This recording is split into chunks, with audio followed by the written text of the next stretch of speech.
A true apocalypse. The world was destroyed. No matter how hard people fought, they were surrounded by nothing but death and destruction. Before all this, the man was the guardian of humanity. That is why he was the first to face all the horrors. Now there is no hope left. However, he still fought for his life.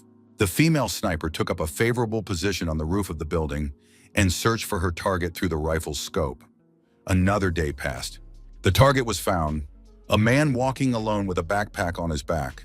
The sniper pulled the trigger. The target was destroyed.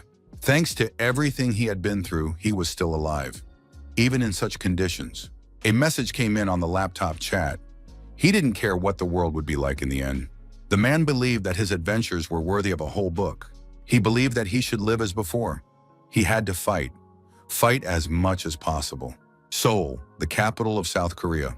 The city was thriving and developing. At some point, there was a powerful explosion. It was D-Day. A nuclear bomb launched by another country hit the heart of Korea. One could talk at length about the day the world ended.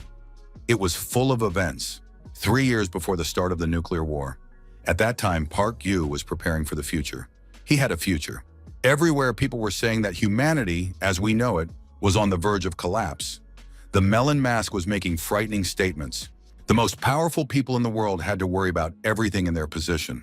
People who believed in the coming end of the world were willing to risk everything just to escape reality. Park Yu was one of them. First, he got rid of all his assets.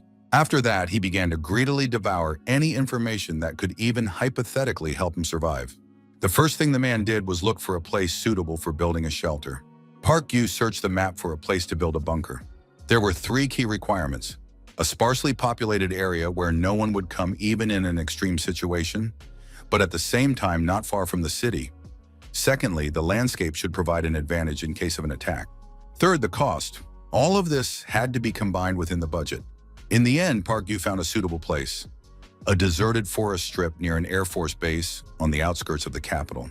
The old man asked the young man if he was from Seoul. If they were neighbors, it would be better for them to be friends. Park Yu didn't remember the old man's first name, but his last name was Kim. He was the owner of the land near the Air Force base, Old Man Kim. Having found a suitable location, it was time to build the facility. Park Yu hired workers to help with the project. Pointing to the construction equipment, the protagonist told the workers that everything they needed was already there. The young man also volunteered to work with them. At first, the builders did not want the client to participate and help them. However, the price turned out to be small. A few bottles of alcohol, a few plates of snacks, and the issue was resolved. Soon, Old Man Kim approached, waving a shovel, and asked what they were doing there. Every day they make noise and drink. Do they have permission for all this? Park Yu didn't know if the old man's behavior was due to the possessiveness inherent in the countryside. There were no other reasons. In the end, no one paid any attention to the old man. One day the foreman shouted, "What is this old man doing here? Has he gone mad, or is he tired of living?" In protest, Old Man Kim lay down in the middle of the road, blocking the movement of machinery. He said he didn't want to watch these people ruin his land. From then on, the old man began to constantly interfere with everyone and everything.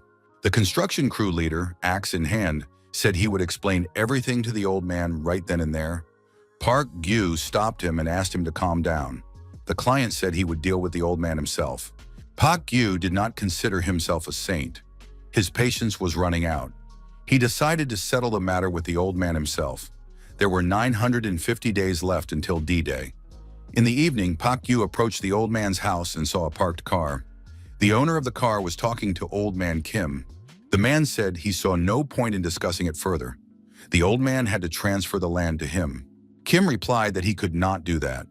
The man asked why the old man had stayed here, since he had already been told that he would be taken care of. The man grabbed the old man by the chest and said that he had given his sister the best land. All that was left for him was a dilapidated house and rice fields. He pushed the old man away and said that he had put up with his unbearable character for years. Couldn't his father be good at least in the last years of his life? The son swung at the old man and asked why he was silent. Would he rewrite the land?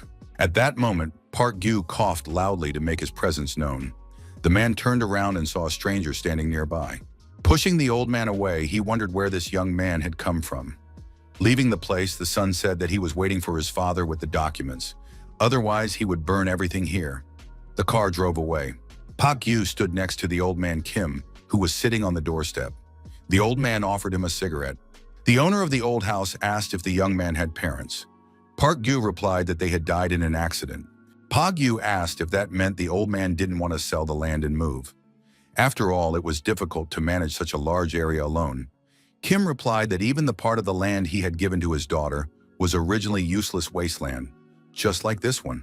No one knew that the government would decide to build a 10-lane highway there. The old man repeated that he could not sell this land and move. The elderly man recalled the years he had spent there with his late wife. He said again that he could not sell the land. The protagonist still did not understand what had changed that evening. But after that conversation, the old man's heart, which had shrunk to a tiny dot, opened up like a 10-lane highway. Old man Kim stopped interfering with the construction. There were 925 days left until D-Day. Time passed and D-Day arrived. A powerful atomic explosion rang out. A deafening roar shook the earth. After it, a belated siren announced the end of the world. The old man approached Park Yu and said that his son lived in Seoul. Was he alive? Kim asked him to find him. Old man Kim came to the bunker, which was already ready. Park Yu tried to get the necessary information via the internet. The young man approached the old man and said that according to the available data, his son had died.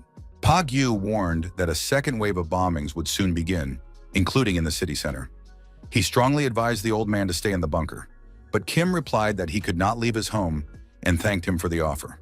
After the old man left, the phone rang. It was Kim Wang-soo, the builder.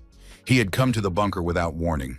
The people who had not yet died, like those who were desperately trying to survive, were surrounded by enemies. Park Yu met the uninvited guest with an axe in his hands. There were 852 days left until D-Day. The boar was caught in a trap. The old man was surprised.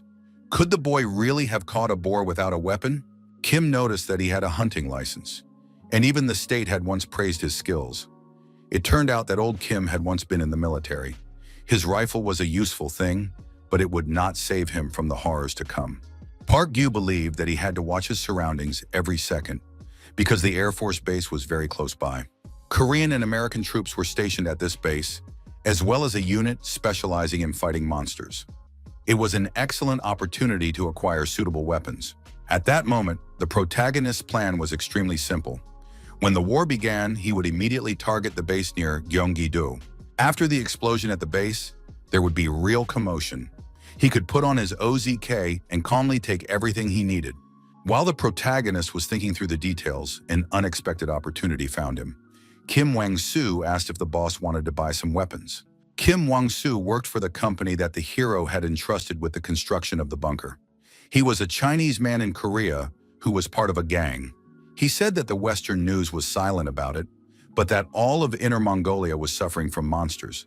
Wang-soo added that people were dying, but surely the boss didn't want to be among them. This builder still kept in touch with his old colleagues. Kim Wang-soo noted that if the boss had built himself a whole bunker, it meant he had a lot of money.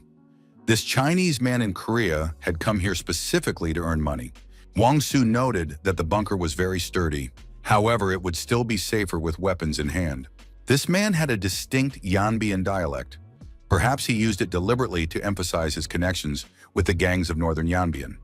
Park Yu agreed to see what Wang-soo had to offer, but only after construction was complete. During that conversation, the protagonist saw no reason to refuse. The day of the deal arrived. The young man arrived at the appointed place. Park Yu hired a private detective. Forewarned is forearmed. It turned out that this man had no connection to the Yanbian gangsters and was once a member of the Shanghai Triad. The goods that Kim Wang-soo was going to sell were taken from there. However, it made no difference to our hero. Kim Wang-soo said that his colleagues would bring the goods soon, so they had to wait a little. While they were waiting for the car, Wang-soo kept looking at his smartphone. The dealer said that his daughter, who had recently turned 7, was constantly texting him. A truck appeared around the bend. Wang-soo said that the goods had arrived. The goods were 3 rifles and 300 rounds of ammunition. Park Yu checked the weapons. They were in good condition. It was worth the effort. Kim Wang-soo remembered what the boss had said. He would live alone in the bunker. It must be difficult to be alone. Park Yu admitted that sometimes there were difficulties. Did Wang-soo really want to help? The fat man laughed and said that the boss decides for himself how to live. Wang-soo added that he thought such a large shelter had been built in case someone decided to visit the boss. but it seemed that he preferred solitude. The merchant added that if the boss gets bored, he can contact them. After all, he knows where to find them. Wang-Su said he would send the cartridges and magazines after payment. Park Yu thought that Kim Wang-Su would most likely return and try to do what he couldn't do today. Sometimes cruelty is inevitable. Now, when the phone rang, Kim Wang-Su was already standing outside the bunker. The protagonist understood that the fat man needed somewhere to live and something to defend himself with. Moreover, he knew the exact location of the bunker and its layout. Approaching the shelter, Wang-Su had already prepared an axe. In fact, the dilemma was resolved very quickly. Park Yu answered the phone call. Kim Wang-Su said that he had personally decided to deliver the package to his boss. Where could he leave it? In the current situation, the hero saw the bright side. Although the fat man was armed, he had come alone. Park Yu understood that now he had to deal with him quickly, before the situation changed. The fight was short, and Kim Wang-Su suffered a dangerous neck injury. Blood spurted everywhere, and the fat man tried to stop it with his hand. Kim Wang-Su did not expect this from his former client. Who was this guy really? Was he a special forces soldier or a martial arts master? Kim Wang-Su's strength was leaving him, and he fell to his knees. The fat man, bleeding profusely, began to beg for mercy. Park Yu replied that there was little he could do to help now. Even if he didn't finish him off, he would soon die from blood loss. Kim Wang-Su said that in that case, the boss should do it quickly. The former construction worker was destroyed. The fat man's phone rang in his pocket. Park Yu thought that he had not come alone after all. The young man took the phone out of his pocket and looked at the screen. The call was from his daughter. Every minute counted, and the protagonist had no intention of wasting time. It was too late to change anything. It had been 29 days since the strike. As soon as the radiation level decreased, the hero went to the Air Force base. There was no one at the base, and the hangar doors were open. The young man thought he had found El Dorado. There were enough weapons for an entire group of mercenaries. In the end, the original plan worked. Nearby were burned-out cars with charred bodies inside. The young man often wondered what would have happened if he had run here first, or if Kim Wang-Su hadn't contacted him at all. Could the fat man have survived in this world and met his daughter? He found that hard to believe. In the end, there was not a soul around. The checkpoint at the entrance to the airbase was destroyed and deserted. 337 went on the air. He said that today they would be making a felt doll. His daughter simply adored them. First, they had to roll balls out of felt. It wouldn't be easy at first. The video the hero was watching was recorded after the war began. Park Yu painstakingly made the doll, following the instructions. The source of this video was a community of people who believed in the coming of the end of the world. Long live the apocalypse. Elon Musk, a very prominent entrepreneur, launched the Galaxy Link satellite into orbit. That's why even after the nuclear war, the internet still worked. The man on the screen said once again that it would be difficult at first, but then everything would work out. It would become second nature. Park Yu continued to make the doll. Thanks to technological advances, the survivors were still able to communicate with each other. The teacher on the screen taught how to carefully process the protruding parts. The toy was ready. At moments like this, the protagonist felt better. Now it didn't seem too difficult anymore. Exactly 1 year had passed since the explosion. Although there were no more bombings, the enemies had captured the entire region. The government had lost control of the situation. The old life had become a long-forgotten dream. Recently, there had been more and more talk about refugees, as well as reports of people who had not been online for a long time. Suspicions turned into fear and hatred, and judging sensibly, not without reason. Park Yu blocked the user Defender. This was the man who was nicknamed the Manhunter on the forum. From the very beginning of the war, the Manhunter posted about his deeds. He didn't destroy his victims for fun. The reason was much more prosaic. It was a warning. However, when Park Yu removed him from the blacklist to view recent posts, he realized that he had become addicted to such crimes. Anyone who constantly followed his posts became aggressive and suspicious. After a while, our hero received a notification. Anonymous 337, who made toys, had not logged on for a long time. 395 days had passed since the attack. Winter had come again. At this point, the number of inactive users exceeded the number of active ones. Everyone had already gotten used to the fact that people were disappearing. No one knew when their turn would come. This also applied to our hero. The young man assessed the situation, scanning the surroundings with binoculars. The people he saw looked familiar. They were Director Hong and the workers who had participated in the construction of the bunker. they had turned to looting and were now visiting their clients again. Park Yu decided that if these people had come to visit him, they should be welcomed with open arms. The looters weren't sure if they had come to the right place. However, Director Hong said he remembered the place clearly. The guy said he was building some kind of underground hall, definitely a shelter. The armed men wondered, why in that case was the entrance to the shelter open? Maybe someone had already beaten them to it, or was it a trap?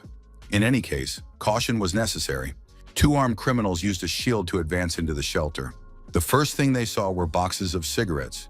The looters decided they had hit the jackpot. One of them said he didn't like it. He had a feeling someone was luring them in. His comrades at the entrance asked how things were going. The looter replied that everything was fine. Director Hong said that they needed to search everything inside. Someone was definitely here, but they had to move slowly and keep their shields up. At that moment, Park Yu jumped on top of the two criminals. One of the looters was killed. The other, frightened, opened fire randomly with his firearm. Park Yu knocked the second criminal to the ground and swung his axe at him. The criminal begged for mercy. Park Yu dealt with this looter as well. He thought that there were 3 more left. The gang leader said that they should not go any further yet. They had to wait for news, otherwise they could get hurt.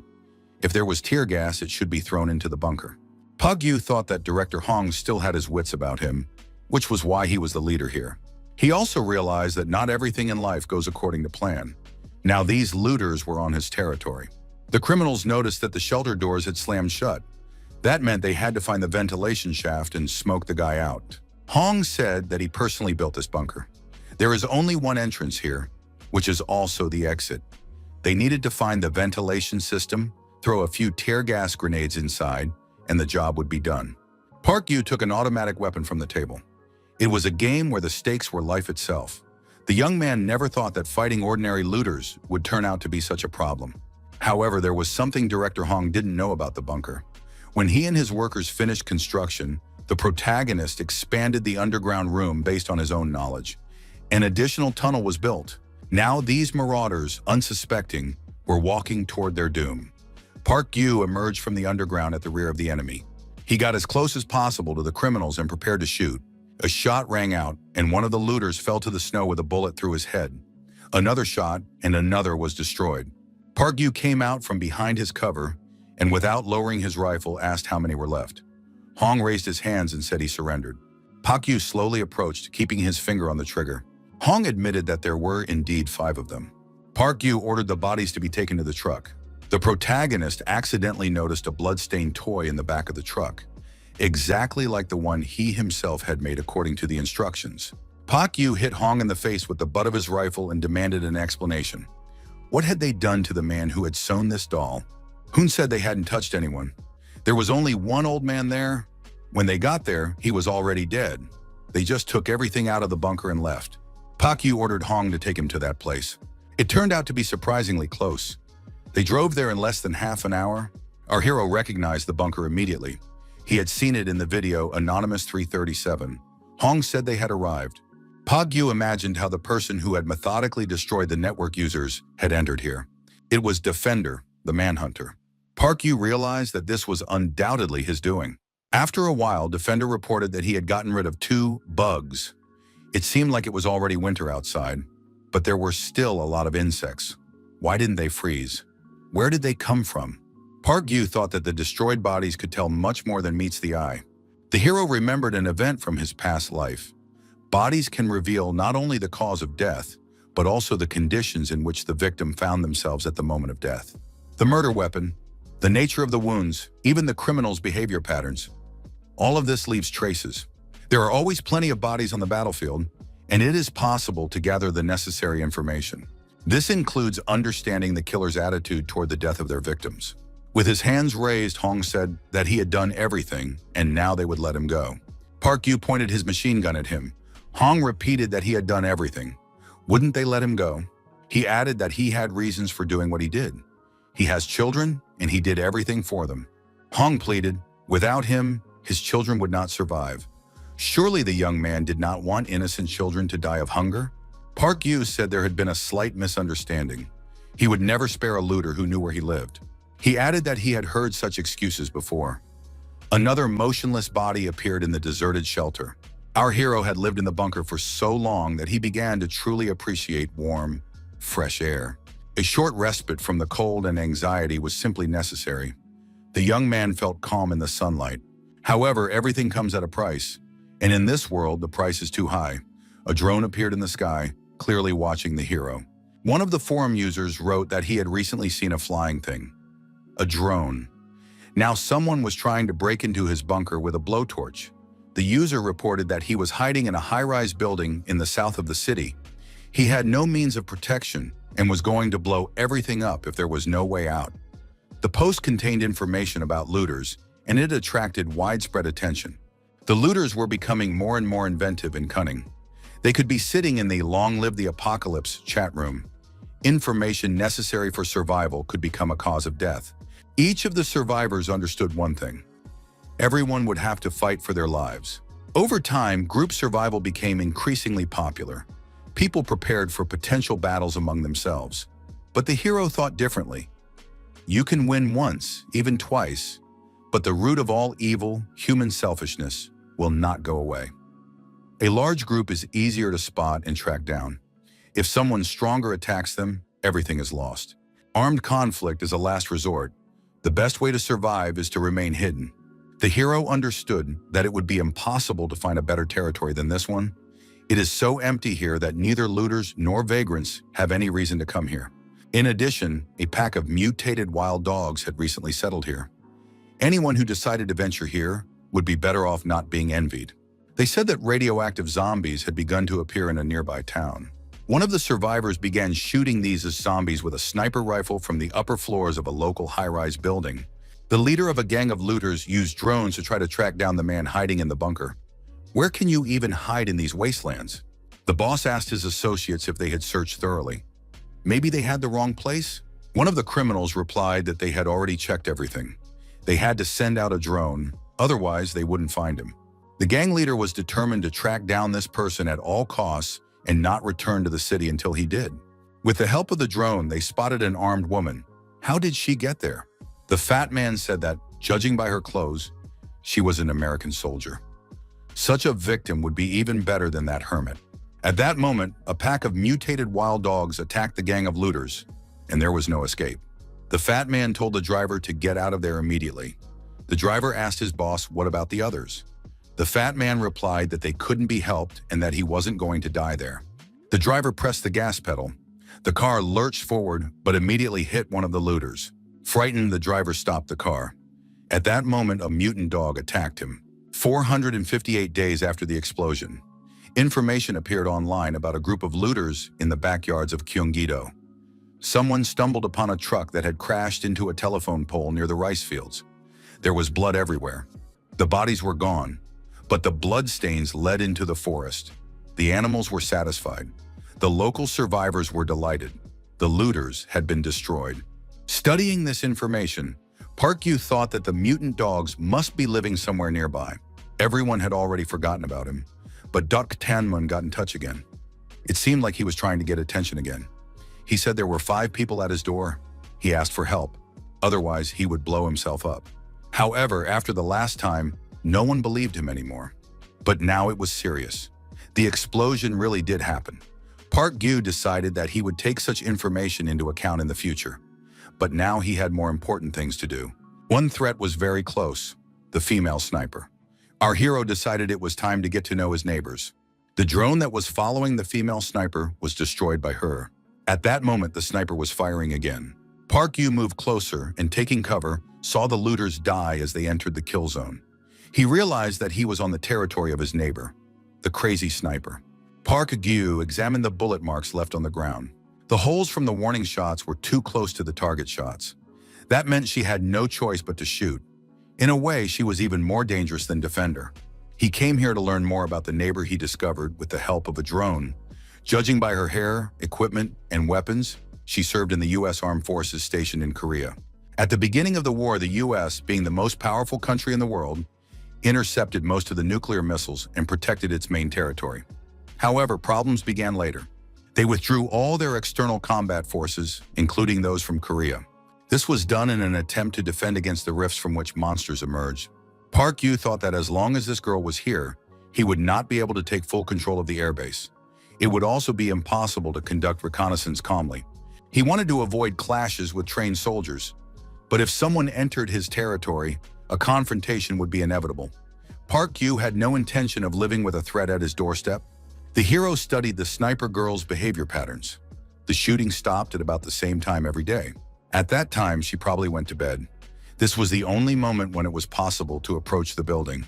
The entrance to the building was blocked by a barricade. It was impossible to pass through here without attracting attention. Therefore, the best option to get inside quietly was through the roof of the neighboring building. Following the plan, the hero found himself on the roof of the building where the sniper was located. Park Yu surveyed the area, keeping his weapon at the ready. There was no one around. Trying to remain inconspicuous and staying alert, the young man began to descend from the roof, checking each floor. Park Yu approached the level where the sniper's hideout was located. He didn't meet anyone on the way. The protagonist opened the door and entered the room. At the edge of the room, he saw a sleeping bag with someone sleeping inside. Keeping quiet and keeping his weapon at the ready, the young man slowly approached. It was good that she was asleep. Suddenly, a woman's voice behind him demanded that he lower his weapon. The sniper was behind him. Park Yu lowered his rifle and raised one hand. He realized that the girl had noticed him and ambushed him. There was no one in the sleeping bag. From her voice, it was clear that she was a young woman. Undoubtedly, it was the same one he had seen through the drone. The girl said she would repeat herself one last time. "Put your weapon on the ground." Park Yu decided that she was quite far away. The barrel was long, which meant it wasn't a pistol. The girl nervously repeated the command. Park Yu realized that she had let her guard down. You can't talk to the enemy until they are neutralized. The hero spun around and grabbed his opponent's rifle by the barrel, pulling it aside.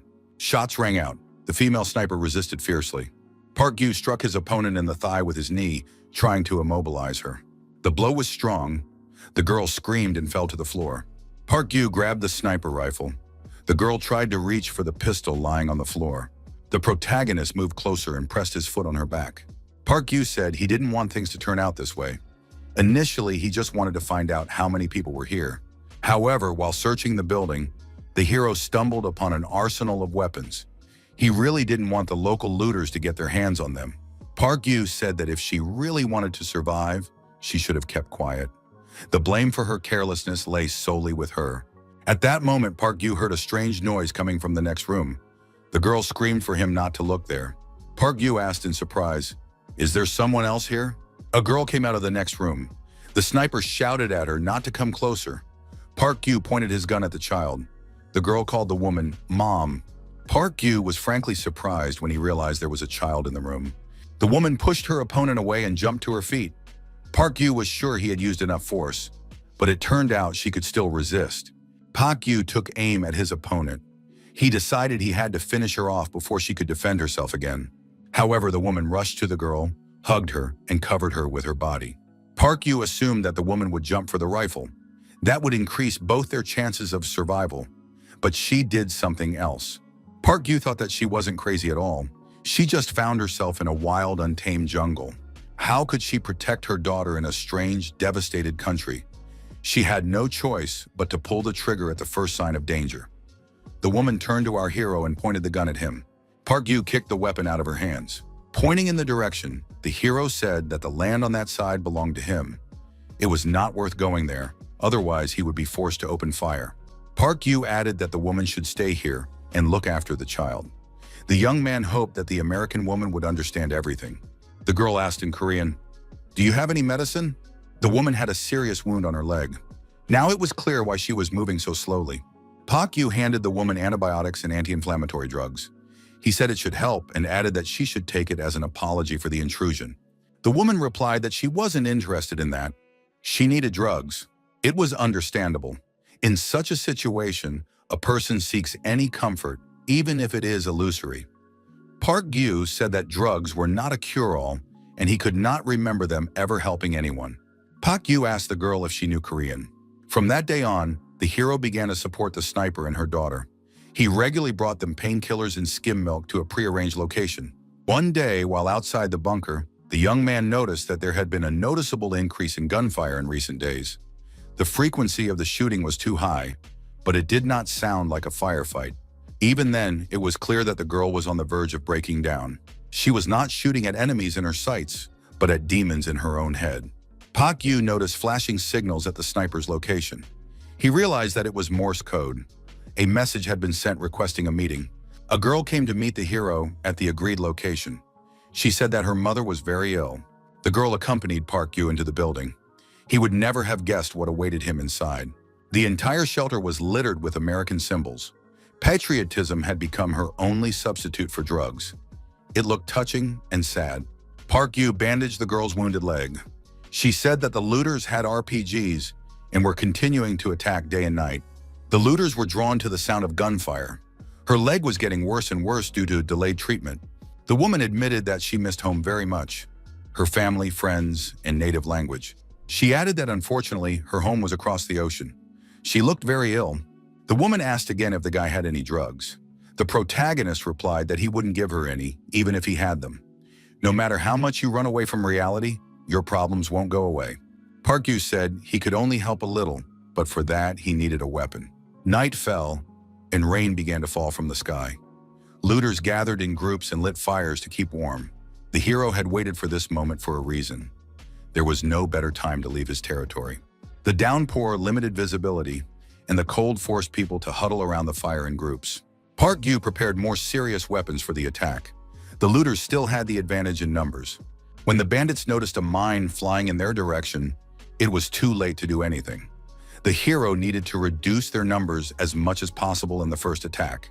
The chain of explosions progressed successfully, but more looters survived than expected. After that, automatic weapons were brought into play. Shell casings flew out at breakneck speed. The bandits couldn't even figure out how many attackers there were. After all, no one could see them. The hero understood why people are so drawn to light in tense situations, but that's exactly how they gave themselves away. Park Yu said that he was very cold while waiting for the right moment in the pouring rain, so he needed to finish everything quickly. Now he had an axe in his hands. Swinging it, Park Yu said that, like the man who had asked him to do this, he too missed home very much. When it was over, Park Yu brought the sniper and her daughter to his bunker. The woman still needed medical attention. The girl curiously asked the owner of the bunker why the toilet was in the center. Park Yu replied that she should not ask unnecessary questions and stay close to her mother. Park Yu removed the bloody bandages and applied a new bandage to the woman's wound. He said he was following the instructions to the letter, so everything should be fine. The hero looked at the tired face of the American woman. The young man doubted that the wounded girl would get better right away. He could only heal her external wounds. Her soul was much more complicated. The protagonist found a miracle cure for the rabid sniper. He suggested she take a look at a forum, an English website called Long Live the Apocalypse. The American domain was the main one, so there were many more users there. The girl asked what it was and whether it was somehow related to the United States. Park Yu suggested she write something in the chat. Time was ticking away. It was the second Christmas after the apocalypse. The free game Decorate the Christmas Tree, created by a former developer, was gaining popularity. Our hero's tree was almost empty, so he was not very popular. But the trees of famous users were flooded with comments. There was noise on the radio, and someone asked if Skelton could hear him. Park Yu asked Sue how her mother was feeling. The girl replied that her mother had fallen asleep and asked to borrow the laptop for a while. She wanted to celebrate New Year's Eve with people from North America. Park Yu brought the girl and her daughter hot tea and sandwiches. The girl thanked him. The sniper said her name was Rebecca and her daughter's name was Sue, and asked the young man's name. Since then, the young man had kept in touch with them. When he told them his name, Park Yu, they heard "fuck you," so he stuck with his forum nickname, Skelton. Park Yu promised Sue that he would bring a laptop. The girl wished Mr. Skelton a Merry Christmas. Park Yu, sitting in his bunker, thought that everything would be fine with the girls. A new toy appeared on our hero's Christmas tree, with a note saying that it was hung by a user named John Lennon. Park Yu would never have thought he would see that nickname again. Who drew the parallel between them? Our hero knew who this ghost was. He knew very well. 945 days before the explosion. Long Live the Apocalypse was an online community of people awaiting the end of the world. Its server was located on a separate satellite. It even contained illegal information, which was justified by the theme of the resource. The largest anonymous information center dedicated to the apocalypse. People from all over the world use this resource. At least that's how it was promoted. Initially, Park Yu couldn't afford a subscription. Was there any point in spending money to read the boasts of the rich? Our hero started using the forum because it was difficult to prepare alone, but he never found any useful information. It was decided to invest money in a bunker. However, some information caught Park Yu's attention. It was shared by John Lennon. The necessity of using fake bunkers hints. When it comes to long-term survival, the tactical and strategic advantage provided by fake bunkers cannot be overestimated. They can be connected to the main bunker and used for reconnaissance and observation, or simply to mislead attackers. Fake bunkers should be mined in advance. If the enemy occupies them, you can get rid of all attackers with the push of a button. John Lennon's articles contained many thoughtful ideas. His philosophy of survival is similar to that of our hero, but his ideas were much more inventive. What does this John Lennon do? A new star has appeared in the community. People became interested in this personality. John Lennon responded to forum users by posting his ID. It turned out that he was a hunter. About 10 years ago, strange phenomena began to appear around the world, which people called fractures. Soon, terrifying creatures, now known as monsters, began to emerge from the rifts. Every country was concerned with creating teams to fight them. Hunters appeared, fighters against monsters. The scouts reported that a large monster had been spotted. The invasion was beginning. The identities of the highest-ranking hunters are kept secret. Each of them is an elite soldier who has undergone countless training sessions and battles. Park Yu thought that, judging by John Lennon's license, he was not one of them. However, the hunter's ID only increased his authority. He had extensive knowledge appropriate to his position. The hunter's certificate was everything he could have hoped for. John Lennon quickly became a well-known figure throughout the community. He became the most popular and influential person on the forum. However, popularity does not come alone. Envious people appeared who attacked his every post with all their might. However, their attacks were so baseless that they did not even leave a stain on his reputation. Park Yu assumed that John Lennon would not respond to them. However, he did respond, and not at all as Park Yu had expected. The community was perplexed. Did he really show himself because of some nonsense? Maybe he just wanted to attract attention. The reaction was extremely lukewarm. It soon came to light that he had a D rank, the lowest possible for a hunter. He would have been better off continuing to write informational posts. He ruined everything with this demon. However, John Lennon did not stop. A meeting with fans was scheduled. He decided to face the problem head-on. 600 days before the explosion, those who wanted to attend gathered at the meeting place, a small restaurant. The man said that his real name was Koo Sang-ho, but on the forum he was John Lennon. He was happy to see everyone. There were 10 people at the meeting, including our hero. Koo Sang-ho ordered a lot of pork belly, but warned that he would not be eating because he was on a diet. He insisted he was on a diet, but as soon as the food appeared on the table, he pounced on the meat and beer. It seemed as if he hadn't eaten for several days or simply wanted to get his money's worth. After that, 2 middle-aged men, clearly well off judging by their clothes, left the event. Koo Sang-ho said that war would soon break out. It would most likely be started by China, which has serious problems with divisions. One of China's divisions is rebelling, ignoring orders from the center. He was saying things that anyone interested in the subject would know. All of his information was at least 6 months out of date. John Lennon asked Skelton how the construction of the bunker was progressing. The protagonist replied that he was facing new problems every day. Currently, he is unable to find a company capable of manufacturing adequate fuel tanks. Koo Sang-ho said he had heard of such a company, but couldn't remember anything specific. Our hero didn't expect anything else. John Lennon had neither knowledge nor connections, so there was no help to be expected. However, unexpectedly, this man offered his help and said he could look into the matter. Park Yu agreed. Koo Sang-ho said he believed in the 6 degrees of separation rule and picked up the phone to call an acquaintance. Sang-ho talked to his boss and asked for a company that deals with fuel tanks. As a result, thanks to this connection, the protagonist was able to get the bunker up and running. Despite his poor first impression, Koo Sang-ho turned out to be a useful acquaintance. He was best at bringing people together. There were 400 days left until the explosion. The meetings continued, with about 80 people attending the last one. More and more people came each time, but John Lennon still said frivolous things. Park Yu thought that he would not come next time. John Lennon asked Skelton to step outside with him for a minute to talk. What did he want? John Lennon asked Skelton if he was a hunter. Koo Sang-hyo added that he had a feeling they had met before. Park Yu wanted to say something, but Sang-hyo was already gone. Some people approached Koo Sang-hyo and asked where he had gone. Television reporters were looking for him. His friends added that he needed to go inside immediately. The television crew would not wait. The reporter said that there were more important things to do right now. Koo Sang-hyo still thought that Skelton looked like someone he knew. The protagonist thought that this was their last meeting in person. Soon, John Lennon became a real star. He appeared on numerous broadcasts, further strengthening his position. He was there as a representative of the Long Live the Apocalypse movement and as an expert on the end of the world. Later, he began giving lectures. This man monetized his fame as a doomsday salesman to the fullest. Koo Sang-hyo began to hold special consultations for the wealthy. This man didn't just ride the wave, he rode with all his might. The main springboard for his success was the guys from Long Live the Apocalypse. Forum users worshipped him like some kind of god. He watched their reactions and believed that they would follow him like sheep. However, it was this very thought that ruined Koo Sang-hyo. As a result, an entire army of armchair detectives took up the investigation. These guys are not to be trifled with. The bubble called John Lennon burst. Over time, our hero became annoyed that John Lennon was literally everywhere, so he was glad that it ended that way.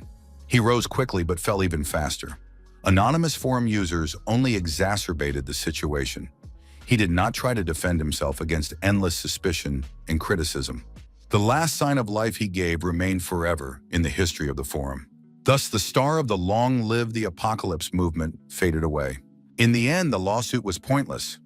The bomb had already exploded before the trial began. Looking at the Christmas tree, our hero wondered who had drawn the parallel between them. Was it a simple coincidence or John Lennon himself? Park Yu asked the creator of one of the Christmas trees who had left the message on his tree. The creator promised to think about it if Skelton told him why he needed it. The creator of the tree was a hacker and former game developer. At that moment, our hero could not have imagined how this would turn out for him. Fox Games, the game's creator, said he had found the answer. It was a participant with the nickname 180 centimeters. Our hero did not remember ever communicating with him. This aroused his curiosity. Park Yu listened to various radio stations, gathering the necessary information.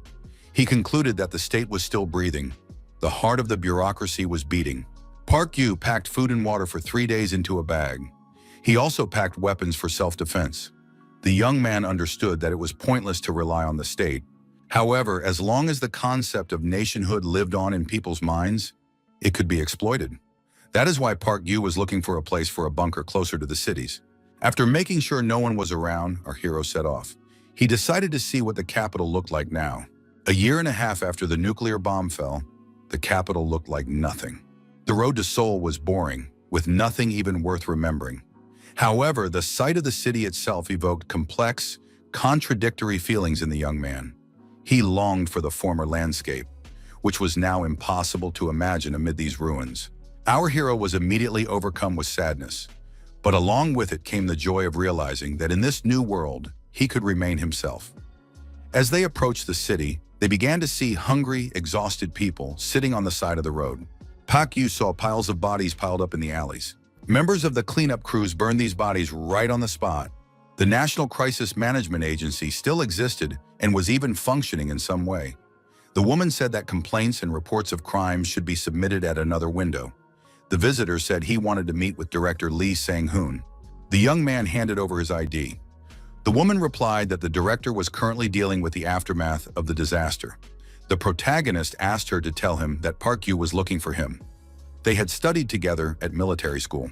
The Korean National Crisis Management Agency, abbreviated as the National Committee, is responsible for managing the country and its recovery. Currently, the institution is both the administrative and military center of the country. Key positions there are held by graduates of the former Hunter Academy.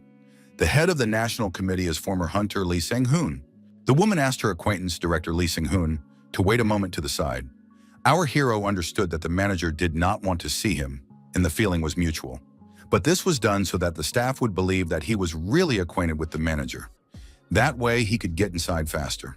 A man in military uniform approached the protagonist and said he would like to talk. He explained that the fighting on the front lines was becoming increasingly difficult and they were short of people, especially those with combat experience. Park Yu replied that he refused. He had already been removed from service. Our hero only had a vague idea of the situation they were in. Given the nature of the war they were fighting, the quality of soldiers had become more important than their quantity. They had stopped recruiting just anyone.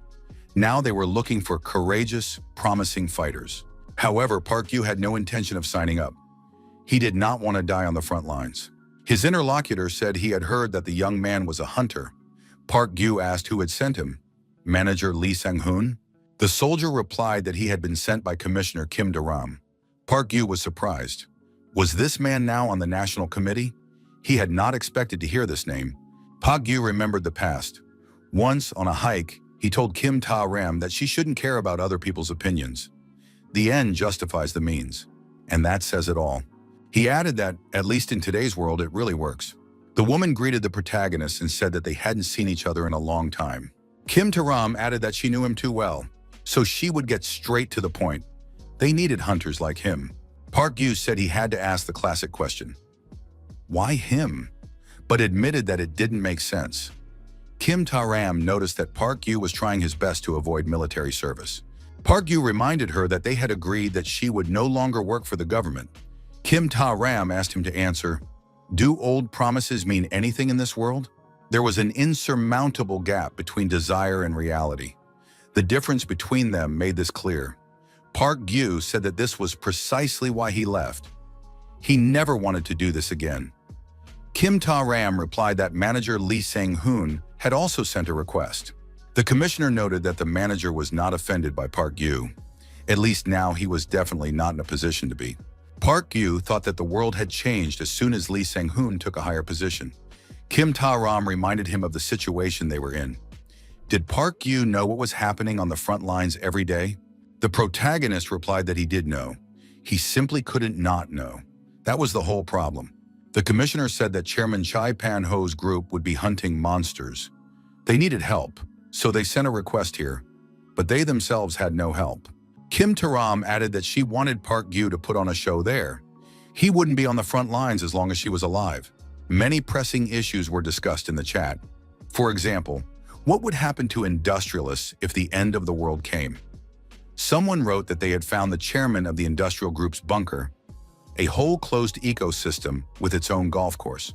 Park Yu thought that with trillions in the bank, he could do just that.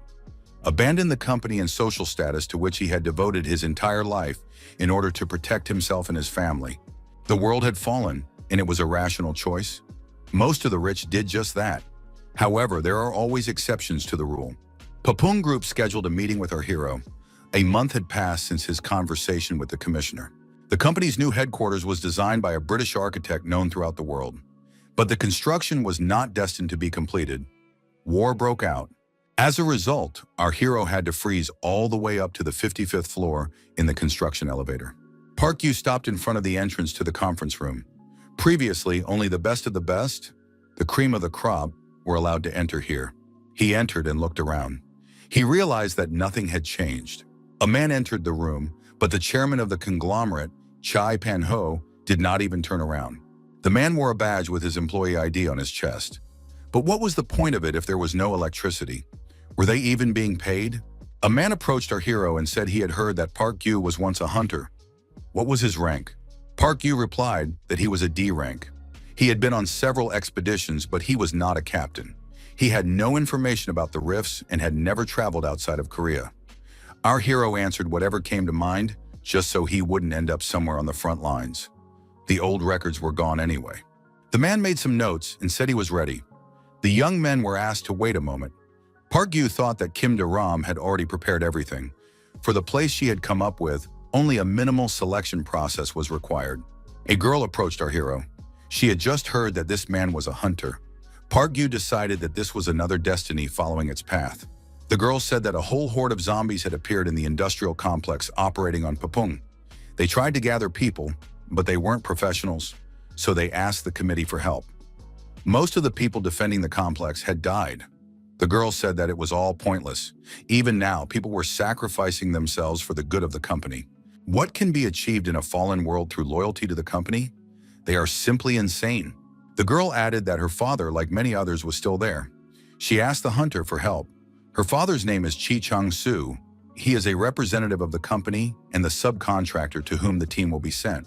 She heard that he is still alive. She promised to repay him in full for his help and asked him to save her father. The official with the documents in his hands told Hunter Park Gyu to follow him. Park Gyu took her father's business card from the girl and said in advance that he could not promise anything. He added that hunters are not gods. Unfortunately, it is impossible to explain this to ordinary people. The Korean economy is structured in such a way that without waterways, it would simply collapse. Although some companies are holding on, the outcome is already a foregone conclusion. Papung is no exception. The weapons at the Papung factory were mind-blowing. Everything from modernized third-generation tanks to, well, you get the idea. That's what happens when the head of an industrial conglomerate is serious about putting together his own army. The officer said that the hunter had arrived just in time. His name is Park Sang-min. He is currently serving on the National Committee and is also a former hunter. He will be a consultant at the upcoming meeting. Park Gyu thought that this man was still young, but already a member of the National Committee. The young man had heard somewhere that former hunters were treated with special attention. The speaker leaning over the map reported that there were more than 1,000 zombies on the complex territory. In addition, the operation had been postponed for a whole month. Information had been received that the zombies' lifespan was limited. They needed something to feed on. They could only last a month. Park Sang-min noted that at the moment, most of the zombies were either already dead or on the verge of death. Without the support of the zombies, the necromancers did not pose a serious threat. They could be crushed by an armored personnel carrier. Everyone present looked at the chairman of the Papung group, Jae Pun-ho. What did he think about this? The chairman replied that if the issue could be resolved quickly, he saw no reason to do otherwise. Park Gyu thought that Park Sang-min had spoken confidently about the zombies and proposed a well-thought-out strategy. Even he was ready to believe it, especially these old men. Park Sang-min asked what the hunter sent by the National Committee had to say about this. The protagonist expressed the opinion that this was all a big mistake. First, zombies do not die of hunger, but go into suspended animation. They hardly move, and their metabolism almost completely stops. However, if they still cannot find food, they will indeed die. But fresh human flesh is constantly being delivered to the complex. Therefore, a different strategy is needed. On the other hand, our hero didn't care if the wrong strategy buried them all.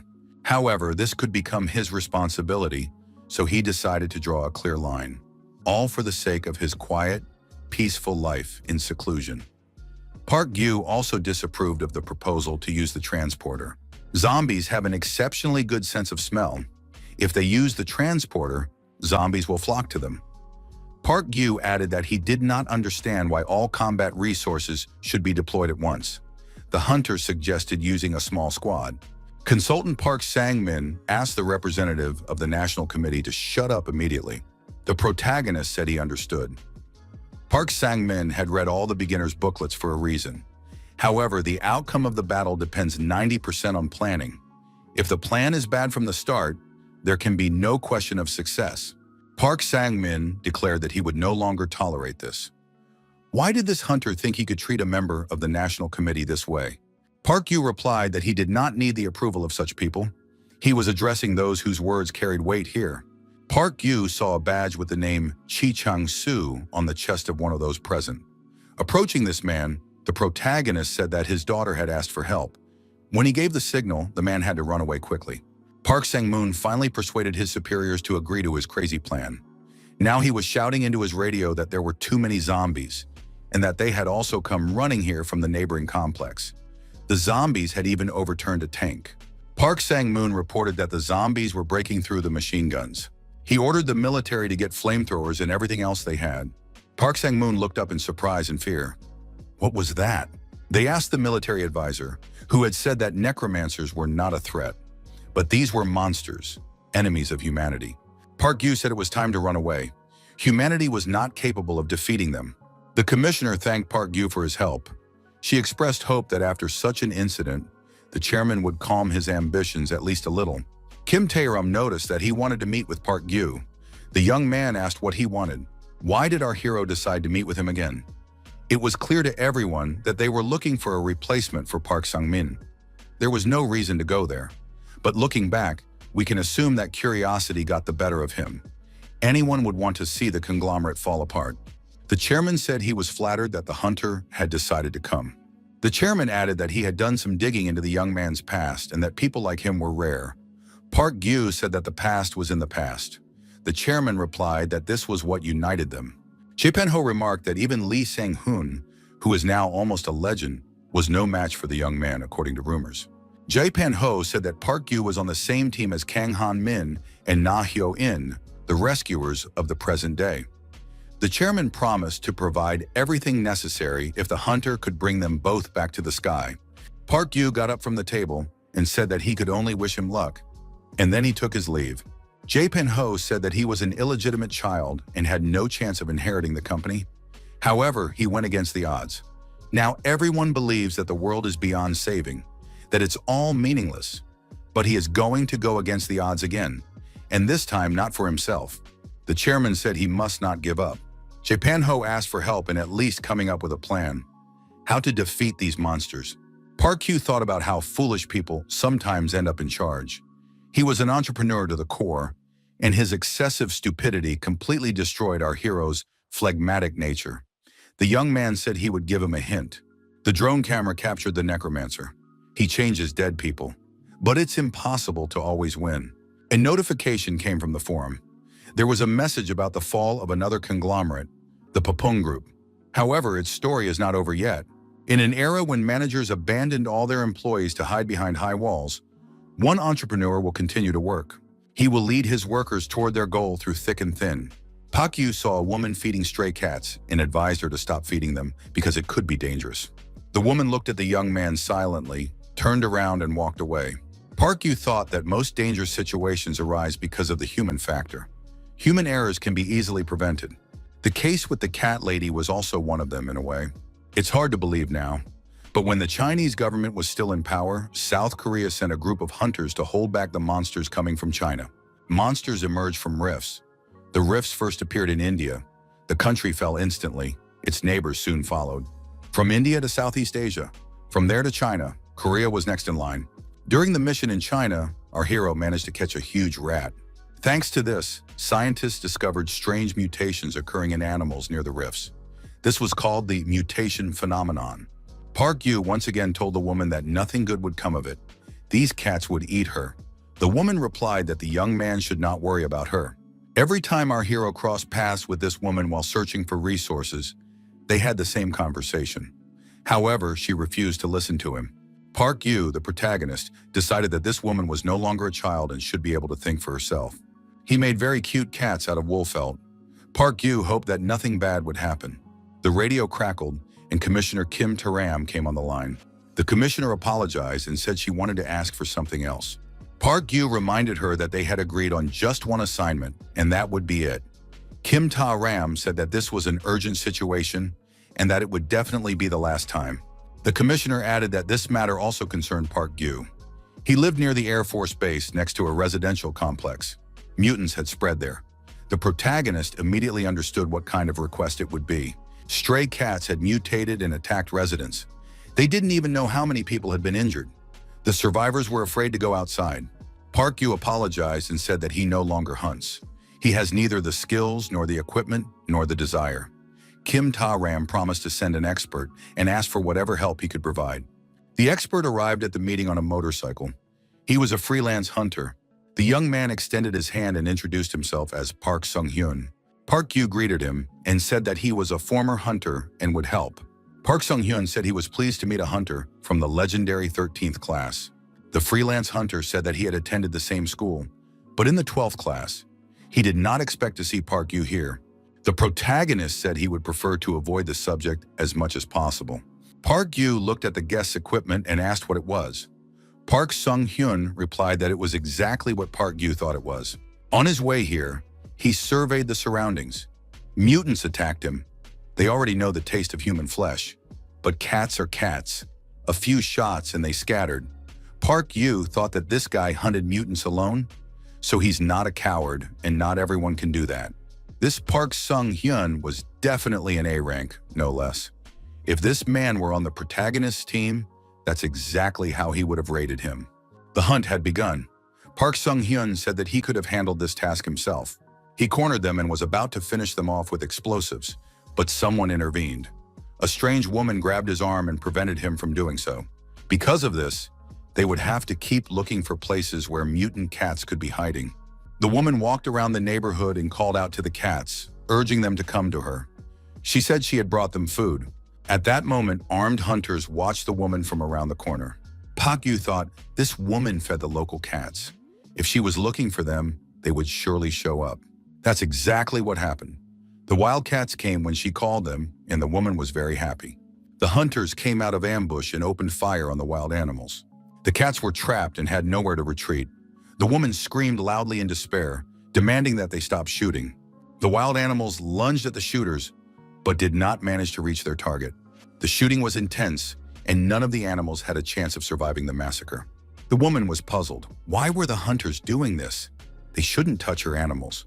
Paek Sun-hyun said that enough was enough and threw an explosive device at the cats. The woman tried to protect them and stood between the cats and the flying explosive. There was an explosion. At the last moment, the woman remembered all the moments of her life that connected her to these cute animals. Park Sung-hyun coldly watched what was happening. Park Yu said that this guy would stop at nothing. In this world, you have to clearly distinguish between your desires and reality. The fall of a company is somewhat similar to a plane crash. Even without a driving force, the object still flies by inertia. At one point, it falls sharply, crashing to the ground with a bang. Watching the plane fly overhead, the protagonist thought that this was not the first time he had seen this. The time had come sooner than he had expected. People are such that they cannot do without entertainment. There is nothing wrong with that. Entertainment is a cure for fatigue. For our hero, the main source of meaning was the forum, "Long live the apocalypse." The food the young man had prepared for himself seemed extremely delicious to him. The forum had long since lost its original meaning. It was too late to prepare for the coming end of the world. Besides, the most terrible event was long gone. In a world where everyone lives in constant solitude, Long Live the Apocalypse has become a community where people simply talk about their lives and seek at least some peace of mind. In essence, this forum is no different from the online communities that existed in the past. You can write posts, comments, and messages. You can rate other people's posts. Posts that receive a large number of positive ratings are placed in a separate section. Best on the forum right now. Skeleton recently made it into this section. Park Yu wrote a post about his meeting with Chairman Jip Ho. It was witty but restrained. Apparently, people are very interested in the details of celebrities' lives. Even this post attracted a lot of attention. Around the same time, someone posted news that caused a real stir throughout the community. It was about a lottery, the 7th Lottery of Hope. Tickets were distributed to everyone who wanted them. Like rations, the organizer was the National Committee. Participants drew a ticket once every 3 days in a specially designated place. The lottery brightened up the gray, everyday life, bringing something other than hard work into it. It became incredibly popular. The 2nd to 5th places were awarded additional rations or some essential items. For a person well prepared for the end of the world, this was of little use. However, the prize for first place was a settlement voucher, a residential complex capable of providing itself with food and electricity. It was protected accordingly. It was so technically sophisticated that it resembled the secret shelters of conglomerate bosses. Active discussions flared up on the forum. Soon, the opinion of the forum's inhabitants began to change. People dreamed more and more intensely, and finally the winner was announced. His nickname was Everyone started calling him M9 because it was shorter. Once, our hero ran into him at a no-name organizational meeting. This man was quietly and calmly grilling meat. The community reacted very strongly to his post. There were a huge number of comments filled with admiration and envy. Success must have completely blinded him. He began to behave strangely. This man changed dramatically and began to look down on everyone with contempt.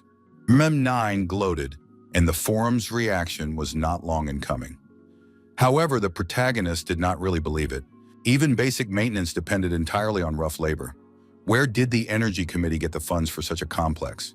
And to distribute places through a lottery, no less. Our hero decided to contact Kim Taram by radio. The commissioner was surprised. What happened?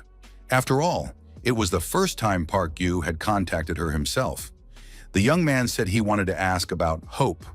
Was there any chance that this residential complex would actually be built? Kim Taram replied that hope was essentially just a mirage. Looking at a passing airplane, the commissioner added that they were moving to Jeju. They would definitely be done by next spring. Seoul had no chance. The commissioner asked Park Gyu not to tell anyone about this. The information is classified. Park Gyu thought that reality did not care about other people's dreams. They decided to leave the capital. Our hero, of course, was not in Seoul, but the feelings were still strange. Life in the bunker had its nuances. It was impossible to tell whether it was day or night. The food was monotonous, and the experiences were always the same. However, the mere understanding that Seoul was nearby helped them cope. Kim Taram asked not to spread the word. One of the participants had won the lottery of hope again. Park Gyu decided not to write about it anymore. Park Gyu thought that if he did write about it, he would definitely become famous. However, our hero had the patience of a saint. Therefore, people were not destined to find out about it. A growing kid appeared on the trunk of the bicycle. This was what Park Gyu had been looking for so long. Cigarettes were offered as payment. This is something that smokers value more than gold, a very popular currency in post-apocalyptic conditions. The merchant checked the contents of the package and was satisfied. He said everything was fine. The merchant added that human greed knows no bounds. Since when did people start lining up? Did they really hope to win the jackpot by working for lottery tickets? They began to gather in groups and act as if they were better than the rest. The employee announced that the distribution was over for today. The committee had reduced the quota for each region. Those present were angry. After all, they had been standing there for several hours. Everyone understood that there were still supplies in the back of the car. The people were furious and rushed after the car, which had suddenly pulled away. They demanded that the trunk be opened. The car must not leave. Park Gyu thought that there is a life without hope, and a life in which hope is the only thing that exists. Our hero himself did not know which of the two options was better, and did not even want to think about it. Park Gyu wrote a letter of resignation and said he had had enough of hunting. Selfishness and nihilism are two words that capture the essence of survivalists. The boss said he understood that it had not been easy for the hunter all this time. But doesn't he understand the situation they are all in now? We need to think about those whose trust the young man is betraying. Maybe he should take a break and then come back. The leader promised to think of something. With his track record, they are willing to meet him halfway. He just needs to hold on a little longer. Park Gyu turned around and asked his interlocutor if he believed the situation would change. Ever since that day, any soldier who has been on the battlefield understands how it will end. Kyungmin shouldn't even think about interfering. Kyungmin said he understood everything and added that it looked like it was raining outside, so he should take an umbrella with him. Park Gyu thanked him and said he would try not to die.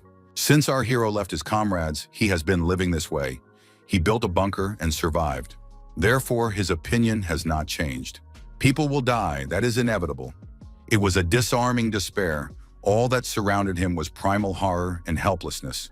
The ultimate feeling that there is no hope left has not gone away. Therefore, all his efforts are just selfless attempts to live another day. The first fault in Korea opened in Paju. A local earthquake somewhere near the fault most likely signifies just that, the appearance of a large specimen. The destructive power of large specimens is akin to a full-fledged natural disaster. Fighting them is useless. Their only weakness is the Earth's environment. Large specimens begin to rot and decay as soon as they leave the rift. The faster they move, the faster the process goes. The best option is to avoid contact with them, hiding as if from a tornado. It is better to know about the weather in advance. The National Committee was in touch. Panic and madness reigned at headquarters. The situation here turned out to be even worse than our hero had expected. Park Gyu accidentally ran into a man who had information about the supposed root of the creature. The Kraken. This is the most common type of large creature. As a rule, they resemble giant octopuses. However, they transform as soon as they detect a threat. The main danger is the beam of death that the creature emits when it is in combat mode. This beam pierces everything in its path. There is no hiding or escaping it. It will always catch up with you. It destroys all living organisms in its path. Recently, the Kraken appeared in the Tokyo area.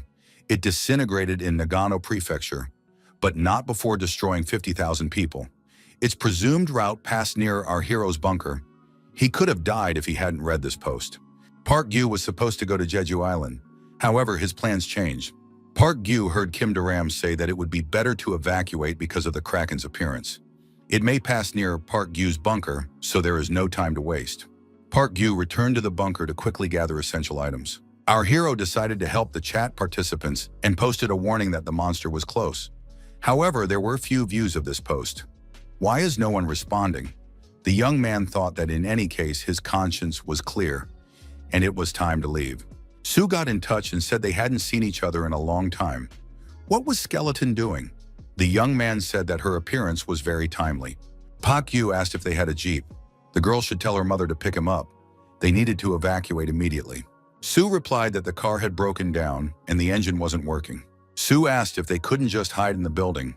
Park Gyu thought that the building where the sniper and the girl were located was in the north, and the Kraken was moving in that direction. Park Gyu thought that it was too late to save them. These were no longer looters. The situation was much more serious. Park Gyu decided that his own life was more important and told them to try to get as far south as possible. The young man asked them to hurry and take care of themselves. Sue replied that she understood. Park Gyu thought that in a world that had come to an end, emotions were a luxury. The young man contacted the girl again and said he would be there in half an hour. They had to get ready in that time. Wild mutant dogs had recently appeared in the area between Park Gyu and the sniper. However, our hero had no time to spare. Park Gyu decided that in that case he would fight his way through and armed himself as best he could. The young man sped away in his car, with the mutants in pursuit. He fired back as he drove. The vehicle shook violently, making it very difficult to aim.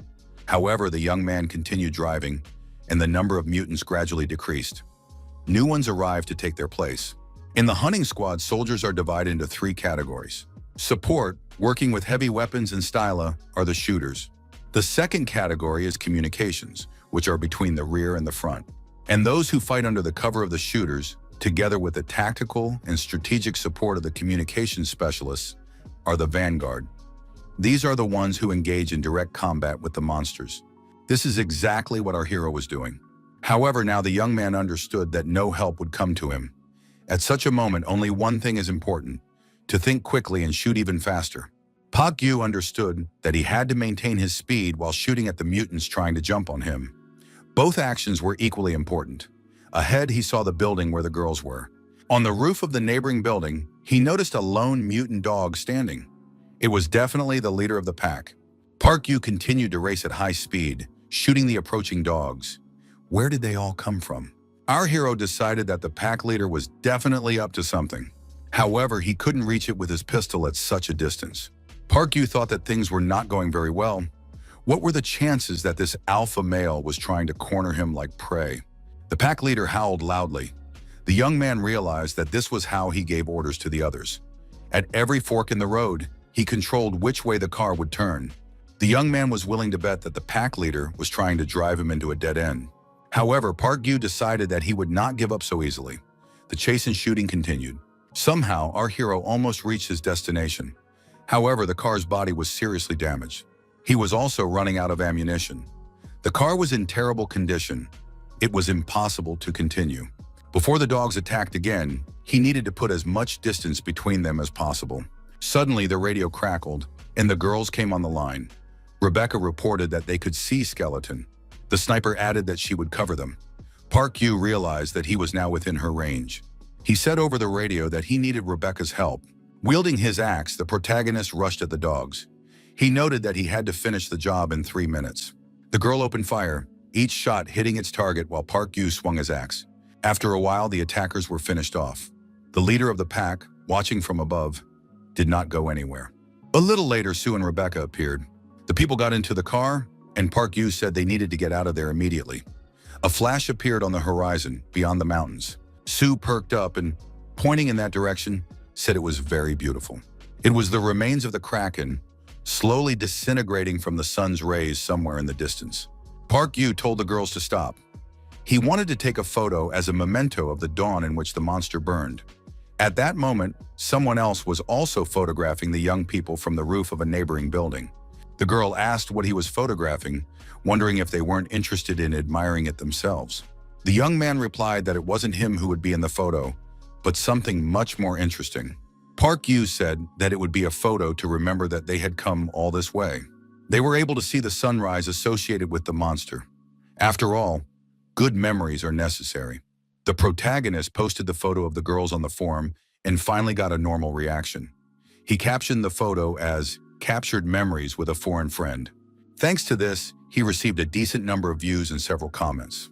However, Defender posted about the confirmation of the Kraken's destruction, and his post became the best again. This time it was not a person, but a monster. Park Yu looked at the photo and tensed up. This couldn't be. He realized that he and Defender were in the same place at the same time. Defender addressed Skeleton in the chat, showed him the photo of the young man, and asked, "Is that him?" Park Yu thought that Defender had previously hinted that he lived near Kwangyo. It must be a coincidence that their paths crossed during the evacuation. He decided to deny everything. Defender said that Skeleton was very funny. He saw everything, but the guy still denied it. Thanks to his warning, he was able to survive, so he suggested they become friends. Park Yu realized that Defender had read his post. Rebecca got in touch. Park Yu asked what had happened. The girl said that many people were walking along the road not far from there. It was necessary to be careful. There were more and more uninvited guests, and that was to be expected. Zlato was the name of the leader of the pack of wild dogs that our hero had encountered.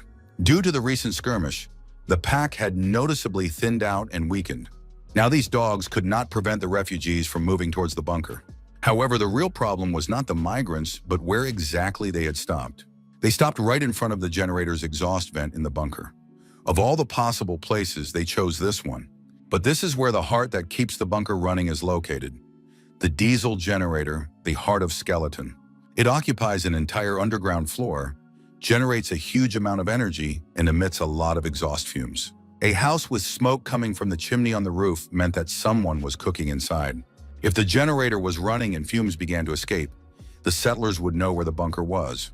If the generator is turned off, the heart of the bunker will stop, and this place will cease to be a home. In the hot weather preceding summer, the food in the refrigerator will thaw and spoil. Well-thought-out plans for the future will most likely be ruined. Judging by the level of the migrants' weapons, they are not yet raiders. Park Yu decided to try to settle everything peacefully. The young man approached the people and said that this was private property.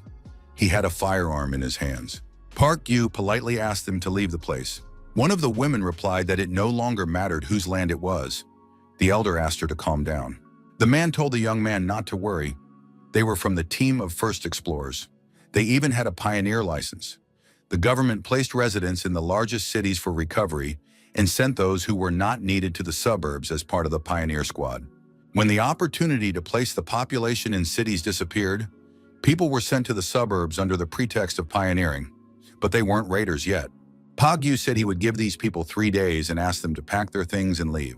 The group's elders said they were authorized by the state. Park Yu pointed his machine gun forward and said that they had come here because that state no longer existed.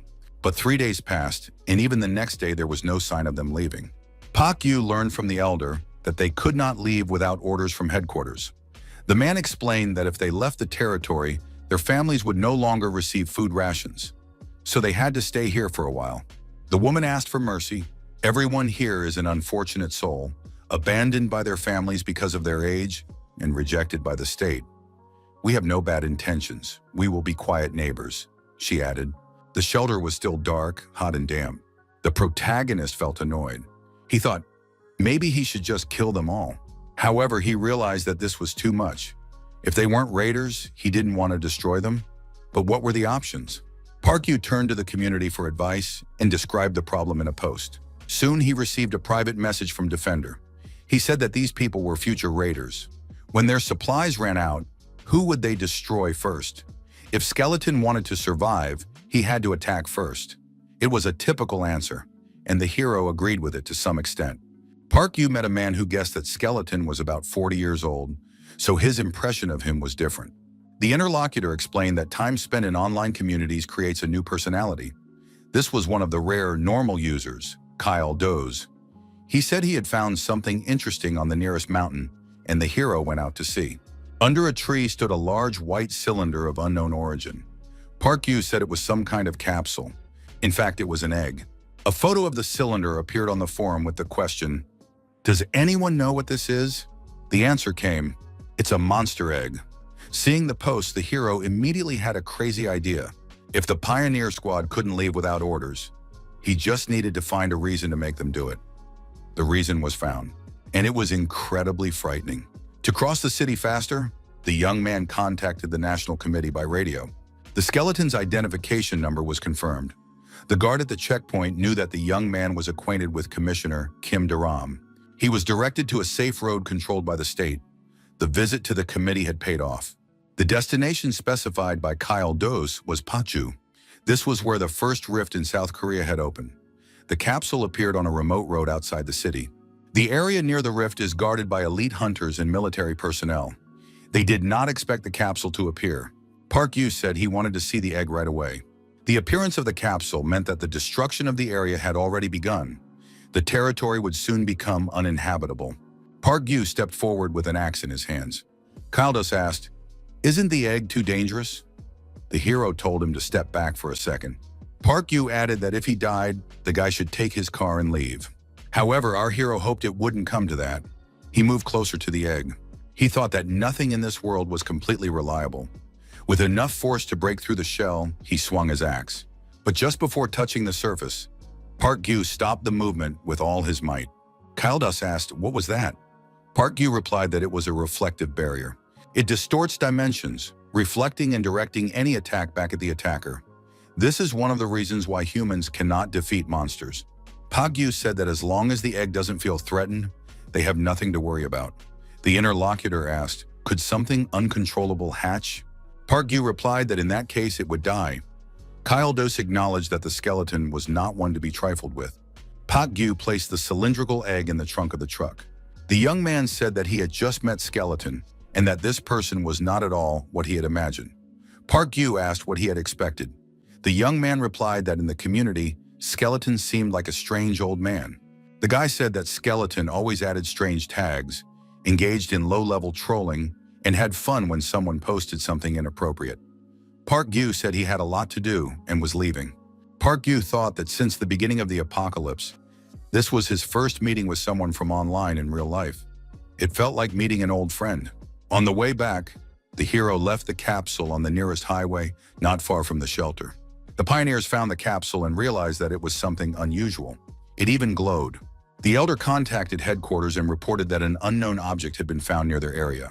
The order was given to leave immediately. A drone confirmed that it was a monster egg.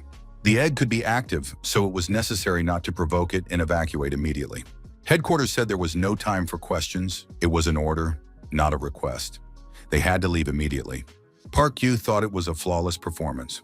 Thanks to the egg, his territory was restored. A month later, everything was back to normal. Our hero did a great job. The Pioneer Squadron had not been seen here since that day. Kim Daram periodically made annoying requests to the young man. It seemed like they were preparing to leave for Jeju Island because it had become very quiet. Meanwhile, Defender left another comment about the current situation in Seoul. Protests against resettlement were growing in the capital. The National Committee guaranteed the safety of the people. They must ensure this. Park Yu thought, are only their lives important? Why then is the government resettling? Kim Daram asked the director to move away from the window. It was dangerous. A stone might fly in. The director asked if Park Yu was still alive. He was a former hunter, now the director of the National Crisis Management Committee, Lee Sang-ho. Lee Sang-ho said to contact the young man and find out how long he was going to hide. The legendary hunter, the professor, wanted to know. Many years ago, the first rift appeared. Countries around the world expressed concern about this phenomenon. But without exception, they all showed hypocrisy, trying to use the anomaly for their own purposes. Soon, a large expedition set out to study the rift. However, this only accelerated the appearance of monsters, and humanity suffered enormous losses. Then everyone realized the seriousness of the situation and began training military units. Hunters. Park Yu was part of the 13th class of the Guard at the Hunter Training Institute. The cadets noted that Park Yu had been in first place for the third year in a row. He thinks only about destroying monsters and even trains in his sleep. Such a lifestyle could destroy him someday. The radio crackled and Kim Daram was on the line. Park Yu asked if she was trying to get help to suppress the protests in Seoul. A male voice said, "The capsule is on 13th Road. Did Park Yu leave it there?" Lee Sang-ho was talking to the hero. Park Yu wondered how Lee Sang-ho could have known that. He was his former classmate from hunting school. Lee Sang-ho said that if the capsule suddenly appeared in a place that had not yet been destroyed, it meant that someone had left it there. Why would Park Yu do that? What would happen if the capsule opened and a monster appeared? This capsule is a temporary portal. Lee Sang-ho suggested getting straight to the point. The young man needed to be sent to Jeju Island. The director added that there was an opening for an instructor there, and he would recommend Park Gyu.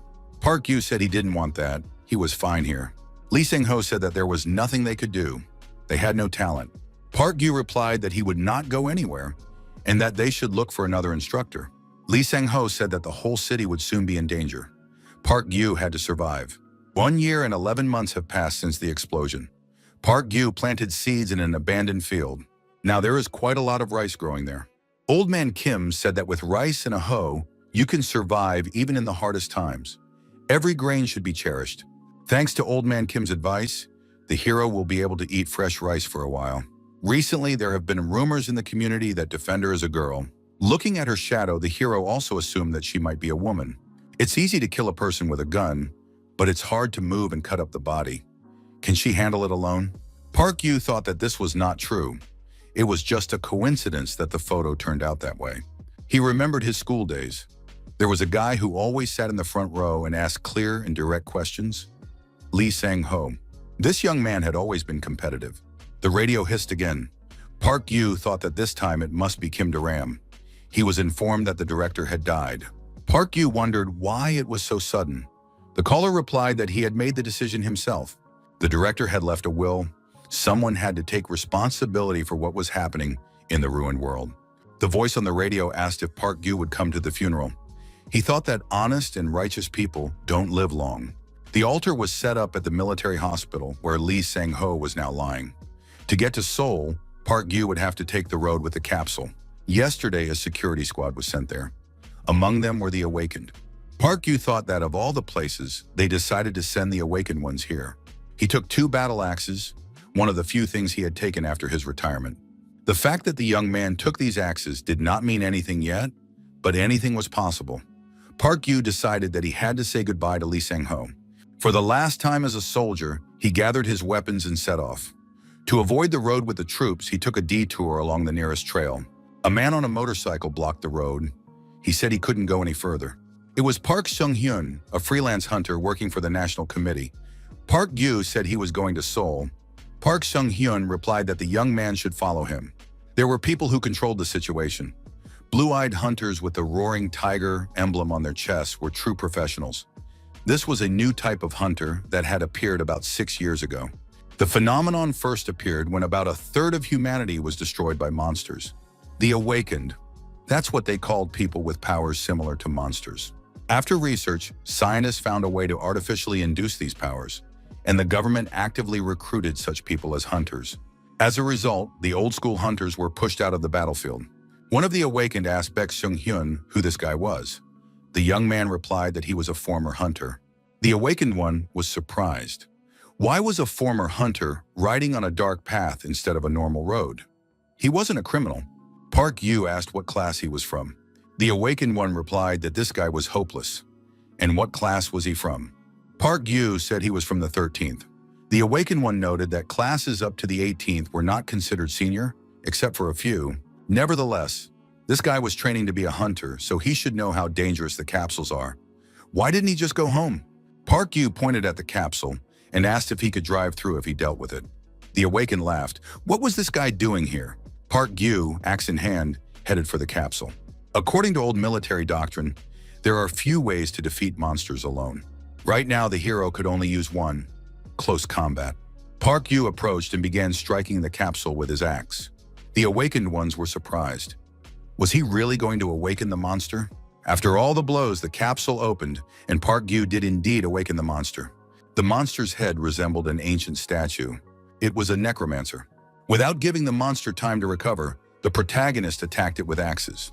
The monster couldn't use its force field at close range, but spikes emerged from its damaged body parts and attacked. The young man thought that if he took a risk and got closer, all that would be left would be to finish off the monster. The monster was destroyed. Park Gyu looked back and asked the awakened ones why they were standing there like they were rooted to the spot. The barricades could be removed. The awakened ones couldn't believe it. Was this really possible? He did it alone without firearms. Was he human? Park Sung-hyun said he would drive Park Gyu to his destination. The hero then traveled by car. Park Yu said that there was no need for that. There was no need to drive him personally. Park Sung-hyun replied that he wanted to. Park Yu shut them up. That's what they deserve. The abilities of the awakened are ranked. The difference between the ranks is enormous. From first to fourth rank are supernatural abilities, perception, and foresight. From fifth to ninth rank are force fields and telekinesis, which involve direct physical force. These abilities can be used in combat. The rarest abilities are 10th rank and above. They are beyond humanity, an insurmountable gap like the difference between species. Park Sung-hyun felt relieved when Park Yu put these guys in their place. Park Yu said he could have done it himself. Park Sung-hyun replied that it was possible, but he didn't do it. If the hero had been hurt, he would have been in big trouble. When he was alone, such things did not bother him. But now if something happened to him, his family would suffer. In any case, Park Sung-hyun thanked the young man. He hadn't felt this good in a long time. Park Sung-hyun warned that with the death of Lee Sang-ho, the position of the old hunters had worsened. Caution was needed. Park Yu said that it didn't concern him. Park Seong-hyun added that when people shift responsibility onto others, you never know what to expect from them, especially in a world where nobility is not held in high regard. Park Yu arrived at the altar to honor the memory of Lee Sang-ho. He wondered why the funeral was being held in such a place. It was difficult to get there. The commissioner said that the leadership had named the plan to move to Jeju in honor of the director. There was no turning back. The girl asked Park Yu if he knew why this plan was so important. The intensity of the faults is proportional to the population. There are far fewer faults on Jeju Island, and geographically it is easier to defend. They are probably planning to concentrate all the country's resources there to secure the nation's future. However, the downside of this plan is that everyone who is not selected will be abandoned. Lee Sang-ho would not have been able to handle it alone. Why did the responsibility fall on him? From the outset, the plan was to abandon millions of people in Seoul alone. To calm the people, someone had to be made the scapegoat. Kim Tae-ram added that this role apparently fell to the youngest person involved in the plan. Kim Tae-ram asked if Park Yu knew that Lee Sang-ho had come to her wedding and given only 30,000 won. Park Yu clarified, wasn't that the minimum at the time? The young man added that it was very much in Lee Sang-ho's spirit. Kim Tae-ram agreed. The commissioner said that shortly before the director's death, someone had come to see him. On the day the plan was completed. It happened right before his conversation with Park Yu. In the end, someone had to do it. And that someone was clearly not from the top and definitely not from the bottom. Someone removed from the present, but looking firmly toward the future. Weighing the lives of millions of people and the future of all humanity, he chose balance. At the end of the conversation, this person said that this was exactly what Lee Sang-ho should do. He is doing what even the professor could not do. Lee Sang-ho asked his interlocutor if they really believed that Cheonju could have a future. The director repeated, "Does Han Min really think so?" His interlocutor replied that they would soon find out. Park Yu wondered how Han Min could be involved in Lee Sang-ho's plan. Kim Tae-ram suggested that Han Min had said something else before leaving. Old hunters are not needed on the island. Kim Tae-ram lowered her eyes and asked her interlocutor if there was a free room in the bunker. The young man looked at her in surprise. The world was about to collapse again. Park Yu recalled scenes from the past, how he had entered the ward with the recovering hunters. The hunters stood up and greeted the captain. The young man said he saw only wounded people here. He added that these people must leave his team. The captain noted that an incompetent ally was more dangerous on the battlefield than a serious enemy. He had seen people die senselessly because of weaklings like these hunters, who were incapable of fighting. He didn't want to see that anymore. Leaving the ward, the captain told the hunters to decide for themselves and leave voluntarily. Kim Tae-ram burst into tears and said she couldn't take it anymore. After those words, she could no longer hold back. Her colleagues supported her and suggested they leave together. If they continued to remain under his command, they might go mad. Kim Tae-ram refused and added that she was staying. It hurt her to admit it, but she was indeed falling behind because of her injuries. Standing outside the door, the captain heard the girl add that she would clench her fists and endure everything, and she would do everything to one day say those words to him. At that time, Kim Tae-ram was a person with the same strong willpower as our hero. Now in conversation, the girl added that she didn't need much space in the bunker, only for her son, her only child. After all, Park Yu could afford it, couldn't he? Park Yu thought that Kim Tae-ram was no longer the same person. Kim Taram asked Park Gyu to help her. She wanted to send some money along with her son, just so he would allow the boy to live in the bunker. Soon the capital would be filled with raiders, and she couldn't leave her own child in such a place. The girl added that if something happened to her son, she would not be able to survive it. Park Gyu believed he had to refuse. In such a situation, it would not end with ordinary raiders. If the armed forces intervened and a civil war began, it could drag on for a long time. A bunker is not a kindergarten. At that moment, an unknown young man entered the hospital reception area. The young man approached the reception desk and said he was a subordinate of Director Lee Sang-ho. 18th grade, Hong Jong-ho. Park Gyu heard this and became interested in the conversation. The young man asked the receptionist if they had any extra medicine. His younger sister was seriously ill. The receptionist was surprised. Did the young man really think that there could be any extra medicine at a time like this? The woman added that this place was only for members of the National Committee, not just anyone. Was the young man an authorized person? The protagonist approached the reception desk and said that he was Park Gyu, a classmate of Lee Sang-ho. Park Gyu added that he was a private who had come to pay his respects to his commander, so he needed to be given medicine. Hong Jong-ho thanked Park Gyu for his help and bowed to him. Park Gyu noted that if the young man was from the 18th class, he was unlikely to be close to his seniors or juniors. Was he really acquainted with Lee Sang-ho? Hong Jong-ho admitted that he did not know him. It was just that of all his superiors, that name was the easiest to remember, so he thought that if he mentioned it, he would definitely be given medicine. The 18th class. After him, the main force of hunters consisted of the awakened. This meant that those who did not possess abilities no longer had a future as hunters. They were rarely sent to the front lines against monsters, then given all the dirty work in the reserve units until they were completely discarded. The younger ones were awakened with superpowers, and the older ones were simply fighters with extensive combat experience. The 18th class was stuck in the middle, and they were nicknamed the Cursed Stream. Park Gyu said that it was difficult to find normal medicines now, except for painkillers and antipyretics. Hong Jong-ho agreed and added that this was why he had no choice but to come to the Central Hospital of the National Committee. As he said goodbye, Hong Jong-ho thanked Park Gyu once again and advised him to take care of himself. After a while, Hong Jong-ho approached his sister and said he was back. It didn't work, but he got the medicine. To find information about the members of the National Committee, he would have to dig deeper. The young man added that he was unable to attend Director Lee Sang-ho's funeral. However, it didn't matter.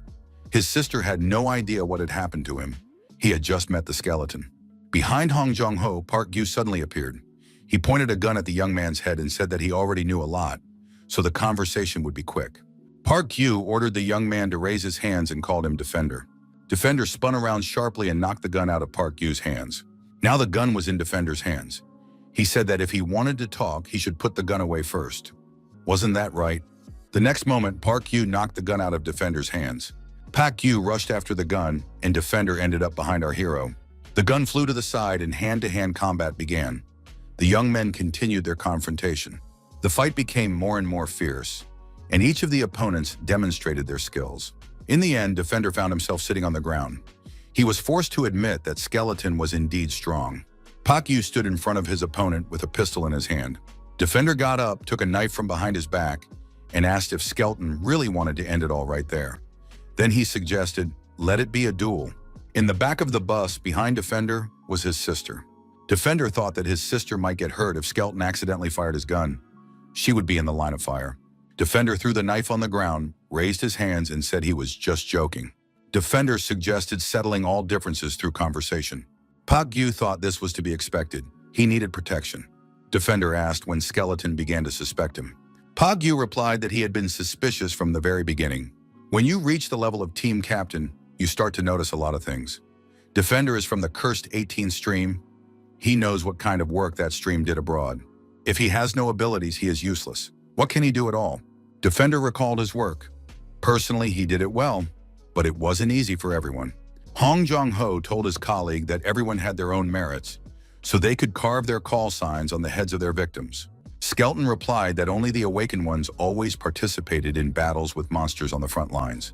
The 18th stream simply cleaned up after them so that the people would not see. They were called the Killer Squad. Defender said that such rumors had indeed been circulating. Hong Jong-ho added that it was hard to believe that Skelton had understood everything from the beginning. Park Yu noted that there was other evidence. The young man added that he had visited one of the places Defender had been to. He had the chance to study the body that the killer had disposed of. His physique, gait, leading hand, even traits and habits that Defender himself was unaware of. Then when Hong Jong-ho said at the reception desk that he was a subordinate of Director Lee Sang-ho from the 18th class, everything became clear. He was Defender. Hong Jong-ho laughed in response. Park Yu was surprised. What was so funny? Hong Jong-ho replied that he thought only the 18th class was creepy. It turns out that all hunters are like that. However, Skeleton's deduction was still flawed. Park Yu wondered where he had gone wrong. Defender said that he did indeed leave traces out of habit and let others know of his presence. Hong Jong-ho added that he wasn't exactly Defender. At that moment, a girl approached the young man. Hong Jong-ho suggested that Park Yu meet his sister. Hong Jong-ho said that Defender was a duo. Park Yu thought that those who believed Defender was the girl were partially right. Hong Jong-ho explained that he usually does the hard work while his sister writes posts or makes decisions remotely. Online, his sister's a real pro, but in reality, she is as helpless as a hamster. Park Yu wondered why Hong Jong-ho was telling him this. Isn't this a strategically important secret between brother and sister? Why reveal it? Hong Jong-ho asked, what difference does it make? Do you need a reason if it's all for fun? The brother and sister smiled, clearly pleased with themselves. Hong Jong-ho said they weren't bad people. Didn't Park Yu think so too? Park Yu thought they were being too frivolous, doing whatever they wanted without thinking about the consequences. Hong Jong-ho asked if Skeleton still wanted a second round. Park Yu said he didn't need it. It was a waste of time. The hero turned around and went home. Hong Jong-ho called out to the Skeleton and thanked him for the medicine, adding that they would see each other again. Park Yu asked in surprise why they would meet again. However, the moment of their next meeting came even sooner than the protagonist expected. An incoming message from user Defender appeared on the laptop screen. Defender asked if the Skeleton had any extra ammunition, preferably a lot. He was willing to trade it for supplies. Park Yu asked if it was his sister. The answer was yes. Skeleton replied that he had no ammunition. Defender said he was lying. Did he really want to die? Park Yu thought that the girl was behaving completely differently than she did in real life. Skeleton repeated that he had nothing, and there was no point in begging him. Defender asked if she would increase activity at his posts. Skeleton agreed and asked where they would meet. The meeting was set for an abandoned mansion near a theme park in the Gwangyo area. Park Yu thought that the mansion was tall and easy to defend, but the area was too open. Perhaps that was why they decided to eliminate any threats rather than hide. Park Yu arrived at the appointed time at the designated location. A body was hanging from a nearby tree. It was immediately clear that it had been there for too long. Hong Jong-ho appeared at the doorstep and greeted the Skeleton. He asked if it had been difficult to find the place. Park Yu asked what kind of body was hanging there. Hong Jong-ho replied that it was not a pleasant story.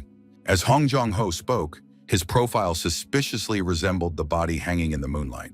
Park Yu said he brought everything, but asked why there was so much. Park Yu added that Hong Jong-ho usually uses knives. Was it really for his sister? Hong Jong-ho suggested keeping quiet, waiting, and listening.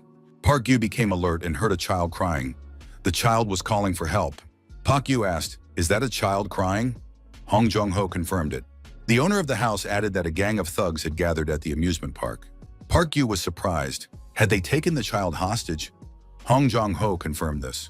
When someone hears a child crying, they go to help. They kill men immediately.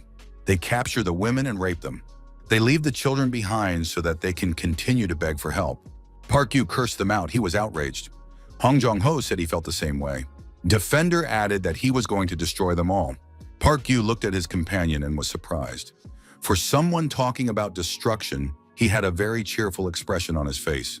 Hong Jong-ho asked if his sister had said anything other than about the bullets. Park Yu was surprised. What was he talking about? Hong Jong-ho suggested that his sister had told him after all.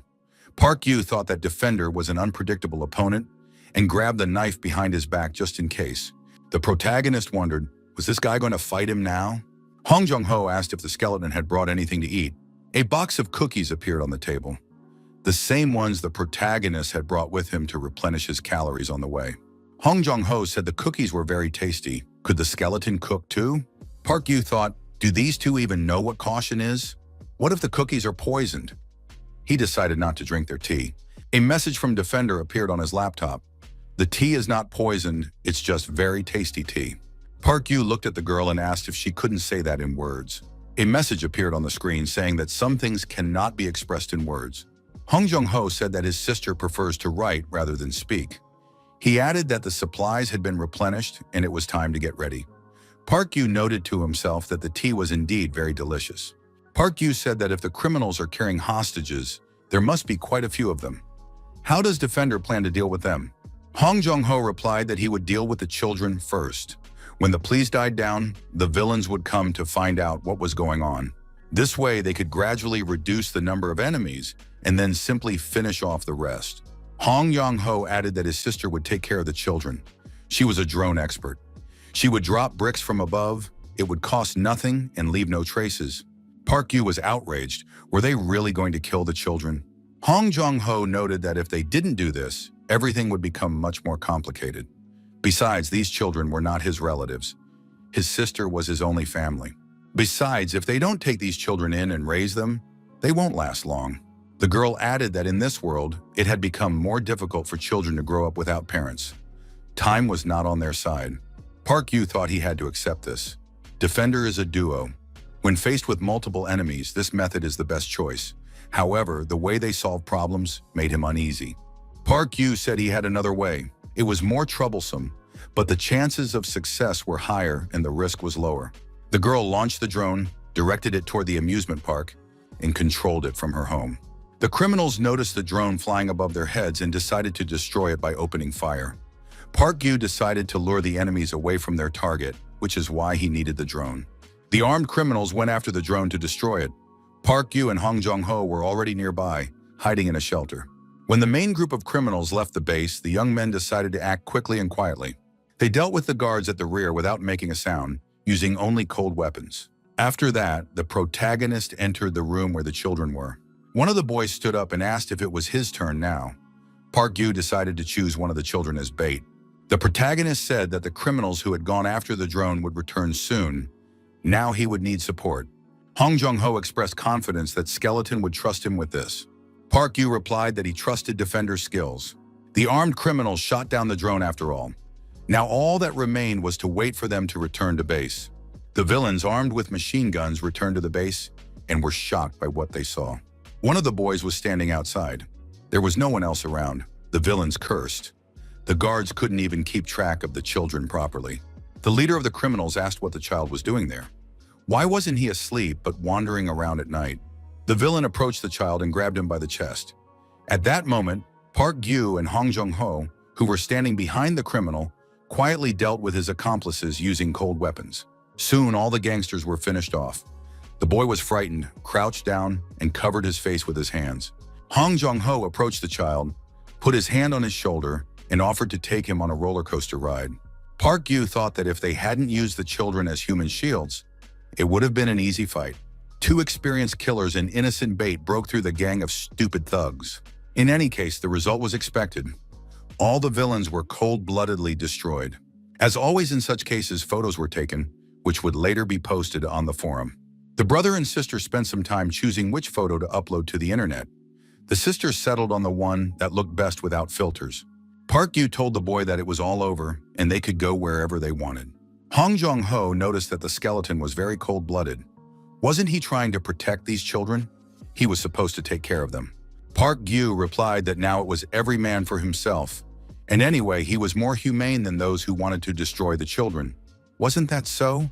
Hong Jung-ho heard these words, took out a knife, and asked if the skeleton really wanted to continue their fight. The young people stared intently into each other's eyes. The girl's gaze was also cold and determined. The child asked them not to fight. He bowed and thanked them for saving him. Hong Jung-ho hid the knife behind his back. The child turned and walked away from his rescuers. After all, it was the best decision. Hong Jung-ho said that if the child hadn't intervened, they could have had a good fight. Does the skeleton agree? Park Yu asked if he really disliked the idea of destroying children so much. Was it a sore subject for him? Hong Jung-ho replied that it was just a pretense of virtue. Defender said that the skeleton was so unwilling to be bad that he was putting everyone around him in danger. He had seen enough of this. It made him sick.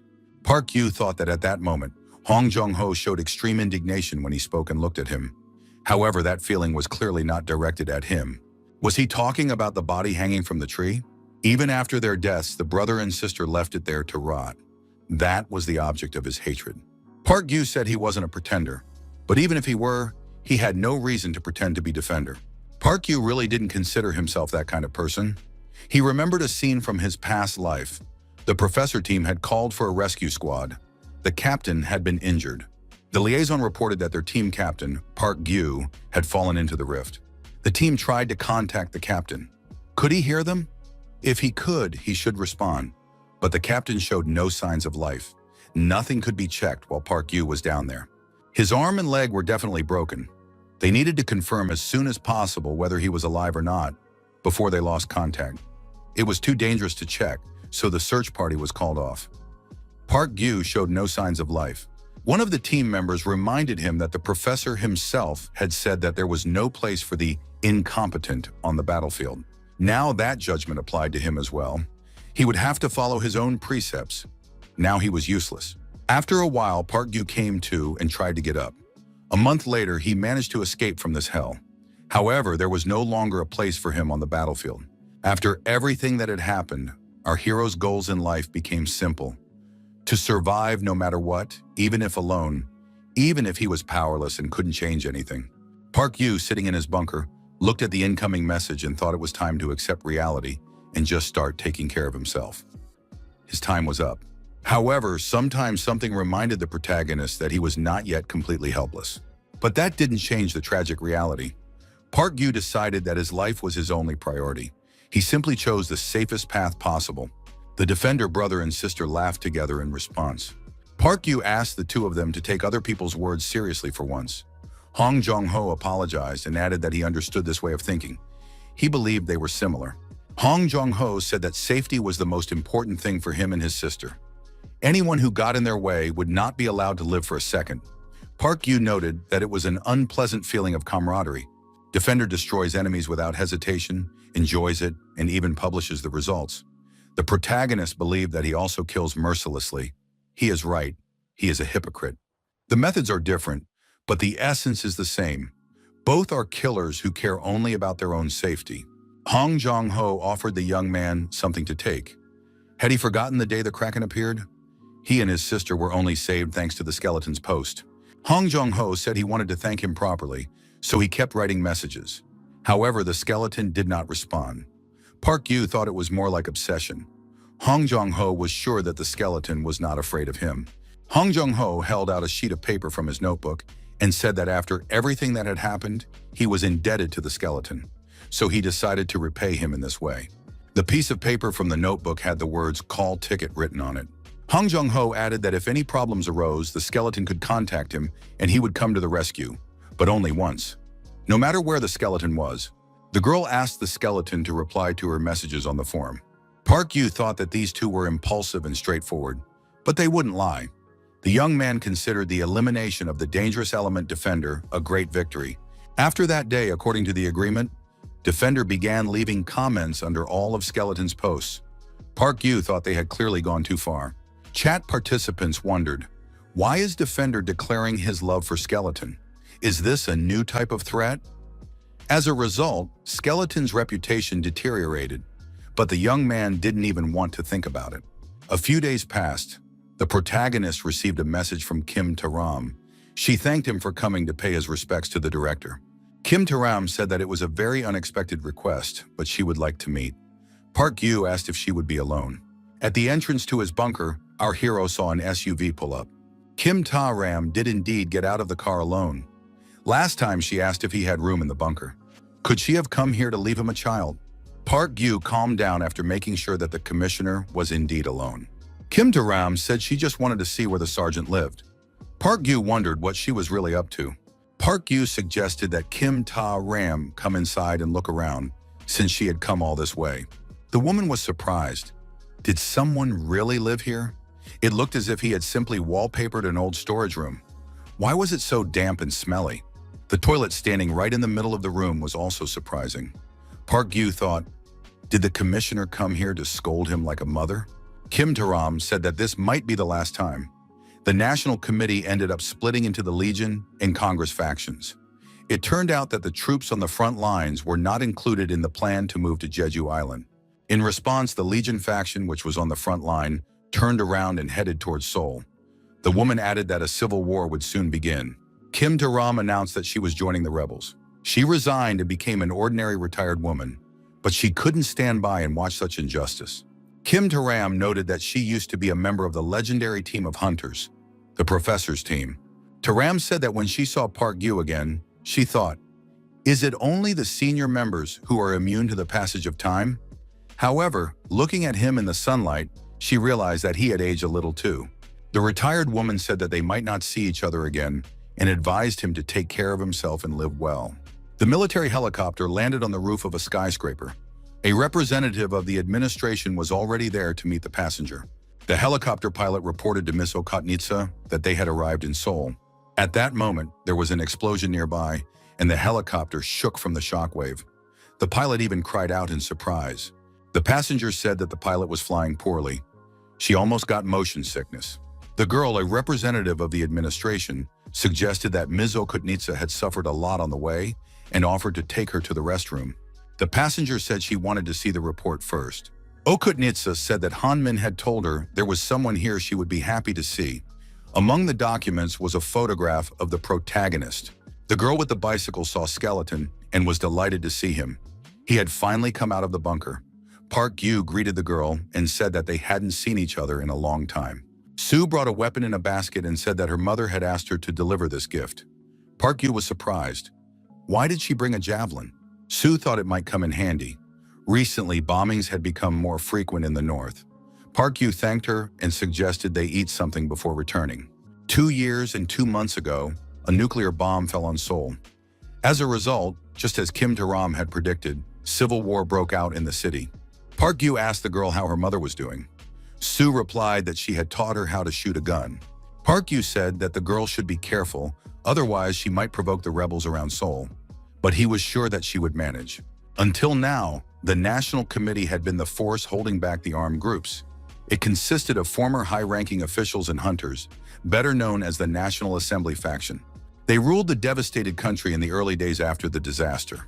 However, everything collapsed when it was revealed that key figures in this faction had shamefully fled Seoul and flown to Jeju Island, taking only their assistants and relatives with them. The military faction, enraged by this betrayal, moved on Seoul. Initially, it seemed that the military had the upper hand. However, the National Assembly faction sent hunters from Jeju Island and restored its power. The two forces divided Seoul. Thus began the civil war. Perhaps they are already preparing for negotiations, but it is unlikely to help. Park Gyu asked the girl to let him know if anything happened to the military base. After all, if it was in danger, so were they.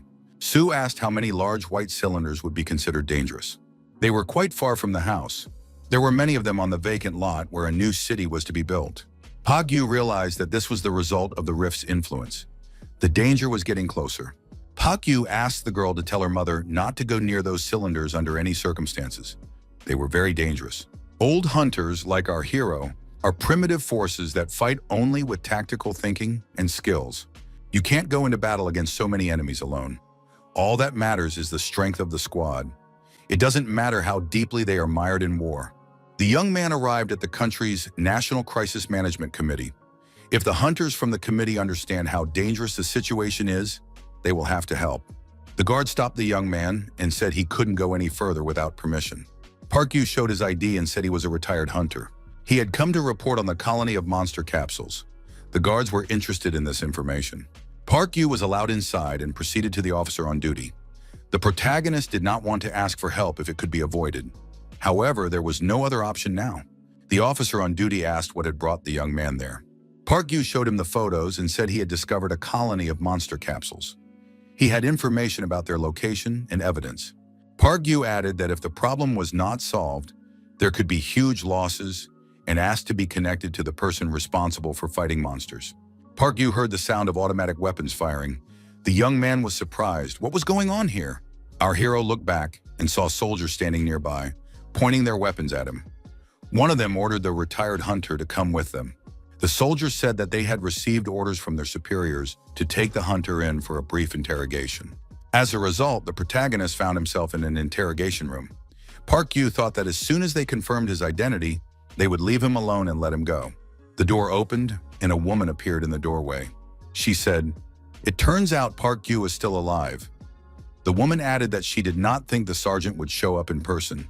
The hunters said that they hadn't seen Sergeant Park Yu in a long time. Park Yu was very surprised when he realized that he was standing in front of Woo Min-hee, Kim Tae-ram's former classmate, and his hub from the academy. Woo Min-hee noticed that the sergeant looked healthy. The woman added that some of them were in the same condition as her. Park Yu thought that there were only about 20 people like her in the whole world. Hunters of level 10 and above were awakened, savior-level hunters. Park Yu asked if Woo Min-hee had been transferred here for work. The woman confirmed that Sergeant Han Min had given her the job. Woo Min-hee remembered that they weren't supposed to talk about Sergeant Han Min in front of Park Yu. It was said on purpose. The young man thought that her disgusting character hadn't changed at all. Park Yu reported that he had discovered a colony of capsules in the southeastern part of Gwangyo and showed a photo. Woo Min-hee noted that it was quite far from Pachu. But if it was true, then Seoul would not be far behind. However, as Park Yu already knew, the country was in a state of civil war. It would take some time to assemble a squad. Park Yu asked why Woo Min-hee didn't take care of it herself. The woman narrowed her eyes and asked what she would get out of it. Park Yu thought he was ready to take on the job if she did him one favor. She could be useful to him in some ways. The woman said she would let him know when everything was ready. Park Yu, already sitting in the car, thought that she wanted to make him a mercenary, just like Kim Tae-ram. The young man noticed a bright light flashing behind the trees. What could it be? Such a glow appears before a monster is summoned from an egg.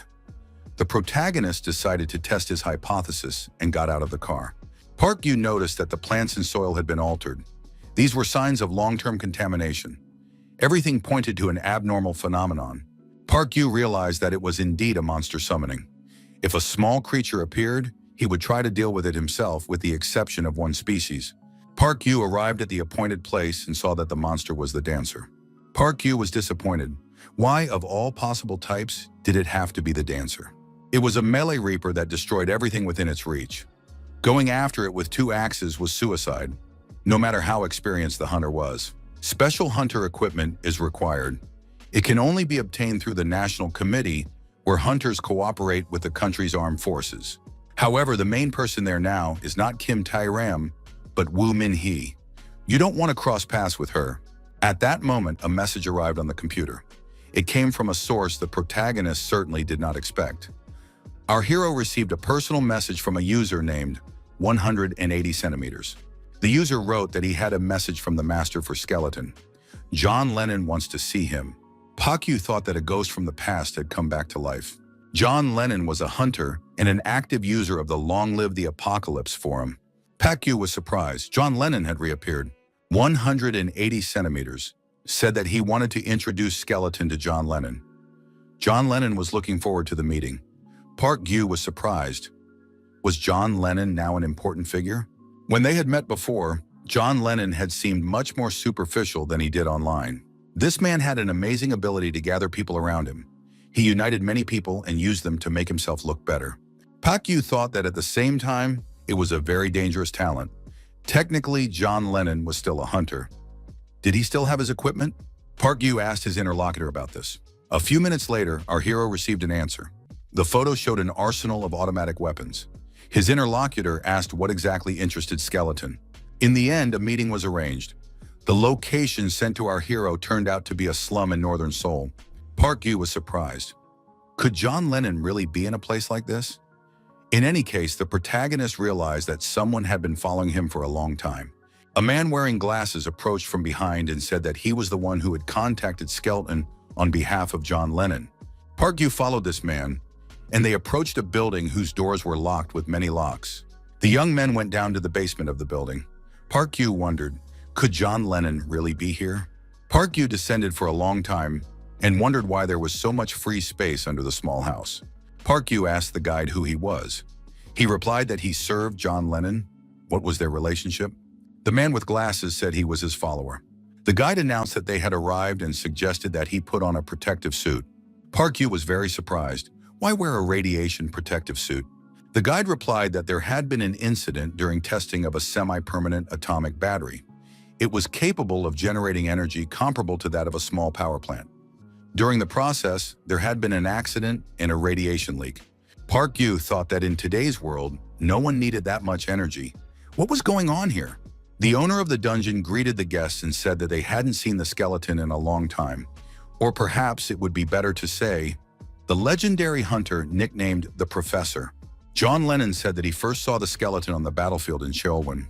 He added that he was a novice at the time and could only watch from afar. However, the Professor made a lasting impression on him. When he met the Professor again at a meeting, he didn't even recognize him. Who would have thought it was the same person? Only after some time did John realize that Skeleton was indeed the legendary Professor, his idol. He added that when the world turned its back on the Professor and the people from the Long Live the Apocalypse movement began throwing stones at him, Skeleton did not do the same. The owner of the dungeon said that since then, he had been waiting for the day when he could take revenge on this ignorant herd. John Lennon added that this was why he wanted to show the skeleton something. After these words, monitors flashed on the walls. Park Yu realized that he was looking at multiple screens. Could this be a surveillance system? Park Yu shouted, "What is John Lennon doing here?" The owner of the dungeon replied that it was his creation. He had created his own community, Fail.net. It was a new web space for survivors. Here he could do whatever he wanted, decide who would become popular, who would be banned, and even change fonts and nickname colors. The guide added that Failed.net works around Long Live the Apocalypse, which is barely holding on. Anyone can access it without satellite equipment. The guide explained that unfortunately, the system consumes a huge amount of energy. The owner was injured while testing a new nuclear battery, but even so, he is devoting himself entirely to creating and supporting the new community. Park Yu thought that John Lennon was now a real hero. It was simply inconceivable. John Lennon asked if Skeleton understood the power of the internet community in the post-apocalypse. Fail.net now has about 10,000 users. He recently found a way to hack into Long Live the Apocalypse. Did the young man understand what that meant? Now they can organize an attack on Long Live the Apocalypse. Park Yu was extremely upset. What did he expect? John Lennon ordered his secretary Kim to check out one participant, the one who had recently been writing angry posts when he was feeling down. Park Yu thought that despite his madness, this man had truly amazing talent. How was he able to build such a system at this time? And on top of that, gather people with a similar mindset around him. John Lennon coughed up blood, but immediately said that he was fine. This man went all the way no matter what.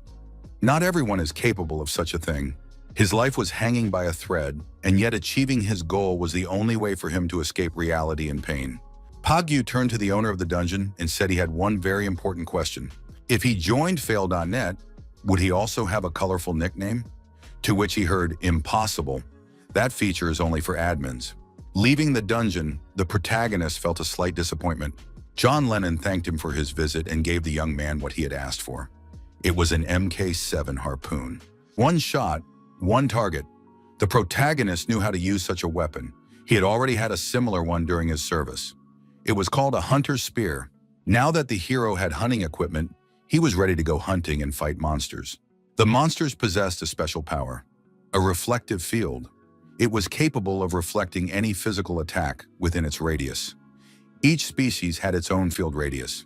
The power and nature of their abilities varied depending on the species. They were constantly evolving in response to human resistance. Another of their abilities was detonation.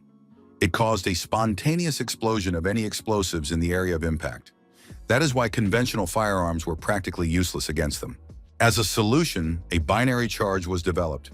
Two components, completely safe separately, were combined a moment before firing. Park Yu, using his hunting skills, managed to get as close as possible to the monster. His weapon was at the ready. However, the monster was quite cunning and managed to defend itself against the hero's attack. It is always difficult to get close to such creatures. Park Yu prepared his hunting spear and took aim. The projectile hit its target, and there was a powerful explosion. Without waiting for the fire to die down, the hero rushed at the monster with his axes in his hands. Park Yu approached and swung his axes. Every movement was precise. He was truly a professional at his craft. Having dealt with the monster, Park Yu decided that he was lucky. There was only one of them here. Whenever these creatures disappeared, only one thought remained in the hero's mind. How pleasant it was to do what he did best. He still longed for the battlefield. Now, with a sense of accomplishment, he decided to devote his time to the forum, Long live the apocalypse. Lately, the forum had been overwhelmed by chaos due to a wave of spam comments from John Lennon and his friends at fail.net. Watching this garbage in the chat, the young man thought that the world had become wider. Park Gyu received a private message from a user named Defender.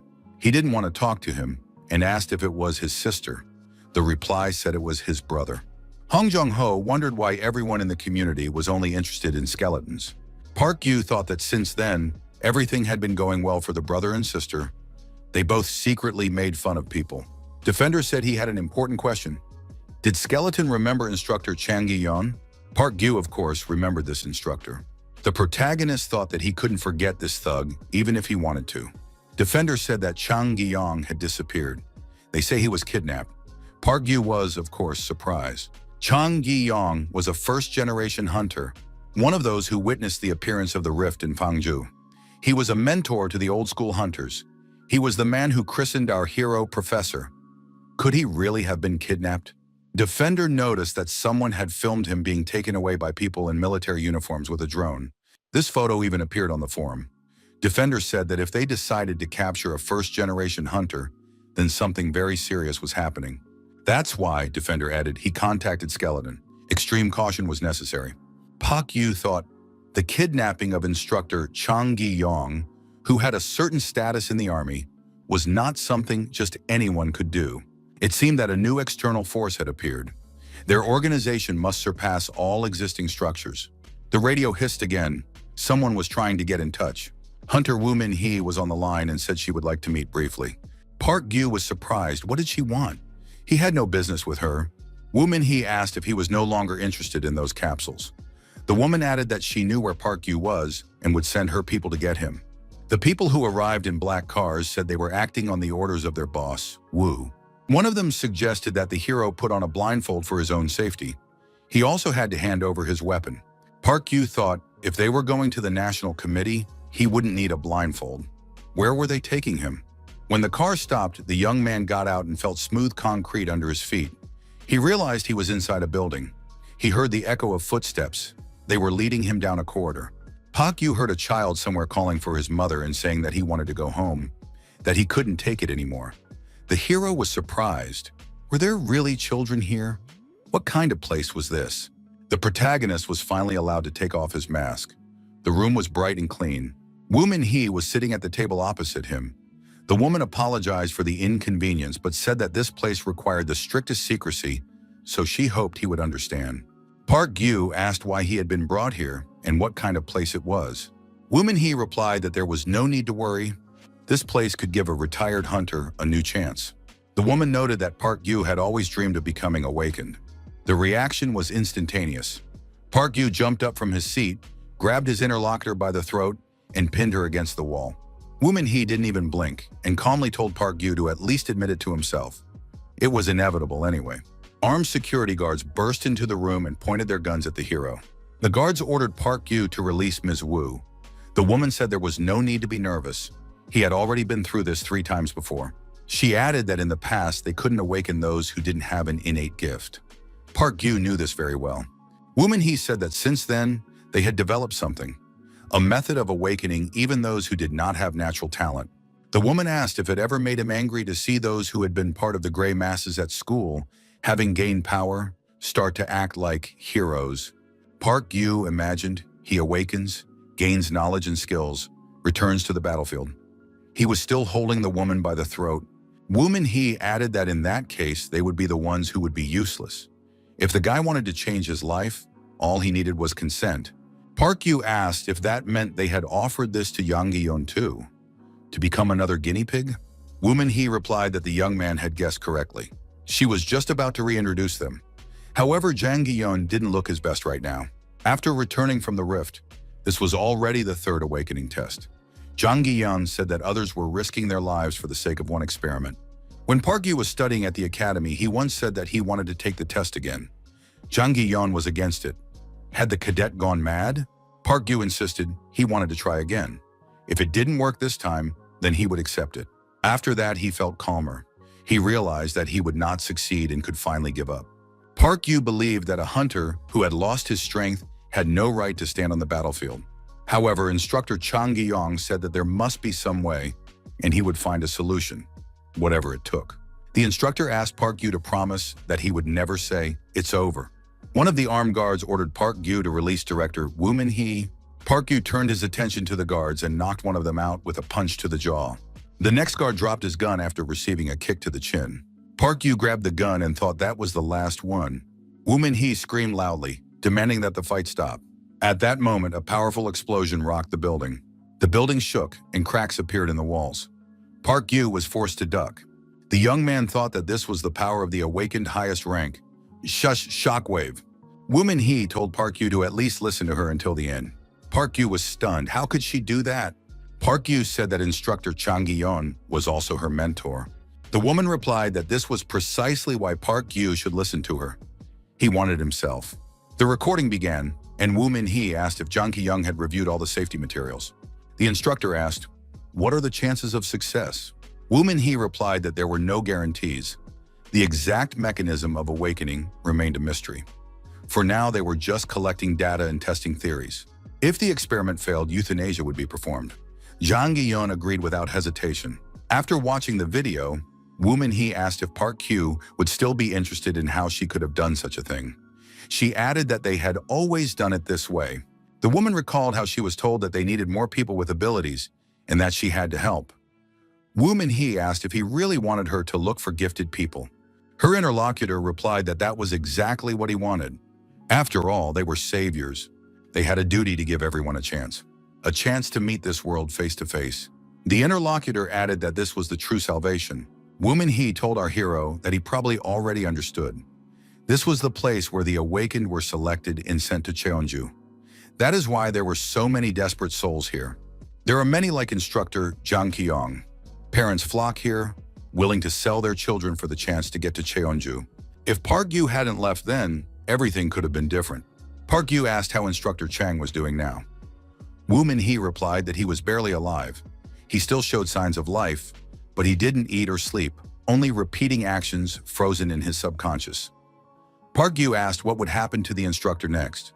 The woman said that if he did not regain consciousness, he would be declared dead and euthanized. He cannot be allowed to wander around like a ghost. Park Gyu entered instructor Chang Gi-yeon's room. Once back in the academy, Chang Gi-yeon showed his student a drawing and said it was a battle axe with a jet accelerator that increased its destructive power. Park Gyu said at the time that it sounded pretty crazy. The instructor gave the hero a graduation gift and revealed his secret technique at the same time. They were battle axes. He told Second Lieutenant Park that the monsters had discovered a new ability. Now that he had received his rank, the young man should be called Second Lieutenant. However, the young man must never forget that as long as he does not give up, a solution will be found. Therefore, Park Gyu must become a hunter worthy of the new era. Such is the role of the professor. Park Gyu stood in front of the instructor. Jang Gi-yeon did not react to the young man in any way. Park Gyu crouched down near the table and took the pencil from Jang Gi-yeon's hands. Next to the drawing of a battle axe with a jet accelerator, Park Gyu wrote that his student, the professor, had been here. Woo Min-hee said that the instructor remained a hero until the very end, unlike the one who abandoned everything to save his own life. Woo Min-hee asked again if Park Gyu would agree to undergo the experiment to continue the instructor's work. Perhaps success would atone for his past sins? Park Gyu responded by raising his hand and showing the woman his middle finger. With his words, he sent Woo Min-hee away for a long time. Our hero really wanted to become a user of abilities, but not in this way. Park Gyu declared that he refused to do what they wanted. Woo Min-hee said it was because of his inferiority complex. Park Gyu replied that she could think whatever she wanted. In the pouring rain, Hong Jong-ho moved around the amusement park and asked his sister where the man was. The girl, using a drone for surveillance, said he was somewhere around the corner, about 50 meters away. Literally a second later, his sister screamed that he was right in front of her brother. Hong Jong-ho did indeed see a bald man with a stick in his hand around the corner. Without hesitation, the young man pulled out a knife and lunged at the stranger. Hong Jong-ho stabbed his opponent with a sharp movement, and blood spurted everywhere. The girl screamed for her brother to immediately grab the body and move forward, toward the building. Hong Jong-ho managed to hide the body in a secluded spot and tried to keep quiet. Armed men entered the room. They were all carrying sticks and wearing identical clothing. The oldest one carefully searched the room for strangers. Commotion broke out in the Long Live the Apocalypse community. Everyone was curious about who these people in strange clothes were. Maybe they were some kind of crazy cultists from China. Someone asked if anyone had ever heard of the Converging Rivers cult. The followers of this cult consider monsters to be messengers of God and worship them. They are very cruel and make human sacrifices. Pa Gyu remembered that he had often confronted them when he was in China. They were fanatical people, ready for anything. To achieve their goal, these sectarians were willing to sacrifice even their own lives. Their terrorist acts killed many hunters. Park Gyu believed that he had eradicated them back then. Defender sent another message. Could Skeleton help them? Park Gyu asked if he only worked on call. The girl wrote that she was contacting him on a personal request. This was not something she and her brother could handle on their own. Park Gyu asked what had happened. The girl replied that a lot of people had appeared in the amusement park. Something seemed to be wrong with these people. Perhaps they were the ones mentioned on the forums. Maybe these people are the Converging Rivers cultists. When Hong Jong-ho first saw them, he said he would deal with it himself. The young man really did take action on his own, using his own methods. The girl wrote that her brother had gone to deal with them alone. However, there were too many of them, and Hong Jong-ho barely managed to escape. Later, the brother himself joined the correspondence. He reported that there was an awakened one among the cultists. Skeleton asked what level? Third. Hong Jong-ho replied that if that were the case, he wouldn't even bring it up. Defender added that he was at least a 5th level combat type. Defender also noted that they would not be able to cope on their own. They might have to leave the area for a while. It was already known that there were many awakened ones among the cultists. However, they had never exceeded the 3rd level before. The protagonist thought if that high-level awakened one gathered a large group of cultists and captured his territory, it would be extremely difficult to fight alone. It would be nice if there were other hunters who could help. But who could he ask? One of them died and the other left the area. The 3rd hunter was more dangerous than the enemy. Park Gyu thought that his social networks were a complete mess. The protagonist caught himself and remembered that there was one person who was incredibly reliable when it came to cooperation. Skeleton reported that he had already left. Defender had to gather everything he needed and wait for him. Our hero's SUV arrived at its destination. It was already quite dark. The brother and sister stepped outside and saw that Skeleton had not come alone. Next to Pa Gyu stood Rebecca, a female sniper.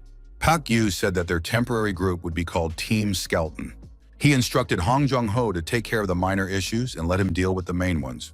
Hong Jong-ho objected, saying he was going to sacrifice himself. Hadn't Park Gyu said he hated such actions? Park Gyu reminded him that he always chose the safer option. The awakened cultist demonstrated his superpowers to his comrades. Hong Jong-ho was surprised. Was such a thing possible? Skeleton explained that the awakened could use the same abilities as monsters. Park Gyu stepped into the line of fire and opened fire on the cultist with his pistol. The awakened one put his hand forward and, using his unique abilities, stopped the bullets flying at him. An energy barrier formed in front of the awakened one, preventing the bullets from moving forward. The members of Team Skeleton were extremely surprised. Park Gyu approached his opponent from the side and took out a cold weapon, a battle axe. The awakened one repelled the attack, blocking the hero's blow. However, he still received a wound. The cultist was amazed. After all, he had used a reflective barrier. Park Gyu realized that these were feints. The reflective barrier redirects any physical attack within its range back at the attacker.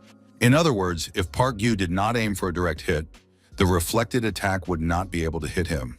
Park Gyu said that it might seem like monsters and awakened beings have infinite power, but even they have their limits. The number of times they can use their abilities is limited. They need time to recover after reaching their limit. You have to make them use up their energy, and while they are recovering, get close and destroy them. He added that this is how old-school hunters fight. The young man continued to fire his pistol. The awakened one realized that he was not coping and was beginning to lose the fight. The bullets hit the barrier and flew off to the sides without hitting the hero. The awakened one was losing strength. Park Gyu grabbed his axe and struck his opponent again. The awakened flew to the side and realized that his comrades were distracted and would not be able to help. There was no point in counting on them now. Hong Jong-ho was not standing idly by. He was stabbing the cultist with a dagger, while Rebecca was firing accurately with a sniper rifle. Bleeding profusely, the awakened one thought that nothing would hit him anyway. He just needed to maintain the barrier. Park Gyu held an axe in one hand and a pistol in the other, continuing to fire at the enemy. The awakened one put his hand forward, deflected the bullet, and said that this guy was about to die. The bullet flew past the protagonist's temple, grazing his hair. This was another level of intimidation. The opponent deliberately missed by just a few millimeters. Our hero did the same thing every time the enemy figured out his first feints. The awakened one did not understand who was in front of him. Was he even human? Park Gyu continued to strike with his axe. The awakened one realized that every time he tried to use a powerful skill, his opponent's feints forced him to put up a barrier. And before he could react, his opponent closed the distance and attacked. This was no hunter, but a true monster. Exhausted, the awakened one fell to his knees. He thought that at this rate, he would lose consciousness from blood loss. He realized that he could only use the barrier once. Even if his opponent shot at him, there was a risk that the bullets would bounce back. The awakened one decided to take the blows himself to conserve his strength and then counterattack. Park Gyu fired his pistol and simultaneously approached his opponent, taking the fire upon himself. The awakened one suffered gunshot wounds. Park Gyu leaped forward with a powerful jump and threw himself at his bleeding opponent. The awakened one was surprised. Why did this guy have nothing in his hands? As he jumped, our hero threw the axe high above his opponent's head. The awakened man looked up and saw the flying axe. He was frightened and covered his head with his hands. Park Gyu said that his barrier did not affect gravity, and pulling another axe from behind his back, swung it for a strike. The blade of the axe ran through the awakened man's body from head to toe. The instructor once said that if there were 100 more people like Park Gyu in this world, the old-school hunters would never have been driven from the battlefield. Park Gyu had 2 axes in his hands. The awakened one lost his balance and fell, bleeding profusely. The protagonist's face showed satisfaction and a sense of accomplishment. The cultists saw that their leader had been destroyed, became frightened, and began to retreat. Hong Jong-ho asked if they would pursue them. Park Gyu replied that their leader was lost, and with him, their will to fight. There was no need. Park Gyu asked Hong Jong-ho what he had learned from watching him. He pointed to one of the destroyed cultists and said that this guy was not a Lord Protector. He didn't really understand how his abilities worked. Either a candidate or a self-proclaimed Lord Protector. Each denomination is slightly different, but regardless of the group, it is not easy to rise to the rank of Lord Protector. Park Gyu added that they probably sent someone like this guy because he has little interest in this area. They most likely have no reinforcements. Park Gyu suggested cleaning up the place a little and leaving. Hong Jong-ho thought, did he really try to fight Skeleton? If he had made even the slightest mistake, he would have died for sure. Are all true old-school hunters like this? Hong Jong-ho looked into the next room and saw many containers. He immediately reported this to Park Gyu. The protagonist relayed the coordinates, and soon a black car arrived at the location. Hunter Woo Min-hee got out of the car. He didn't have to wait long. The woman noted that even though Park Gyu acted as if he never wanted to see her, they still met. She asked what could have made the senior officer turn to her in this way. Woo Min-hee asked about the young man next to him. Park Gyu explained that he was a junior who had been helping him. The protagonist noticed that Hong Jong-ho looked frightened. It was his first time seeing an awakened 10th level. Park Gyu suggested that the woman take a look at the capsules collected by the cult members. There were several other places like this. The reason for the appearance of the capsules around the capital was the Converging Rivers cult. Park Gyu noted that the rift would only intensify if the cult was left unchecked. Wasn't that reason enough for the military to intervene? Woo Min-hee asked, should she really trust unreliable information from some civilian? The protagonist knew that Woo Min-hee had a difficult personality. She was fickle, lacked a sense of responsibility, and enjoyed causing pain. Park Gyu asked, is Min-hee really unable to help? He needs a woman to protect his everyday life. The protagonist understood that sooner or later everything would come to an end. Until that day came, he wanted to enjoy life. Woo Min-hee asked if this was really Park Gyu in front of her. The young man was surprised at what she meant. Min-hee noted that he had never asked for a favor before. The woman said that he was egocentric and didn't listen to anyone, notorious for his character. Park Gyu objected that it wasn't that bad. Park Gyu wondered why he deserved to be condemned. Min-hee noted that they were short on manpower. They needed to find out who was behind the cult, but they had no information and not enough soldiers.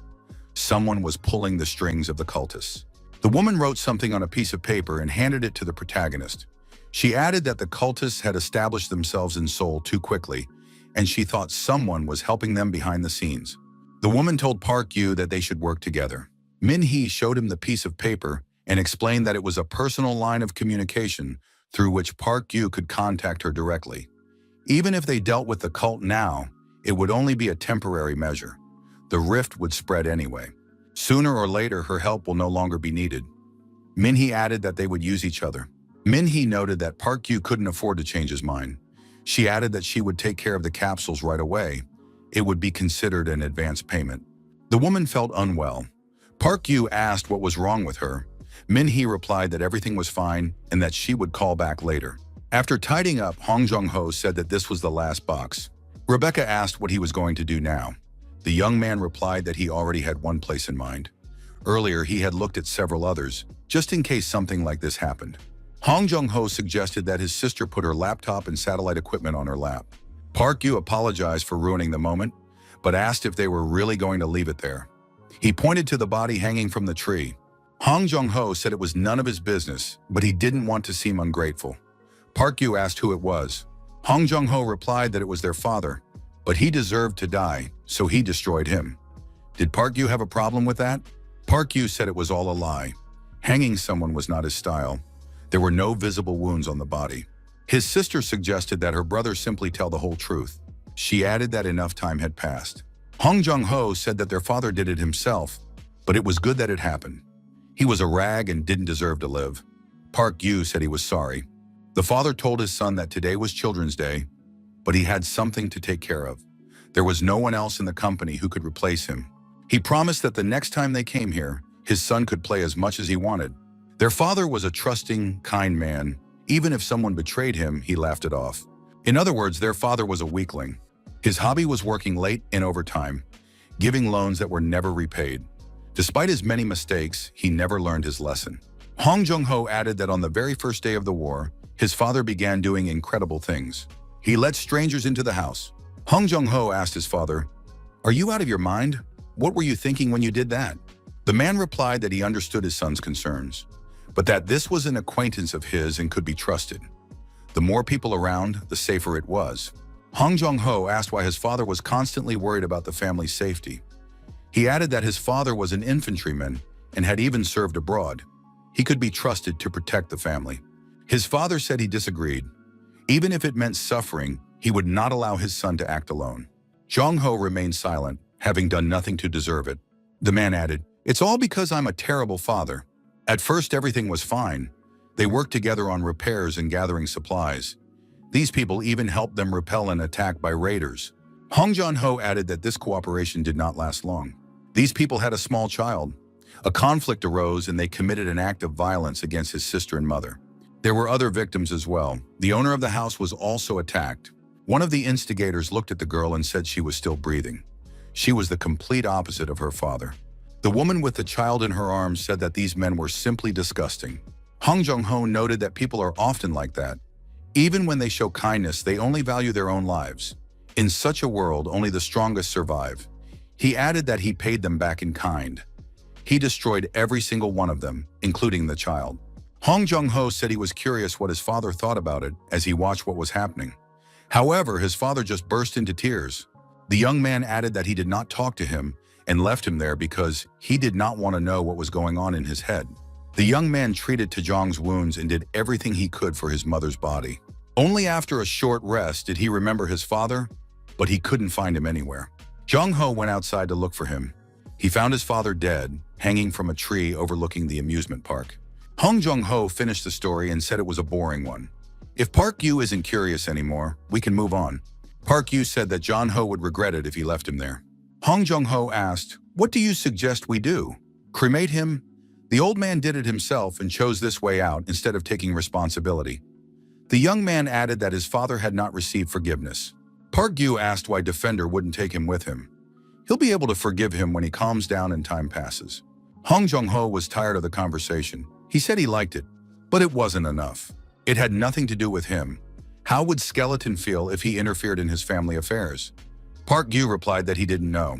The protagonist added that he had no parents. Hong Jung-ho shouted that it was unfair, that Park Gyu was playing dirty. Park Gyu replied that even he knew it was wrong. Rebecca sat silently in the car and drew with her finger on the glass. It so happened that the Defender's new house was about 4 kilometers from the protagonist's property. When they arrived, Hong Jong-ho said that the house might look shabby, but it had a good basement. He said he would call Skelton when they settled in. In any case, he needed time to think. Defender brought his father's body with him. Jong-ho asked why Ta-jung was just standing aside. The girl replied that it didn't matter. Sue was happy to see everyone and said she welcomed Skelton home. The monitor screen showed the outskirts of the city. The area was clearly visible. The operator on duty said that this place was not even part of Seoul. Didn't they have more important things to take care of? Woo Min-hee told the operator on duty that she was responsible for fighting monsters. The officer had orders to follow. Min-hee fulfilled her part of the deal and quickly dealt with the capsules. Park-gyu was very pleased to finally be rid of these headaches. The radio hissed again, and Ta-jung came on the line. She said her brother had a question for Skeleton. Hong Jong-ho called Skeleton his brother-in-law and suggested throwing a housewarming party. Park-gyu didn't understand what the two were talking about. The sky was high and the leaves were changing color. Autumn was already on the doorstep. According to satellite data, the cold weather was expected earlier than usual. Next came the most popular songs. The first piece was Rachmaninoff's Piano Concerto No. 2. The host announced that this request came from Mr. Ho Yan Lee from Sokcho. The composition will be played right now. It was a relaxing radio program that our hero was listening to. It was a propaganda broadcast by the Legion. Lately, they had become quite restless, even since the Jeonju Armed Forces, led by Min-hee, began supporting the NCOC. There was disagreement within the Legion about how to defend their cause. Park-gyu wondered how Kim Ta-ram was doing. The radio hissed again. The young man guessed that it must be Defender's brother and sister. Our hero had exchanged contact information with them during their last meeting. Park-gyu said that a week had already passed since they had been there. Ta-jung noted that it had been difficult for the two of them, and they had to ask Skeleton for help. The girl added that her brother wanted to say something. Park-gyu suggested that Hong Jong-ho probably wanted to thank him. In fact, our hero did not do it for gratitude, but he would not refuse it. Hong Jong-ho again called the protagonist his brother-in-law. Hong Jong-ho shouted into the walkie-talkie that he was proposing a housewarming party. Despite the fact that the brother and sister became famous for their killer skills, the Defenders are still somewhat famous in society. This is because they are extremely good at attracting attention. When they met, Park-gyu asked why Hong Jong-ho called him his brother-in-law. Ta-jung blushed with embarrassment and said that her brother was very hasty because they had not even met each other's families yet. Park-gyu was surprised at what she was talking about. Neither of them had parents. Hong Jong-ho suggested they stop discussing it. The girl said that Park-gyu could stay with them and have some tea. Ta-jung added that she had brought tea with her. "Do you remember, Park-gyu, how I know how to brew tea?" she asked. Park-gyu said that he also had tea at home. As a result, the protagonist agreed to drink only 1 cup of tea.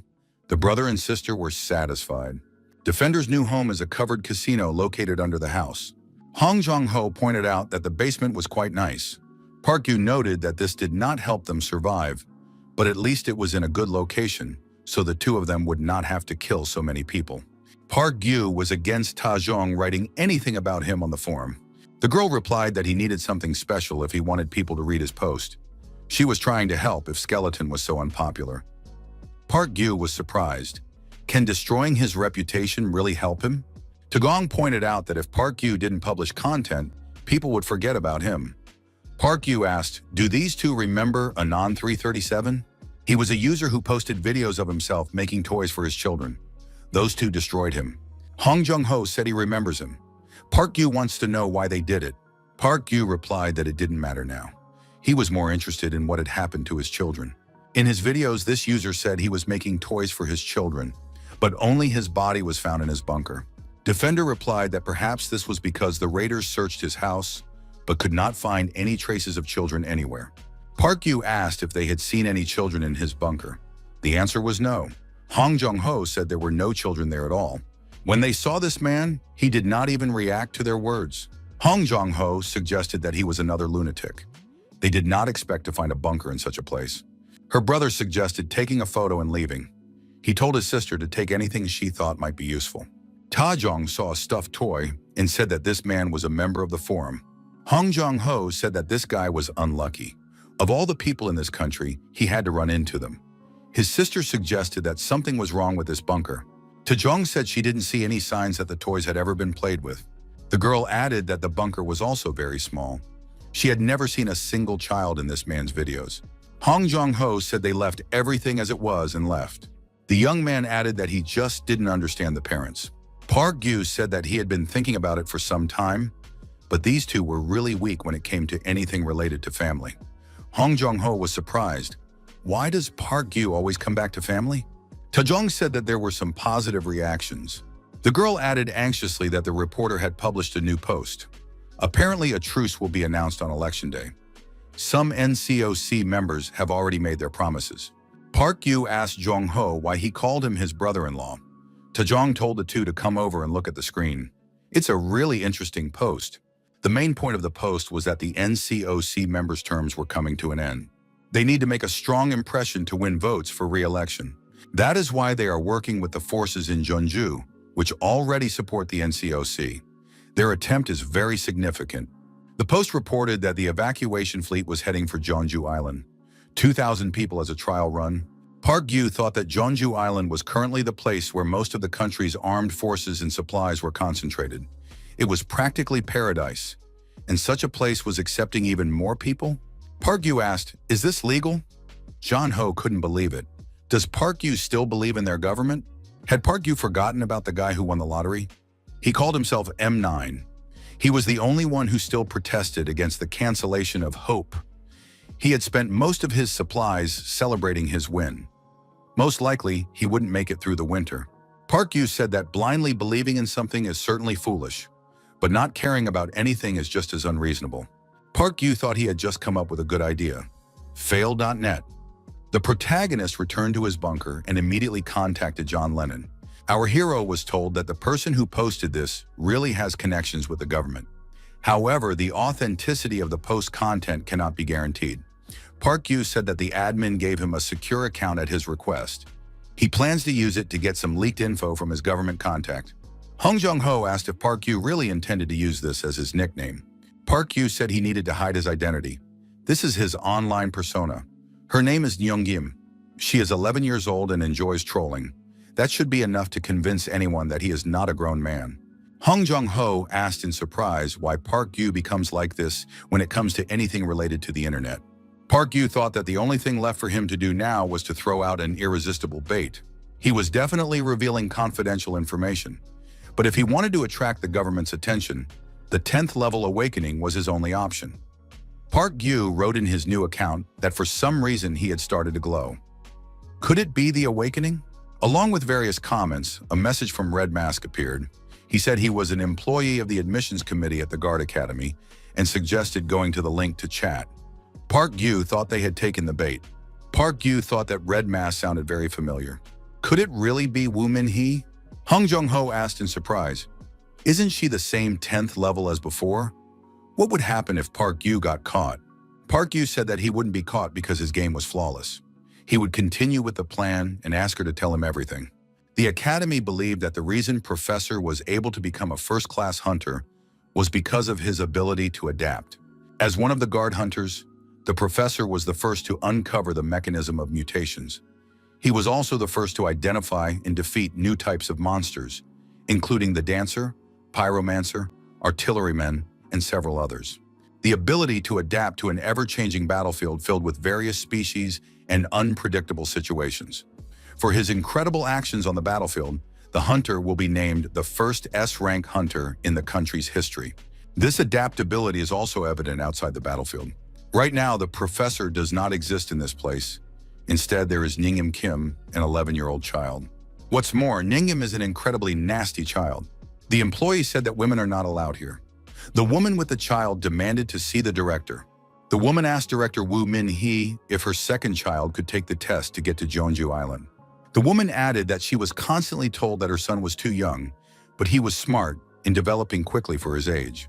The woman did not understand why he was not allowed to go, but she was always told no. Could the principal put in a good word for him?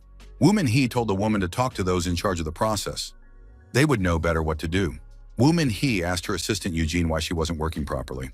The girl apologized, saying they didn't have enough staff. Due to the bad weather, more and more people were coming in. Eugene added that it was impossible to cope with the current situation with the available staff.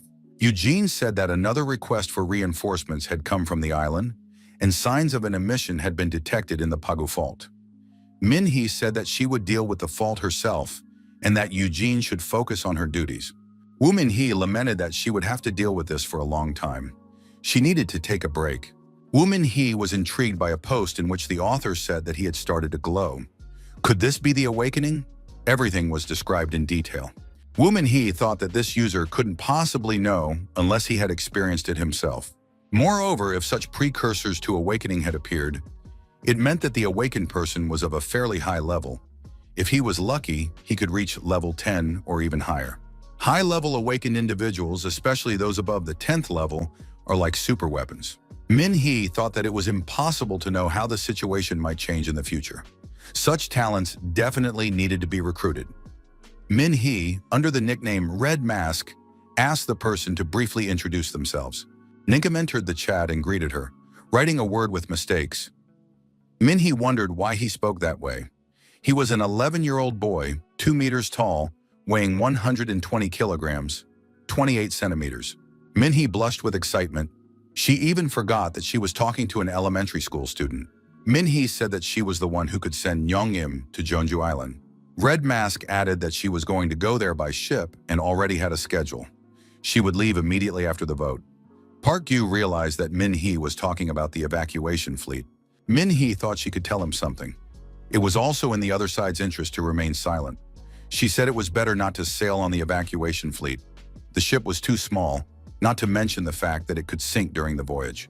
Park Gyu remembered meeting Kim Ta-ram in his bunker, when she was surprised to see a toilet in the middle of the room.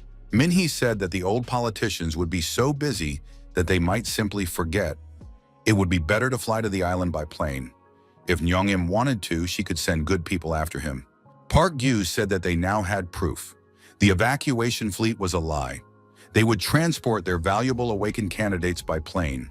Park Gyu said he wanted to take a screenshot and post it on fail.net. He needed help editing it. Red Mask asked in surprise why Nyong-im's location wasn't being tracked. Park Gyu thought that Min-hee was beginning to suspect him. Red Mask asked who he was.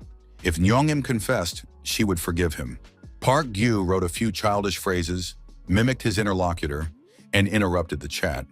This was supposed to convince her that some student was playing a prank on her. Jung-ho understood that Park Gyu was playing his part. But was it necessary to tease her at the end? Park Gyu replied that he had gotten too into the role. Defender returned home and sent an edited version. Park Gyu posted on fail.net under the nickname Ningyim. A few days later, there were over 10,000 comments under the post. It was amazing. Even excluding the responses from the government bot, it still meant that most users had seen the post. Park Gyu felt a strange sensation in his chest. John Lennon sent a message saying it was cool. The protagonist had always thought this person was an attention seeker, but all his inexplicable actions and pathetic motivations led to this result. Now, the protagonist had a different attitude towards this person. Park Gyu noticed that a female journalist in the chat really wanted to meet with Nyong. The young man had strange suspicions. The radio hissed and Woo Min-hee was on the line. She asked if Park Gyu was even online. Had the sergeant ever heard of a person with the nickname Nyong-im? Park Gyu asked his interlocutor what the internet was. The young man immediately thought he had overplayed his hand. Fortunately, Min-hee did not mean that. The woman said she would send a driver for him. Seoul, where the protagonist had come at Min-hee's request, did not look lively at all despite the truce. There were few people on the streets, and those who were there looked openly hostile at the official car. Perhaps this was how the public viewed what the National Assembly called the restoration of Seoul. Park Gyu asked why Min-hee was looking at him like that if she had already called him. The director asked if Park Gyu really knew nothing about the internet. Park Gyu replied that he was well aware of it. It's what you do on a computer. Min-hee was surprised. Park Gyu talks just like an old man. How old is he anyway? Park Gyu asked what she was interested in. Woo Min-hee replied that she was interested in election campaigning. One of the candidates wants to take credit for removing the capsule. Park Gyu said that there are capsules everywhere, so how can removing one be considered campaigning? Min-hee replied that this place was special. It was the National Assembly building, the legislative body of the Republic of Korea. Park Gyu thought that it was indeed symbolic. No wonder the members of the National Assembly were so excited. Park Gyu met a man who asked if he was really the hunter from the National Assembly. He had heard about this hunter from Director Woo. The man introduced himself as Park Sang-min, a member of the National Assembly. The young men looked at each other and remembered. Park Sang-min was a former hunter who became a member of the National Assembly on the party list. He participated as a military advisor in Operation Papun to recapture the industrial complex. In fact, he was a hunter who had barely obtained his license. Park Yu pointed out the impracticality of the operation plan he had drawn up. However, Park Sang-min ignored his words and insisted on carrying out the plan. This led to a complete failure, with huge losses and a retreat. The Papun group was unable to cope with the damage and subsequently fell apart.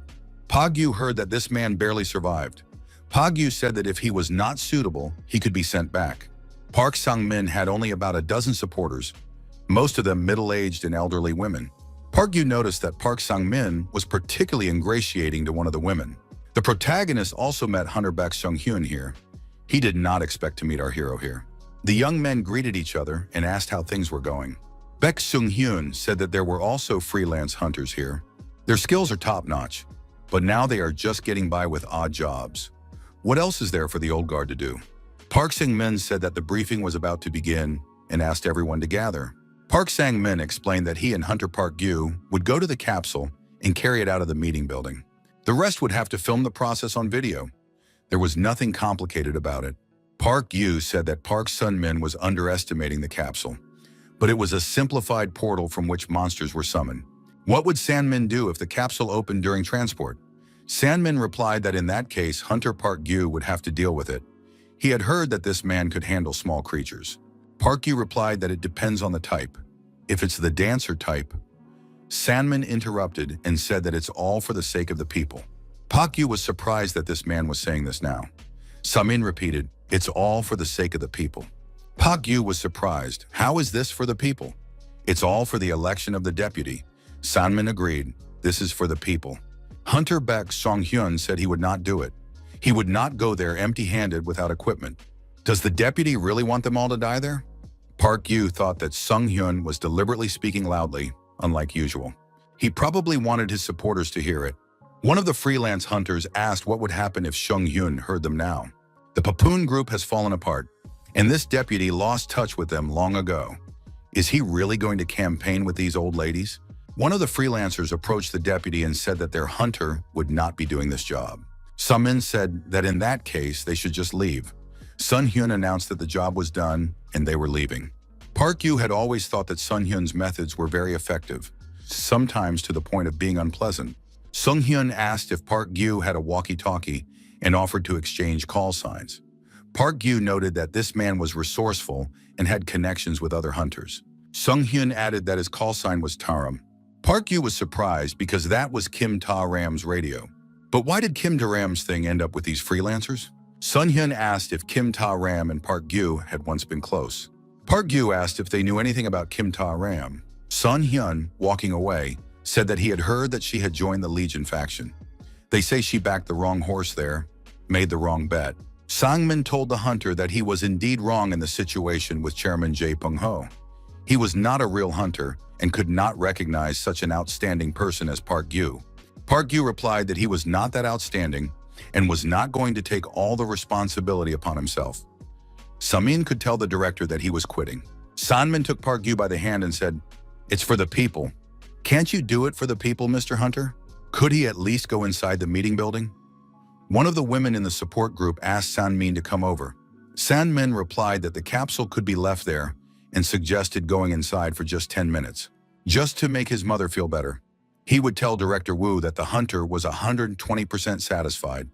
The woman called out to San-min again. Sun-min added that he knew that members of the National Assembly were not popular, but there was nothing they could do about it. According to the Constitution, they were responsible for legislation and oversight of the executive branch. But the executive branch, including the president, had all fled. What could they do, left alone? They did not decide to hold elections either. Park Yu, listening to his companion, thought that these 10 minutes were dragging on very slowly. The protagonist noticed suspicious marks on the floor. Park Yu crouched down and examined them closely. They were undoubtedly left by a small creature like a spider. Could the capsule have been opened? Sun-min asked, "Is there anything there?" Park Yu declared that today was a nightmare and added that he was giving San-min 3 seconds. Salman had to immediately drop the gun on the floor. At that moment, the deputy actually took out the gun and pointed it at the hunter. Salman apologized and said he would have to do as he was told. The next moment, Park Yu grabbed Sanmin by the arm and threw him to the floor. A second later, Sanmin was lying on the floor, and Park Yu was holding the barrel of the gun to his head. Sanmin asked in fear, was the hunter really going to kill him? Park Yu asked if there was any other way. Sanmin said that, as Park Seong-hyun had mentioned, he had indeed been kicked out. But couldn't the deceased Sanmin still be useful? A former member of the National Assembly found shot dead in the assembly building. That's a very convenient card to play, isn't it? Park Yu thought that this guy didn't become a member of the National Assembly for nothing. He reads the situation better than expected. The hunter told the deputy to get up and walk forward with his hands up. In one of the rooms of the building, the roof had been broken through and there was a huge spider inside. Park Yu illuminated the dark room and realized what was going on. There was a spider web all around. Above his head was a small spider-like creature. Although it resembled a spider, it only had 6 legs. It spun a web, building a maze, and laid eggs, creating servants. The spider-like creature that completed the maze and commanded the servants was almost as dangerous as a medium-sized creature. Until that moment, if you got close to it, it was easy to deal with. It was the weakest of the small creatures. Of course, it will tear an untrained person apart with ease. Salman said he understood why the hunter was angry. The deputy added that there was nothing he could do. The hunter saw his mother outside. She looked stern, but in reality, she is even worse. Sanmin noted that his entire life since birth had been subject to his mother's will. Friends, school, work, even the choice of a wife. Everything was decided for him. He never made a single decision on his own. This operation was the first time in his life that he had gone against his mother and insisted on his own way. He couldn't afford to fail. Park Yu said that this time, too, he should have listened to his mother. The young men entered the room with the broken roof and saw the capsule standing there. Sanmin said that at least once in his life he wanted to do something on his own. He wanted to achieve success with pride and show his mother that the son she raised alone was not just a weakling. He wanted to be a son she could be proud of. The hunter understood him too. Salman asked him to help him just this once. Park Yu said he understood the circumstances. But why do it and risk your life? Salman wondered, is it really so difficult for the hunter to at least pretend to listen? Park Yu looked at the corner and thought that there were a lot of cobwebs near that spot. The spider type is on that side. Suddenly, a small creature jumped from above onto the deputy's shoulder. The young man screamed loudly in fear. Park Yu reacted instantly and destroyed the monster with several shots. It was a spider-type servant. Park Yu thought that the spider type only created minions after completing the maze. Suddenly, the gun slipped from the hunter's hands and flew away. The next second, there was an explosive impact. Park Yu realized that the detonation effect, a spider-type ability, had been used. Park Yu looked up and saw a huge spider and many minions next to it. Sanmin asked in fear, where did all these spiders come from? Park Yu suggested that this was a type that did not build nests but carried eggs inside its body, giving birth to offspring. It was definitely a mutant. According to conventional theory, monsters have no intelligence. They act according to several patterns to achieve their goals. This is the reason why humanity has been pushed back by such simple creatures.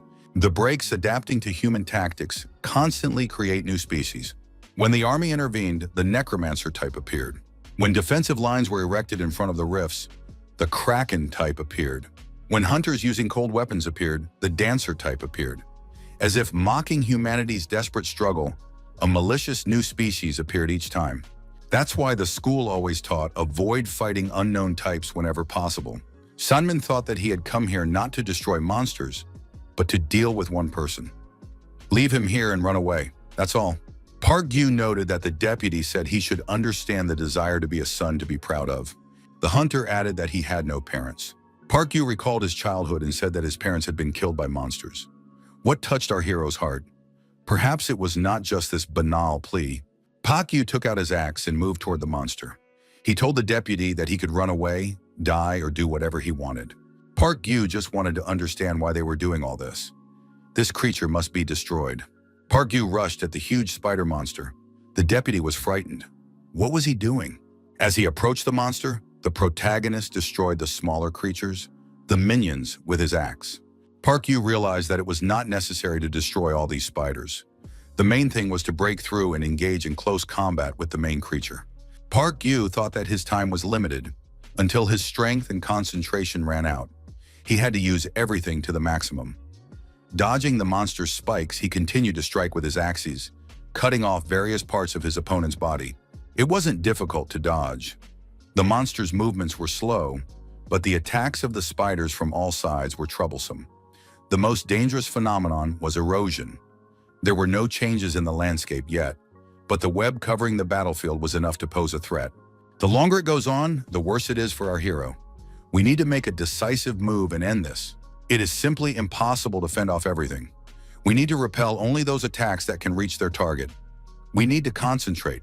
At some point after another blow, the monster defended itself with its horn. How is that possible? Does it have intelligence? Park Yu thought that the fight was very energy-consuming. This won't work. It's not profitable. He needs to lure the monster into a narrow place. Choosing another location, the hunter noticed that the deputy was still there. But why hadn't he run away? Sanman said he had tried to do so, but the exit had already been taken over by spiders. Sanman thought that if these spiderlings were everywhere, sticking with Park Yu seemed like the only safe option. Sanman asked, "Should everything be fine now?" The deputy suggested that the monsters wouldn't be able to get here. They should try to find another way out. Park Yu abruptly pushed the deputy to the floor and blocked the spider's attack, which he had planned on Sanman. The door opened and hordes of spiders poured in. Sanman was frightened, waved his arms, and dropped the smartphone he was using to light up the area. Park Yu, defending himself from the monster, asked what the deputy was doing. Park Yu told Sanman to turn on the flashlight and run away. During the retreat, our hero continued to swing his axe and destroy the servants, who were constantly attacking people. At one point, Sanman dropped his smartphone again. Park Yu managed to catch the smartphone in midair and returned it to the deputy. The hunter said that if Sanman did that again, he would have to leave him there. The young people stopped in front of the stairs. Sanman suggested that they might have gotten away from the spiders. Park Yu said he wasn't sure. These monsters see the world not with light, but with their senses and clairvoyance. The corridor is narrow, so they are slow, but if they hesitate, the spiders will catch up with them immediately. Spiderlings are sedentary creatures. If you stray too far from their territory, they will retreat and return. Sanman suggested that they were now safe. Park Yu said that this was not the case. It was simply inconvenient to fight there. He wanted to lure them outside and deal with them there. Sanman was terribly frightened and told the hunter that there was danger behind them. Sure enough, a huge monster appeared above our hero's head. Park Yu managed to dodge in time and avoided the spider's attack. Park Yu thought, this creature is attacking him with its horns again. Close-range attacks are exhausting enough, and now there are spiderlings with their coordinated attack. He had to find a way to take at least one of them out. Park Yu told Sanman to run away immediately. The deputy thought it was complete madness. The spiderling released a multitude of small minions. Was the hunter really going to deal with them with his bare hands? Were all the hunters from the academy this crazy? Park Yu said they needed to find a narrow passageway to trap the spiderlings there. Sanman suggested using the place where there was a fire door for an emergency exit. The deputy thought that the hunter would distract the monsters and he would be able to escape from this nightmare. Now was not the time to think about merit. He had to save himself at any cost. While the protagonist was dealing with the monster, Sanman ran to the emergency exit door and was about to open it. However, the deputy stopped and thought for a moment. If he returned empty-handed, his mother would start scolding him again. What would change? Park Yu asked why the deputy was standing there like a statue. He assumed that Sanman would run away at the first opportunity. Sanman replied that he had planned to do the same. Park Yu illuminated the area and said that it was a phenomenon of landscape change caused by spiderlings. Sanman looked at his smartphone screen and said that the battery was almost dead. All his life, people had helped him, and now he couldn't even choose where to die. Sanman told the hunter that he couldn't do anything in this meat grinder. Park Yu grabbed the servant by the arm and told the deputy to hold him by the neck. A huge monster suddenly appeared in the doorway. Park Yu used his axes against it. The hunter said he couldn't cover the deputy in this mess. Getting inside was easy, but getting out was a real problem. However, it seemed that even the vaunted spiderlings were on their last legs. The deputy was surprised. Did the hunter still hope to get out of here? Park Yu naturally did not give up and continued to destroy the constantly arriving spiders. The huge monster was finished off. Park Yu noticed that he had used up a lot of energy and needed to return and catch his breath. San-min thought that he was looking at a real hunter. He had read that some hunters could deal with small creatures on their own, but seeing it with his own eyes was still hard to believe. Park Gyu said that ordinary monsters were mindless. They destroy people only because they interfere with their movement or goals. Monsters do not cooperate with each other or develop strategies. They are hardly capable of improvisation on an individual level. These weaknesses must be exploited in battle. Salmon said that Park Gyu was better than any active hunter he had heard or read about. But why did Park Gyu retire? Park Gyu asked what would happen if there were a monster with intelligence, armed with incredible strength and possessing intelligence equal to or superior to that of humans. Salmon was surprised. Do such creatures really exist? Park Gyu replied that he himself did not know. The deputy noted that there might still be spiderlings in the conference room. Could he go in there? Park Gyu noted that the servants freeze as soon as their monster dies. The spiderlings are destroyed, so there should be no problem. The men entered the conference room and saw the capsule. Park Gyu noticed that there was a phenomenon of erosion, changes in the environment caused by monsters and rifts. The more monsters or capsules there are nearby, the faster it progresses. Eroded areas become similar to the world on the other side of the rifts. So monsters in this place are not limited by their activity time. In other words, they do not disappear on their own. Park Gyu was about to leave, but he saw that Sandman had slung the capsule over his shoulder. The hunter was surprised. What was the deputy doing? San Min replied that he was carrying the capsule. Park Gyu said that he had saved the deputy, by the way. It was necessary to drop the capsule and return. San Min said he would do so. Park Gyu was surprised. Did the deputy really want to die? Salmon replied that when he saw Park Gyu fighting, he felt he had to fight back. San Min said he liked it here. Even though it started at his mother's behest, that no longer mattered. He was proud of this place and his mission. In this regard, he, Park San-min, on behalf of the people, will drive out the villains who violate the sacred order with his own hands and feet, right from this holy hall of parliament. Sun-min asked the hunter to capture this historic moment on video. Park Gyu said that his phone battery was dead. Sang-min threw his smartphone to the hunter and said that his battery was also almost dead, but it should be enough for such a video. Sang-min asked, "The hunter didn't come here for support in the election, did he?" He added to the camera that his election campaign was starting right now. Park Gyu continued to film the deputy. The protagonist thought that what was truly frightening about this apocalypse was not the destruction itself, but how the human soul suffered in this chaos. Sanmin, with the capsule on his back, made his way out of the conference room and was already approaching the exit of the building. Filming continued. The deputy said that this was his, Sanmin's, true beginning. From now on, he would walk on his own 2 feet, not by the inertia imposed by his mother. Sanmin added that he would walk as a son who chooses his own path. The deputy said that they had almost arrived, as Han Gang seemed to be in sight.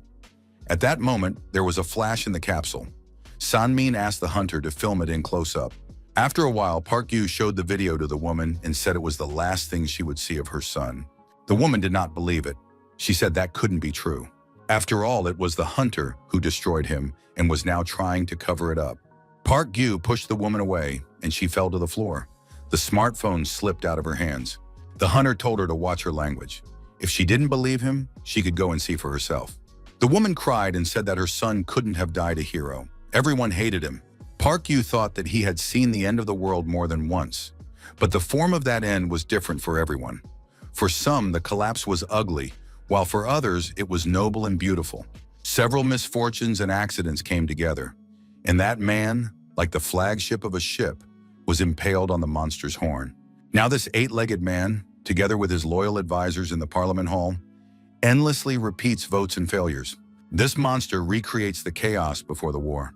The Christmas season has returned. Park Gyu counted 7 toys on the Christmas tree.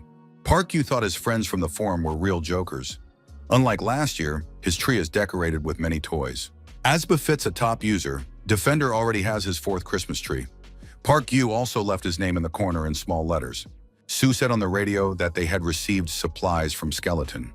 But what was in the box? Park Gyu said that the time had come and the box could be opened. The box contained apocalyptic satellite equipment. Park Gyu said he got it on the Fail.net trading board. Park Gyu asked, "Rebecca wanted to find her family, right? Now she can monitor North American forums and maybe something will turn up." Park Gyu wished the girls a Merry Christmas. Winter had returned. Along with the blizzard came unprecedented cold. Most users had 3 years' worth of supplies. Even with a clear plan for consumption, they were beginning to run out. The situation with the rifts also left much to be desired. There were monsters and mutants everywhere. The legionnaires withdrew their troops from the rifts, and erosion is accelerating before our very eyes. Surviving the winter is becoming increasingly difficult, as it has been every year, and everyone knew what to expect. Pagyu thought that this winter would be a test not only for humans. Thanks to a surveillance camera, the protagonist saw a body lying in the snow. It was the body of a wild dog. Judging by its size, it was a mutant. Since the beginning of the war, a pack of mutants, wild dogs, had been living in the vicinity of the shelter. Their leader, nicknamed Gold, stood out in particular. He was so cunning that he could not be caught despite numerous orders to destroy him. Looking at the location of the body, Park Gyu thought that it was outside their territory. Could they have wandered here in search of food? The hunter decided that the danger had to be eliminated as soon as possible. Armed with a flashlight and a firearm, the young man headed into the forest following the tracks. The trail was bloody. After a while, Park Gyu saw a wounded individual in front of him. He had to figure out what was going on quickly and return. Park Gyu was very surprised when he realized that it was Gold standing in front of him. Why was the leader of the pack in such a place? The mutant got up on his paws and tried to leave. Park Gyu saw the wounds and thought that he had been expelled from the pack. Gold turned away from the young man and, passing his shelter, walked down the slope. The place Gold was limping towards was the village where Old Man Kim once lived. Gold was so weak that he couldn't hold himself up and fell back into the snow. The mutant was very weak. His past life flashed before his eyes. Gold had once been a domestic dog, and he had had an owner. People had treated him kindly. There was always plenty of food. The mutant got back on his paws and tried to walk away. Park Gyu followed the dog. When the young man stepped outside the gate, he saw Gold lying in the snow. He was quietly making sounds that resembled a song. Dogs do not have human vocal cords, only fading breath, clumsily imitating a melody. It was a painfully familiar melody. Happy birthday. Scientists say that mutants are too cunning to be tamed. Along with this statement, a woman flashed through his mind. She cared for stray cats. If it weren't for the intervention of some person mired in reality, perhaps some possibility could have become reality. Park Gyu asked the dog if he wanted to live. Curiosity got the better of him. Park Gyu brought Gold to one of the spare bunkers. The dog only growled once in pain during treatment, but otherwise showed no hostility. Park Gyu took some pieces of meat out of the freezer. After a while, the dog's food was ready. Gold received a pot of food and growled in response. Park Gyu was surprised. What was all this fuss about? He had to eat what he was given. As befits a wild animal, Gold recovered remarkably quickly. On the third day of care, the young man took him, now able to walk slowly, to the mountains above the main bunker. Park Gyu pointed to a gazebo and said that this was now the dog's home. Gold growled again. Park Gyu said there were no traps here, the dog could relax. Had he been deceived his whole life? Gold calmed down and settled in the gazebo. Park Gyu wondered, to what extent does this animal understand human speech? Park Gyu told the dog that he would bring food soon, so the dog should sit there and hide. The faster his wounds healed, the more the young man worried that Gold might attack him. Highly intelligent mutant dogs are sometimes more dangerous than monsters. You can die from them if you don't deal with them first. Park Gyu tried to pet Gold, but the dog growled and swatted his hand away with his paw. Park Gyu understood that trust cannot be gained in an instant. Only patience and time are the only way. Suppressing his instinct to defend himself, the young man continued to care for the dog. One day, the radio crackled. A voice asked if there were any survivors nearby. The man asked for a response if anyone could hear him. He wanted some information. The voice on the radio said he had a small gift: gasoline. Park Gyu told Gold to sit quietly and not stick his head out. He needed to leave for a moment to take care of some business. The man on the radio showed our hero a photo and said it was found on fail.net. The man added that the person who gave him everything was their chairman. He shouldn't be wandering around the world like this. The photo showed zombies. The man added that he couldn't look at it calmly. The man added that he wanted to give the chairman a proper funeral. His name was Ji Chang-soo. He participated in the operation to capture the Paphos Industrial Zone as the owner of a subcontracting company.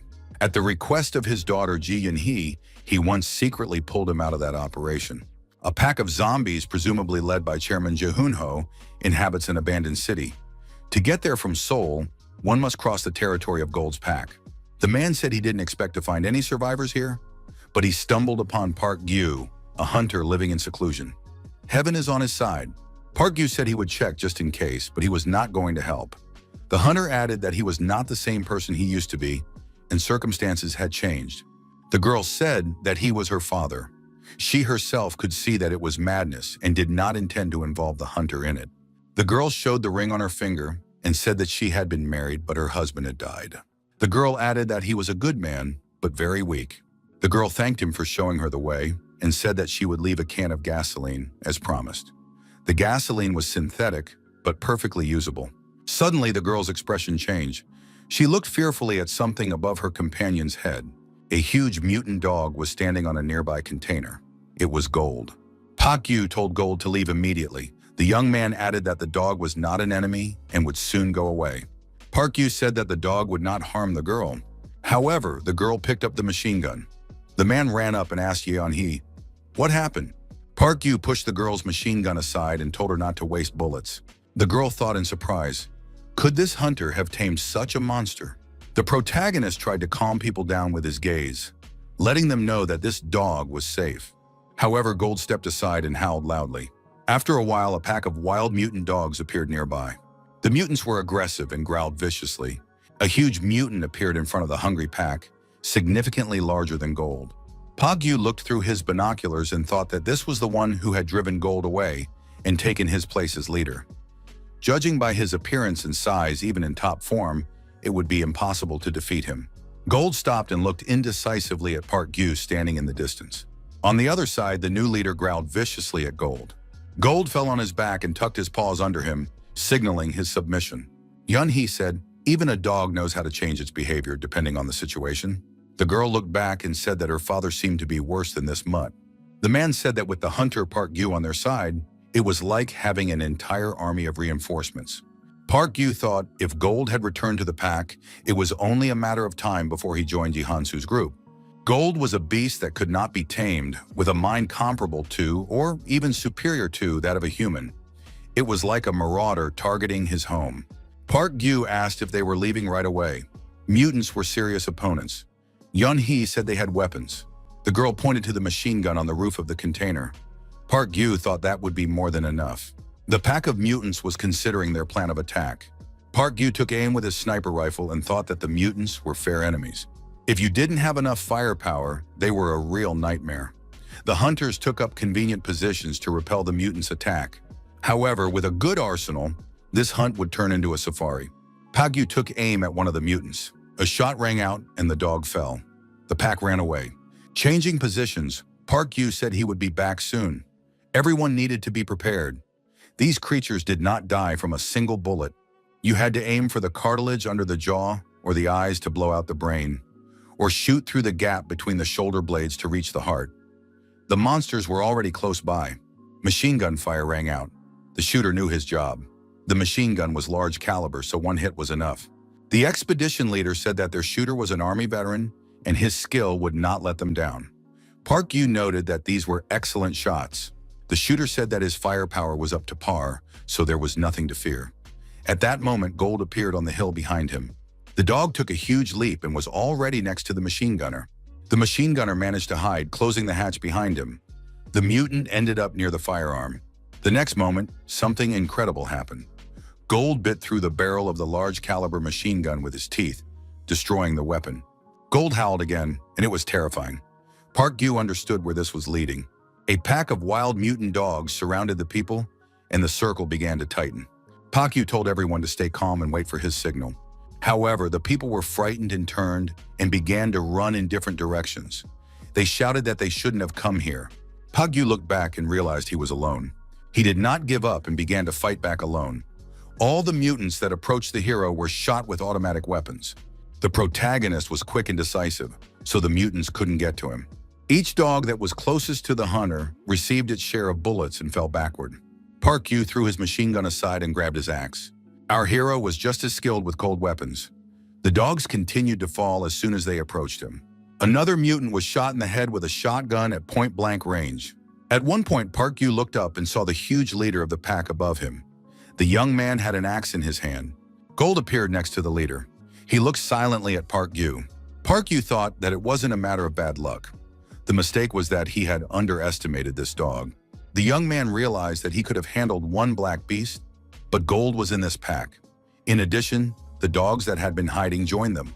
Ji Teng-su's gang was attacked by mutant dogs. They were no help.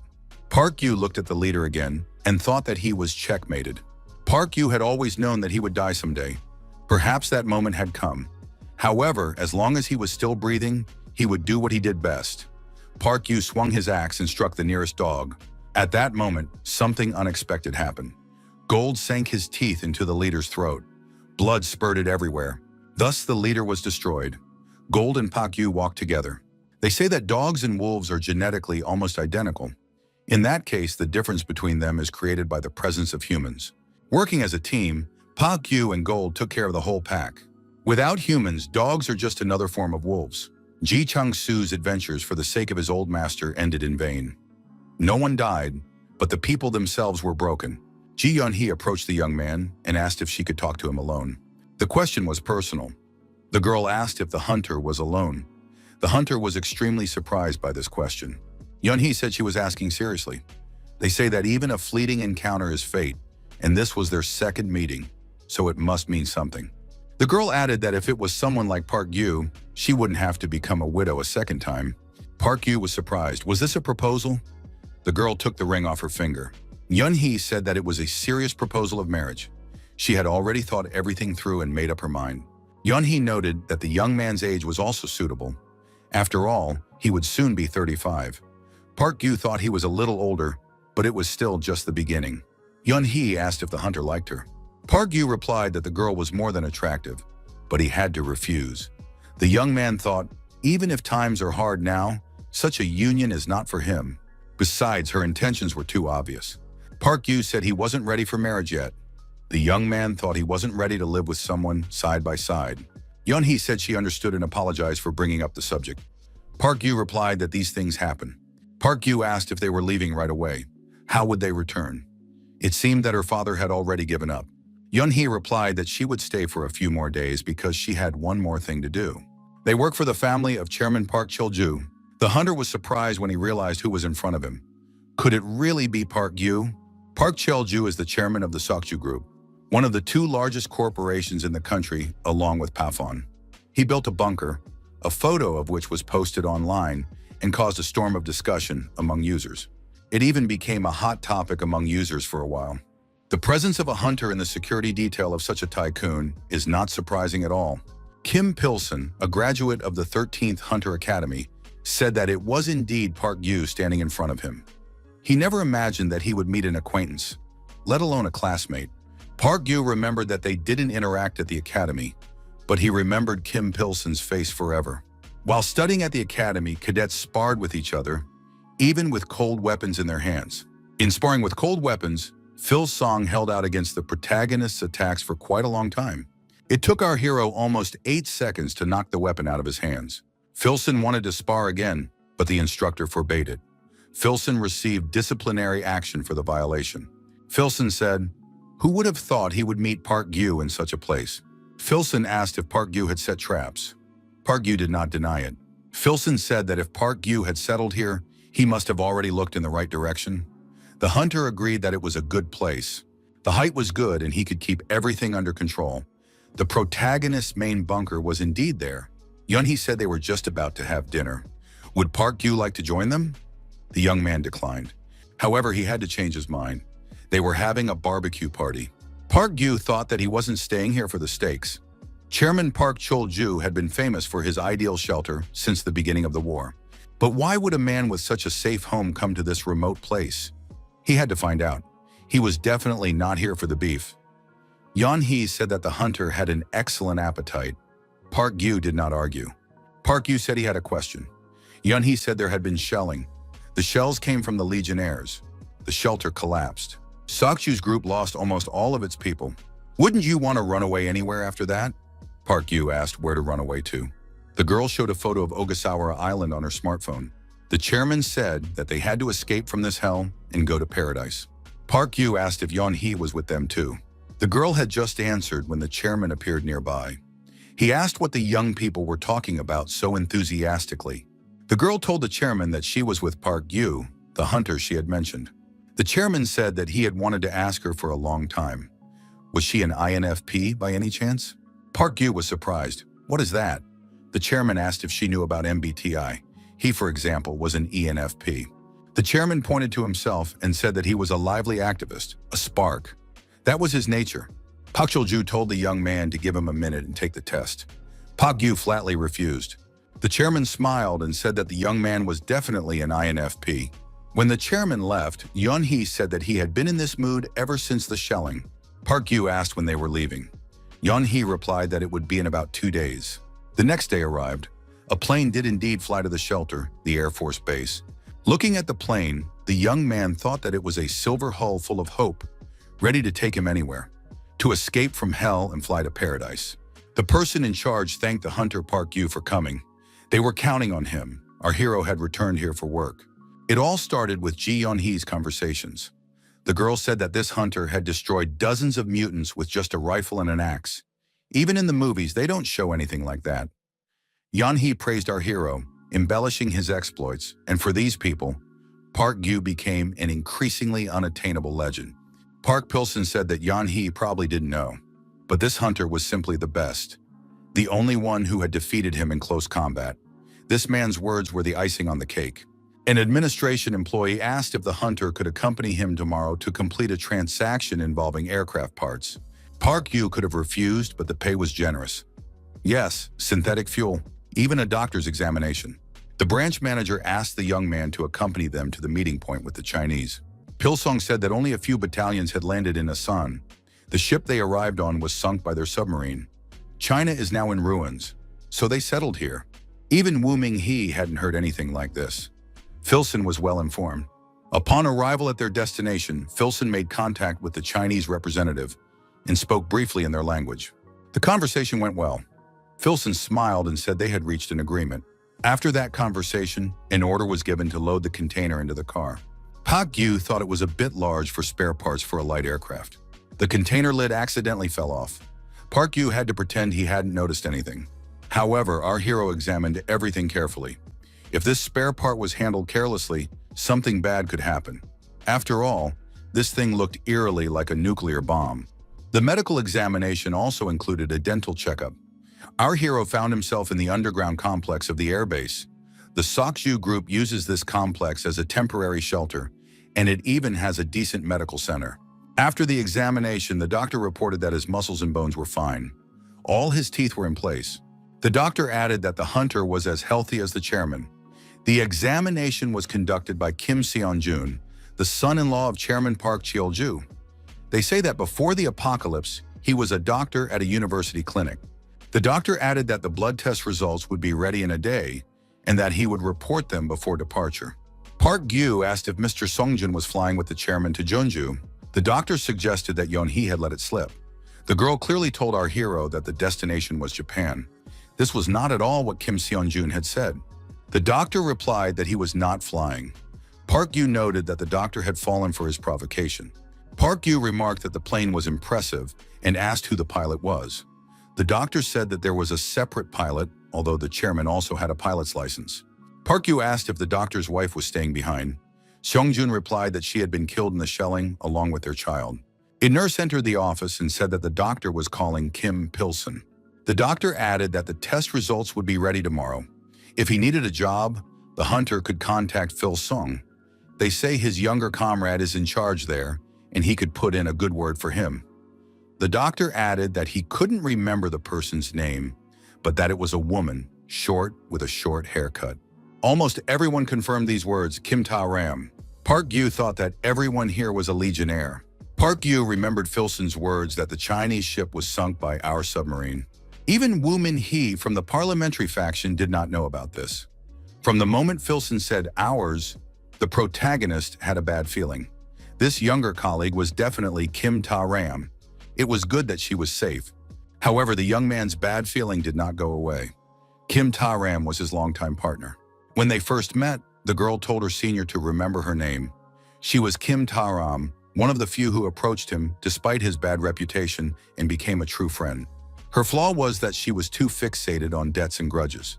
If she harbored resentment, she would never forgive.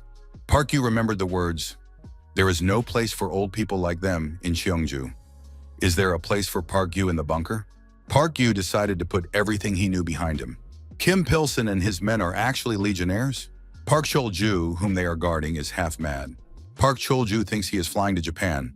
In fact, the destination is Jeonju. On board the plane is an object suspiciously similar to a nuclear bomb. Kim Taram said last time that she would join the rebels. Kim Taram, who was expelled, is behind all this. She never forgets a grudge. Our hero had only a bad feeling. The chairman approached the young man and called out to him. He asked if the hunter had a gun. Could he sell it? Park Yu was surprised. Why would the chairman need a gun? The man replied that it was for entertainment. Park Yu was surprised. Did the chairman really not have a gun? Park Chol-yu placed a gold bar in the young man's palm as payment. The chairman said that he was actually an ESTP. Park Yu handed the man the pistol and asked if he knew how to use it. Chol-ju asked if the young man had heard of the Ogasawara Islands. It was a beautiful place, just like paradise. The chairman added that he had never found his paradise. More precisely, he thought he had found it, but those scoundrels ruined everything. Although even without them, the end would have been the same. The chairman added that he understood. A paradise that would collapse sooner or later was no longer paradise. Therefore, it was impossible to achieve paradise. The chairman hid the gun in his pocket and asked if the pursuit of paradise itself wasn't exciting. Chul-ju added that the hunter should find his paradise. Park Yu checked what the MBTI type meant. It is a type that values real experience and acts accordingly. A realist, inclined to look at things from a broad perspective, relies on intuition and inspiration. Future-oriented, values ideas, has a vivid inner world. Park Yu looked at his room and wondered what kind of paradise had a toilet in the center. Park Yu recalled Kim Ta-ram's words from their last meeting. She warned that they might never see each other again, advised the young man to take care of himself, and wished him well. Perhaps that farewell was much harder than our hero realized at the time. Park Yu picked up the radio, contacted Woo Min-hee, and told her everything. Min-hee said that if paradise couldn't be obtained, it would be destroyed. That was typical of Kim Taram. The woman thanked him for the information. Without that call, she would never have known the truth. The protagonist asked, "Isn't Jeonju just a refuge?" The woman said she didn't quite understand what the sergeant was talking about. Park Yu said, Lee Sang-hoon's project. He gave his name to the plan to resettle in Cheonju, knowing that he could be blamed if something went wrong. Park Yu noted that there must be a reason why he did it, or a reason why he had to do it. That explanation sounded logical. Lee Sang-hoon may have looked childish while competing at the academy, but in the end, he was a rational person. Our hero thought that a guy like that wouldn't risk his life for no reason. Park Yu asked Min-hee what he was up to in Cheongju. The woman replied that he was closing the rifts. Park Yu was surprised. Was that even possible? In India, they managed to close a rift of minimal intensity, but after losing most of the population, collapse was inevitable. Now in Cheonju, Kang Han-min and Na Hyein are fighting to close the rifts. The smiling face of Lee Sang-hoon appeared before the protagonist's eyes, as if he had finally won. Woo Min-hee said that a massacre would soon break out in the area. Park Yu should stay away. He could die. Our hero checked his arsenal and spent the whole night preparing his weapons. He tidied up the traps at the entrance to the bunker. As advised by Woo Min-hee, he would hide, but this was for safety's sake. The base was home to the 21st Pioneer Unit, led by Colonel Cho Seong-yeon. The officer stated that the territory they were illegally occupying was part of a state development program. If they did not cooperate with the eviction, a search would begin. Park Yu left the bunker and watched the events unfold from a distance with binoculars. Park Yu was surprised. Was Woo Min-hee out of her mind? What was she doing? Our hero warned Min-hee that these people were legionnaires. Why did she send such a small group? She underestimated the situation. The colonel said that he had already warned the people at the base enough and was now taking action. They did not obey the eviction order, and the search began. At that moment, a shot rang out, and one of the soldiers was wounded in the leg. Phil-sun, who was at the base, told these people to leave. Phil-sun added that their chairman was flying to Japan. Why were they being hindered all the time? Phil-sun added that they just want to take off. Can't they wait? The colonel said again that they were asking nicely for now. But it seemed that these people did not understand nicely. The Armed Forces colonel said that now they would have to show what they were capable of. Everyone involved was closely following the developments, including the protagonist. Suddenly, there was an explosion behind the soldiers. The helicopter was gone. Pak Philsung asked, "Did you show what you are capable of?" The explosions continued, and the military's equipment was dwindling. Philsung got in touch and offered our hero to join the Legionnaires. They already have awakened ones, but they are fanatics and do not want to hunt monsters. There is a lot of work for hunters there. Park Yu may not understand, but the world is not the same as it used to be. Philsung added that he could forgive Park Yu for telling Wu Minhee about them. Philsung angrily told Park Yu to come out and get a beating. The assistant reported that they even launched drones, but they couldn't find the hunter anywhere. It seems he escaped a long time ago. Philsung said to connect him to Kim Taram.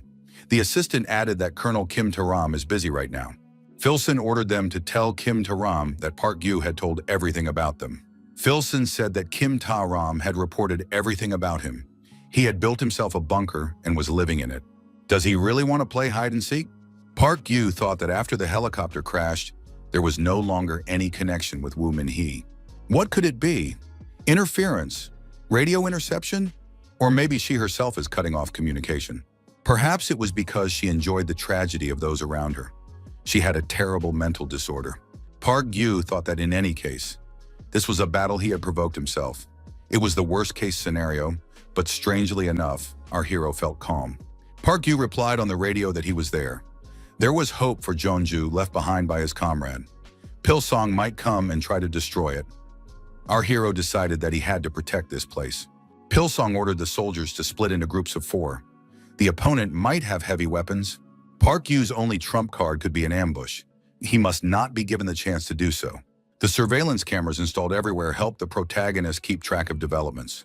Philsung added that, judging by the terrain, he was somewhere near the hill. Everything had to be searched. The military reported that they had found something like a ventilation hatch. The hatch was hidden in a standard location. An order was given to blow tear gas into the hatch. Park Yu approached the power distribution switch. As a result, the fan began to spin in the other direction, and the tear gas was sprayed outside. The military found themselves in the gas zone and were forced to retreat. Throwing a grenade also failed. The opening was too narrow. Park Yu decided to take more active measures. Park Yu opened access to a secret passage leading to a hidden exit through a spare bunker. The soldiers, looking at the ventilation holes, said that nothing would come of it. There were holes everywhere, like in a shower head, but it was impossible to break through them. Philsung saw Park Yu behind the soldiers. At that moment, he was aiming his firearm. All the soldiers were in the line of fire.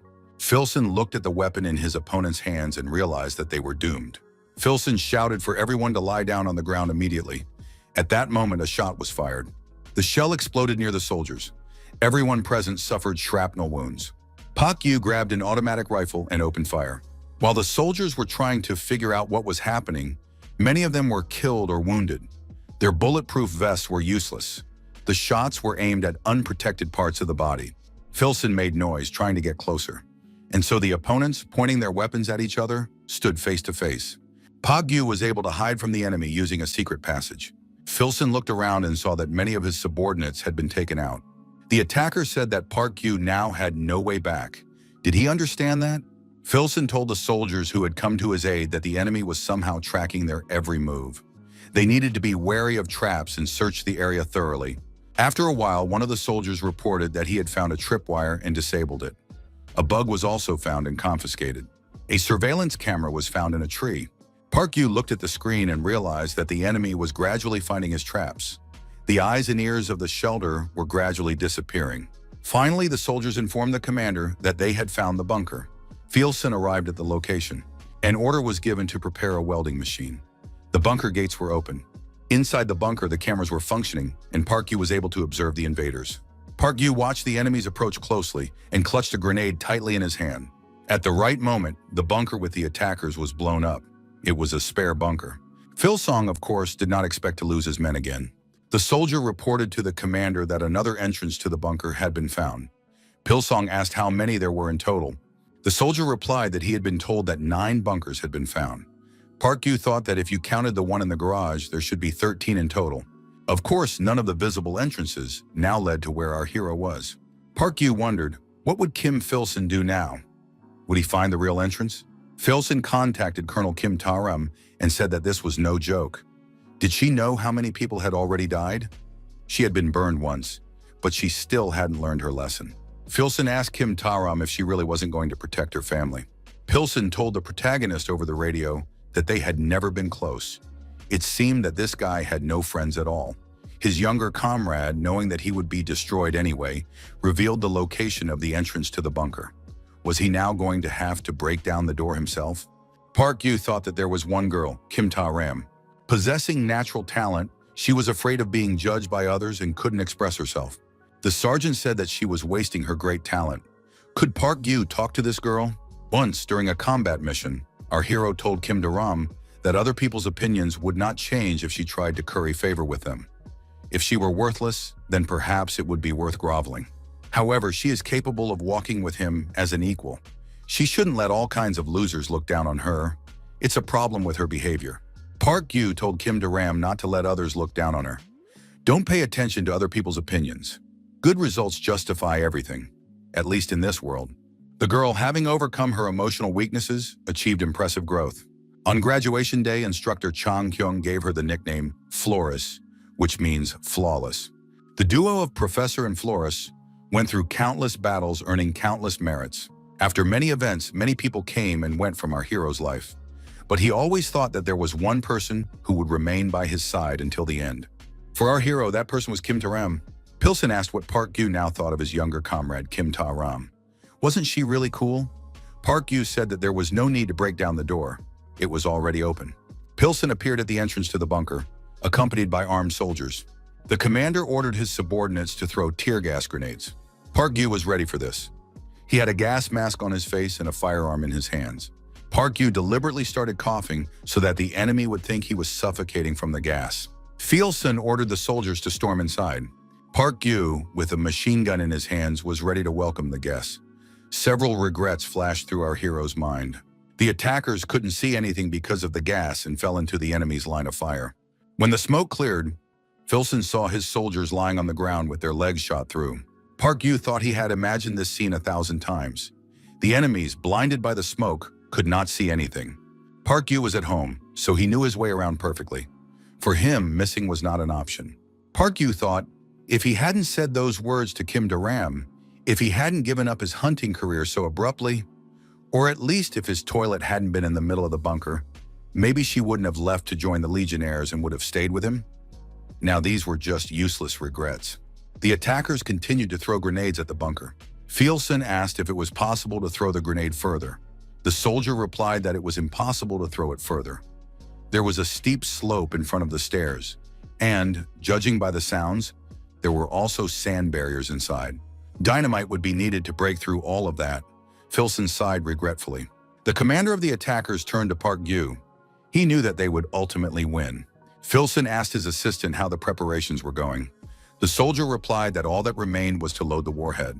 Suddenly, the soldiers were attracted by some sounds near the plane. They turned around. Park Yu also monitored the situation outside with a periscope. The chairman was standing by the aircraft ladder with a pistol in his hand. The bodies of pilots and service personnel lay around him. Kim Seong-jun was kneeling in front of the chairman, who was holding a gun to his head. Sun Jun begged for mercy with tears in his eyes, but the chairman was unrelenting. Having done his job, Pa Chol-ju climbed the stairs and entered the plane.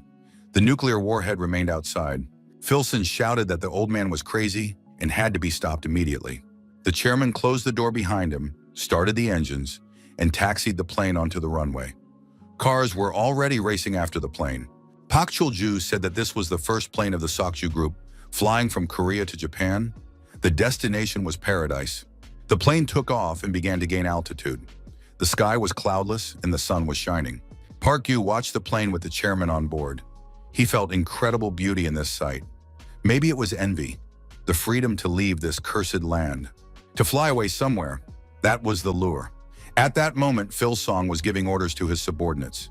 Philsong heard a roar above his head and looked up. Military planes were flying overhead. Where did they come from? Park Yu understood everything. So Woo Min-hee had responded and decided to help him. Woo Min-hee shouted loudly into the radio, "Is Park Yu alive?" Park Yu was glad that the director had responded to his call. The protagonist replied that he was alive. Min-hee breathed a sigh of relief and said that there would be a bombing soon. If he's at the American base, then he can rest in peace. Park Gyu said not to bomb the runway. The warhead was still not loaded. Min-hee asked, "Is the sergeant safe? Is he being attacked?" Park Gyu told her to wait a moment. Pil-sung appeared in the bunker and said that there were several layers of tripwires set up here. He added that Sergeant Kwan had previously suggested breaking through with shields, but then everyone here would have been killed. Pil-sung looked at the exit and asked how the door was locked. He added that it was a well-equipped bunker, as befits the best graduate. Pil-sung was very surprised and asked, "Why is the toilet in the middle of the room?" Park Gyu asked what was wrong with it. "Do you have a problem with it?" Park Gyu said that Filson had wanted it that way from the beginning. Filson replied that it was not so easy to forget. His rival said that it was about the humiliation he had experienced at that time. Last time the instructor separated them. The second round would be now. Filson suggested that his opponent face him once more. Park Gyu understood the true desire that Filson had been suppressing all this time. Filson had a machete in his hands. The protagonist held axes in his hands. Silence reigned. The rivals waited tensely for the signal. When the watch on his wrist beeped, the fight began. Park Gyu attacked his opponent with an axe. Pil-sung managed to block the blow. His opponent swung his machete and Park Gyu staggered, losing his balance. Phil-sun put his arm forward with the blade, almost reaching his opponent's neck. Park Gyu managed to block the blow at the last moment with his axe. The fight continued with increasing ferocity. Sparks from the contact of the metals flew in all directions. At one point, Filson knocked the axe out of Park Gyu's hand, and the weapon flew high into the air. Filson managed to scratch his opponent's shoulder, and blood spurted everywhere. However, at that very moment, Park Gyu plunged another axe into Filson's knee. Park Gyu released the axe, and it remained stuck in his opponent's leg. Park Gyu raised his hand and prepared to catch the axe as it swung back down. Our hero grabbed the axe, swung it immediately, and struck a blow. Filsung's arm was severed and flew off to the side. Filson was on his knees and Park Gyu held the axe in front of his head. The protagonist said, 30 seconds. Our hero added that it wasn't bad. Filson grew up. He took out a detonator. He had explosives on his belt. Filson declared that they would die together. Without hesitation, Park Gyu swung the axe again, and his opponent's head flew to the side. Woo Min-hee asked who won. Park Gyu apologized and replied that he had survived again. Park Gyu asked if Woo Min-hee could save him. The director replied that there was no need to worry. They had already begun the operation. At that moment, above, on Earth, the Air Force base and the surrounding area were already being bombed from the air. Min-hee told Park Gyu to hide somewhere until the danger had passed. She ordered everything that moved to be destroyed. When the explosion stopped and everything quieted down, our hero decided to go outside. Everything living around him had indeed been destroyed. Park Gyu sat down on a rock and lit a cigarette. None of the soldiers lying on the ground showed any signs of life. When would he finally deal with all this? Hong Jong-ho threw the body into the truck and said it was the last one. They say that those who have tasted meat eat it better. Defender was an expert at cleaning up bodies. Hong Jong-ho asked why Skeleton hadn't called him in time. His younger brother missed him. Hong Jong-ho hinted at the Defender's summoning card he had given his interlocutor at their last meeting. Park Gyu replied that it was a matter of war. The arrival of his brother and sister would not have changed anything. Getting into the car, Hong Jong-ho thanked Skeleton for the trophies and food. He and his sister would put them to good use. Park Gyu also thanked Defender and added that he would not forget today's help. Hong Jong-ho told Skeleton to be sure to call him next time. Park Gyu looked up at the sky again and remembered the chairman. Despite leaving many scars, our hero did not regret showing Kim Ta-ram his bunker. If not for that, Park Gyu would not have known that the faults on Jeonju Island were being closed. Unlike the vague goal of simply surviving as long as possible, living with the expectation that the future could be better, at least the protagonist wanted to see his comrades on the island close the rifts before they died. If this thin thread of hope is part of the path to finding paradise, then our hero finally found his paradise. Several months passed, and a message from a Japanese user appeared on the forum. Park Gyu thought he had seen this plane somewhere before. After the photo on the website finished loading, Park Gyu saw a person. It was Chairman Park Cheol-ju. Another tycoon in this chaos had finally found his paradise. Out of respect for his will, the protagonist broke the taboo and took the MBTI test. The result was INFP, just as Park Cheol-ju had said, a dreamy mediator, an introvert immersed in his inner world. The keywords did not inspire optimism at all. Park Gyu asked Tajin, who seemed to be interested in MBTI. The girl said that this was a typical loser. Park Yu asked Woo Min-hee if this information was accurate. The answer was affirmative. Are they really building this? Hope. In his story, Park Yu decided to go back in time a little, to the beginning of this winter. Park Yu set up a camera to film and change his image. Not much time had passed since the legendary incident with Nyong. Park Yu, in his new image, began to perform songs on camera. Park Yu changed poses, tirelessly repeating the same words. It was an evolution because Skeleton was performing live. The video quality was not very good. The young man was told that they could be disliked for no reason, so it was better to edit it and post only the audio. Lately, activity in the community has been sluggish. Could it be because of Fail.net? Our hero's mentor and idol, John Lennon, created this site at the cost of a great sacrifice. Even though it's slow and the servers often crash, anyone with an internet connection can connect. Unlike Long Live the Apocalypse. Unexpectedly, Min-hee came on the radio and asked if Park Yu was doing anything strange on the internet. Park Yu replied that he doesn't use the internet at all. The young man added that he had learned something. The construction of Hope has been confirmed. Hope is a completely self-sufficient elite residential complex. At the beginning of the apocalypse, it was the grand prize in the Hope lottery. This community even had its own winner. However, when the administration fled to Cheongju, according to Kim Ta-ram, construction was completely canceled. In the end, everything returned to normal. The winner Emgu and Hope sank into oblivion. Park Yu asked Woo Min-hee once again if the construction of Hope was for sure. The woman replied that it was absolutely certain. They were indeed building it. The parliamentary faction announced the restoration of Seoul, but no one really believed it. In an attempt to hold elections, they stumbled upon this. The Hope Project, which was considered canceled. The problem of attracting the awakened also played a role, and the Jeonju government could not just sit idly by, so they decided to intervene partially. Woo Min-hee added that if it weren't for the incident with Nyong, things wouldn't have gone this far. Woo Min-hee said it was a small thing, but it was definitely not trivial. The project was under the auspices of the government of civil war-torn Seoul. Perhaps it really was a signal for the restoration of the capital. Time passed and a post appeared in the community. A review of Hope. M9 was on the line. He showed the road connecting his hideout to Seoul. There are no looters in this area. The military is always on guard. M9 pointed to the house and told the haters to take a look. They couldn't have dreamed of such a thing. Manhwa 9 said that Skeleton would no longer spread rumors he had heard from acquaintances. Construction was in full swing. M9 went inside the building and showed everyone his cozy home. Everyone present at the forum glued to their screens with interest and followed the report. Unexpectedly, the interior of Hope looked quite decent. Despite the tight construction schedule, it had everything you could need, and even some luxury touches. However, users were shocked by something else. The house was tilted at a terrifying angle. Now Seoul residents were placing bets on when Hope would collapse. According to the results of a safety inspection, the building was on the verge of collapse, but the authorities decided that it was suitable for habitation. Emgu, who had been almost hounded by the community, instantly became a star. Each of his posts received at least 10 comments. Park Yu also posted his videos, but they were not as popular. Suddenly, a message arrived from Defender. He was interested in what had happened to the bunker during the bombing. The situation in Seoul was deteriorating day by day. Many problems had accumulated, and one man's dream of elections had collapsed. The parliamentary faction and the legionnaires broke the truce and resumed the civil war. Emgu sat alone in his apartment and in the whole house. Park Yu told him it was dangerous. Emgu replied that he knew that, but he had no other choice. 3 years had passed since the beginning of the apocalypse. Two armies, speaking the same language and wearing the same uniforms, pointed their weapons at each other and spewed flames of rage. The protracted civil war burned most of Seoul, creating millions of refugees. Amidst this chaos, a single photograph appeared in the community, a symbol of hope and faith in one person.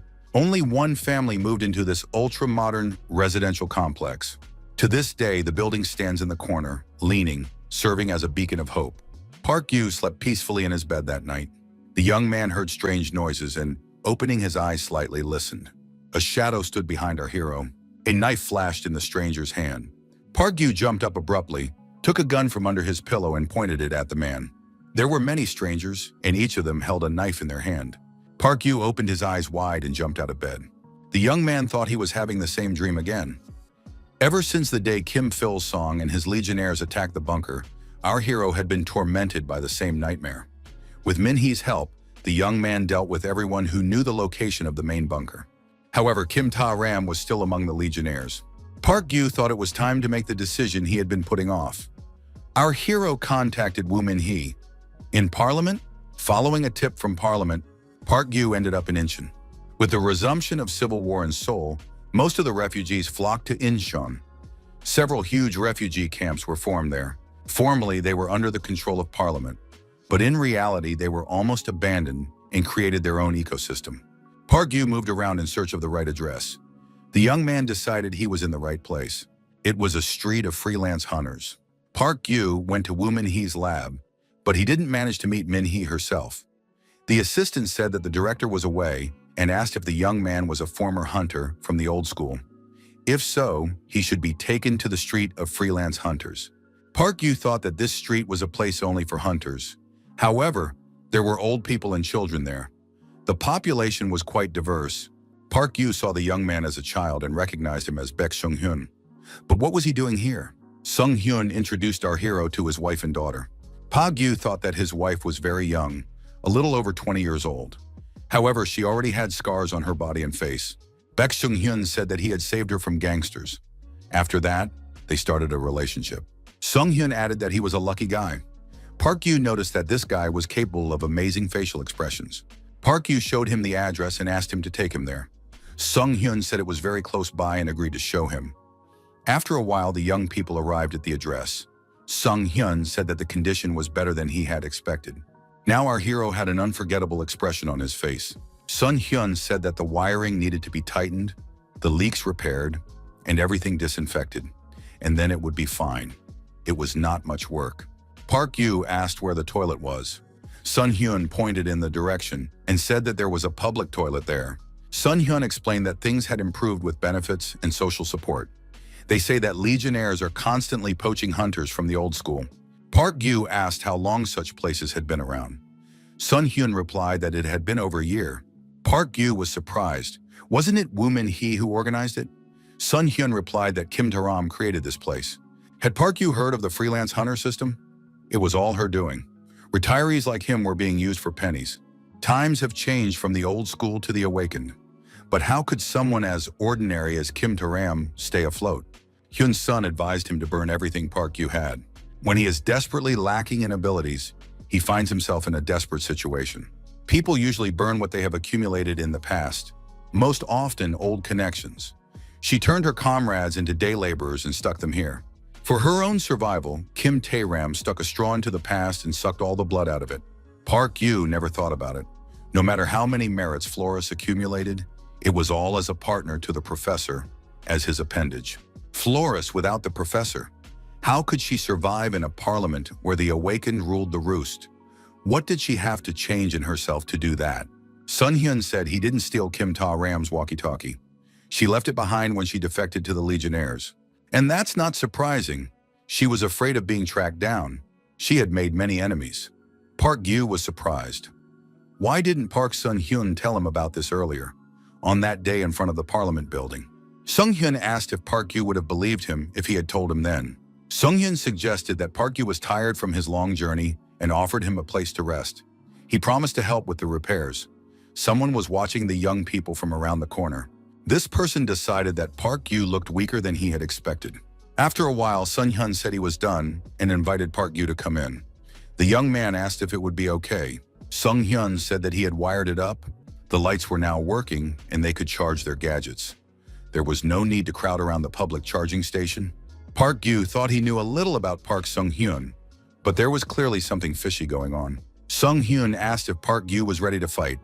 The protagonist asked what it was about. Sung-hyun replied that it was a mutant hunt. Park Gyu asked if they had to kill several dozen mutants.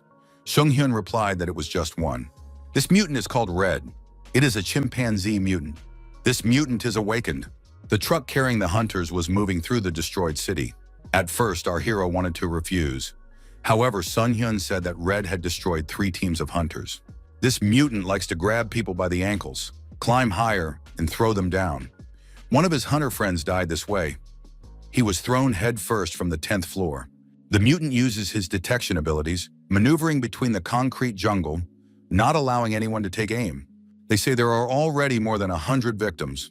Park Gyu was surprised. How did Sun Hyun decide to get involved in such a dangerous mission? Sun Hyun replied that if he brought back the carcass of this mutant, his family would be sent to Jeonju.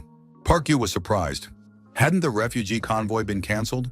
Even if not, the sea route was still dangerous. Sung Hyun suggested looking around and asked how long this place could hold out. There was no guarantee that it would be better there, but this place was where Kim Ta-ram had been so eager to go. Sun Hyun asked Park Gyu to help him just this once. Park Gyu thought he would think positively. He had to check out this awakened mutant. If Sun Hyun died, the task would fall to him anyway. Park Gyu decided that now was the time to think about this hastily assembled team of hunters. One of the hunters asked his colleague if he had heard that story. His colleague told him not to call him senpai. The hunter said that it was about the protein bars they were handing out. They say they are made from human flesh. It was Pan Chae-hyuk, the 15th graduate of the academy. He added that fish farms grind fish into feed for other fish. It's the same here. His colleague was Ha Tae-hoon, the 11th graduate. He suggested that Chae-hyuk had read it on fail.net. 90% of the information there is rumors.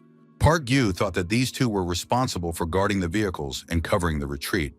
They don't get involved in combat, so there's no need to worry about them.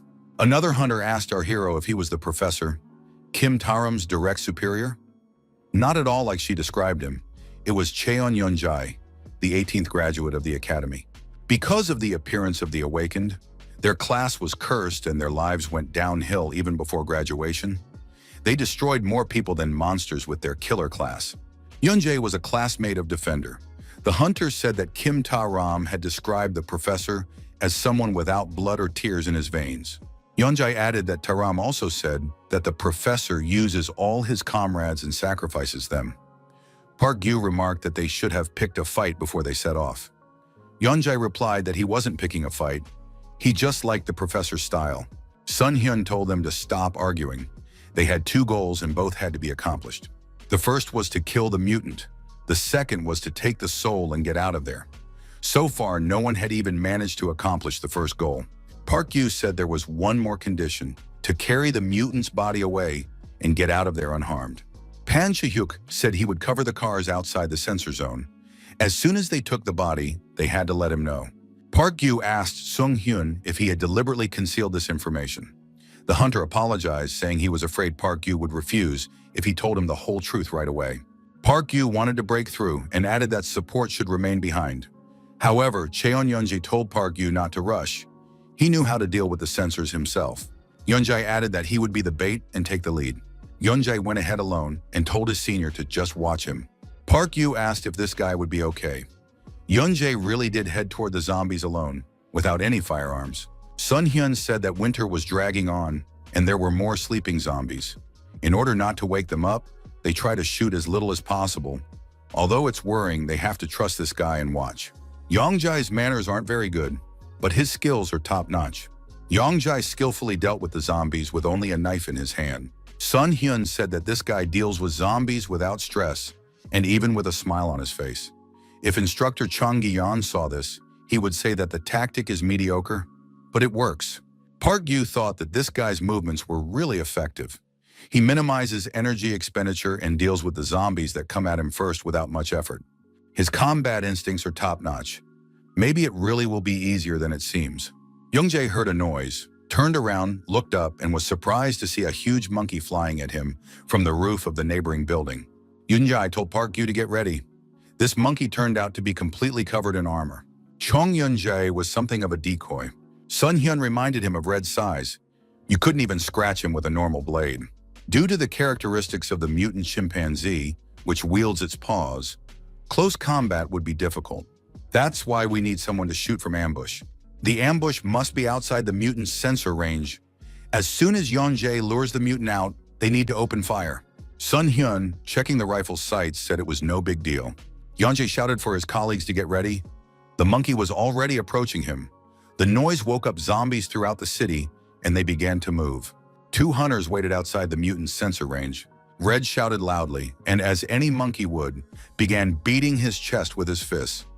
Yeonjae thought that shots to the head would be necessary. The mutant lunged at the hunter, trying to grab his leg. Young was ready for this. Yeonjae dodged to the side and Red missed, lunging forward.